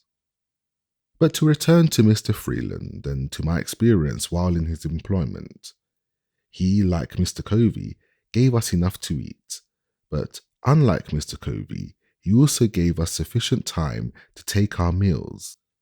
He worked us hard, but always between sunrise and sunset, he required a good deal of work to be done, but gave us good tools with which to work. His farm was large, but he employed hands enough to work it, and with ease compared with many of his neighbours. My treatment, while in this employment, was heavenly, compared with what I experienced at the hands of Mr. Edward Covey. Mr. Freeland was himself the owner of but 2 slaves. Their names were Henry Harris and John Harris. The rest of his hands he hired. These consisted of myself, Sandy Jenkins. Footnote: this is the same man who gave me the roots to prevent my being whipped by Mr. Covey. He was a clever soul. We used frequently to talk about the fight with Covey, and as often as we did so, he would claim my success as the result of the roots which he gave me. This superstition is very common among the more ignorant slaves. A slave seldom dies, but that his death is attributed to trickery. And Handy Caldwell. Henry and John were quite intelligent, and in a very little while after I went there, I succeeded in creating in them a strong desire to learn how to read. This desire soon sprang up in all others also. They very soon mustered up some old spelling books, and nothing would do but that I must keep a Sabbath school.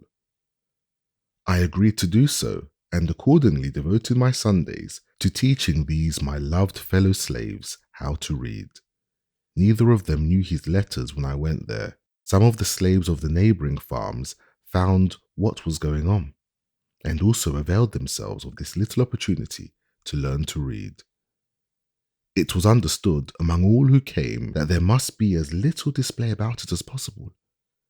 It was necessary to keep our religious masters at St. Michael's unacquainted with the fact that instead of spending the Sabbath in wrestling, boxing, and drinking whiskey, we were trying to learn how to read the will of God.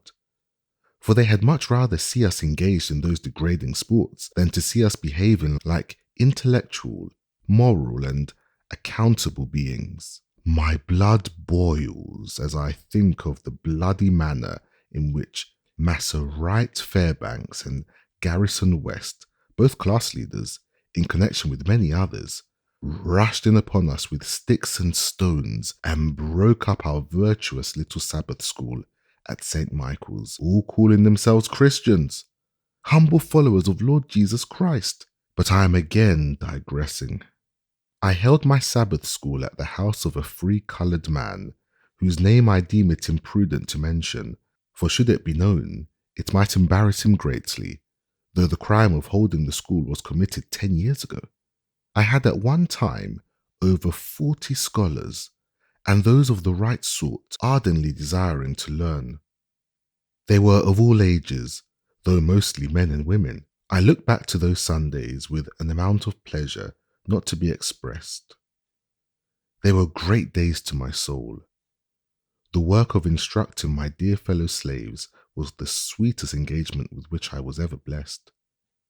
We loved each other, and to leave them at the close of the Sabbath was a severe cross indeed. When I think that these precious souls are today shut up in the prison house of slavery, my feelings overcome me, and I am almost ready to ask, does a righteous God govern the universe? And for what does he hold the thunders in his right hand, if not to smite the oppressor, and deliver the spoiled one out of the hand of the spoiler? These dear souls came not to Sabbath school because it was popular to do so, nor did I teach them because it was reputable to be thus engaged. Every moment they spent in that school, they were liable to be taken up and given 39 lashes. They came because they wished to learn. Their minds had been starved by their cruel masters. They had been shut up in mental darkness. I taught them because it was the delight of my soul to be doing something that looked like bettering the condition of my race. I kept up my school nearly the whole year I lived with Mr. Freeland, and beside my Sabbath school, I devoted 3 evenings in the week during the winter to teaching the slaves at home, and I have the happiness to know that several of those who came to the Sabbath school learned how to read, and that one at least is now free through my agency. The year passed off smoothly. It seemed only about half as long as the year which preceded it. I went through it without receiving a single blow. I will give Mr. Freeland the credit of being the best master I ever had, till I became my own master. For the ease with which I passed the year, I was, however, somewhat indebted to the society of my fellow slaves. They were noble souls. They not only possessed loving hearts, but brave ones. We were linked and interlinked with each other. I loved them with a love stronger than anything I have experienced since. It is sometimes said that we slaves do not love and confide in each other. In answer to this assertion, I can say, I never loved any or confided in any people more than my fellow slaves, and especially those with whom I lived at Mr. Freeland's. I believe we would have died for each other. We never undertook to do anything of any importance without a mutual consultation. We never moved separately. We were one, and as much so by our tempers and dispositions as by our mutual hardships to which we were necessarily subjected by our condition as slaves. At the close of the year 1834, Mr. Freeland again hired me of my master for the year 1835. But by this time, I began to want to live upon Freeland, as well as with Freeland. And I was no longer content, therefore, to live with him or any other slaveholder. I began with the commencement of the year to prepare myself for a final struggle, which should decide my fate one way or the other. My tendency was upward. I was fast approaching manhood, and year after year had passed, and I was still a slave. These thoughts roused me. I must do something. I therefore resolved that 1835 should not pass without witnessing an attempt on my part to secure my liberty, but I was not willing to cherish this determination alone. My fellow slaves were dear to me. I was anxious to have them participate with me in this, my life-giving determination. I therefore, though with great impudence, commenced early to ascertain their views and feelings in regard to their condition, and to imbue their minds with thoughts of freedom. I bent myself to devising ways and means for our escape, and meanwhile strove on all fitting occasions to impress them with the gross fraud and inhumanity of slavery. I went first to Henry, next to John, then to the others. I found in them all warm hearts and noble spirits. They were ready to hear and ready to act when a feasible plan should be proposed. This was what I wanted. I talked to them of our want of manhood. If we submitted to our enslavement without at least one noble effort to be free. We met often and consulted frequently and told our hopes and fears, recounted the difficulties, real and imagined, which we should be called on to meet. At times we were almost disposed to give up and try to content ourselves with our wretched lot.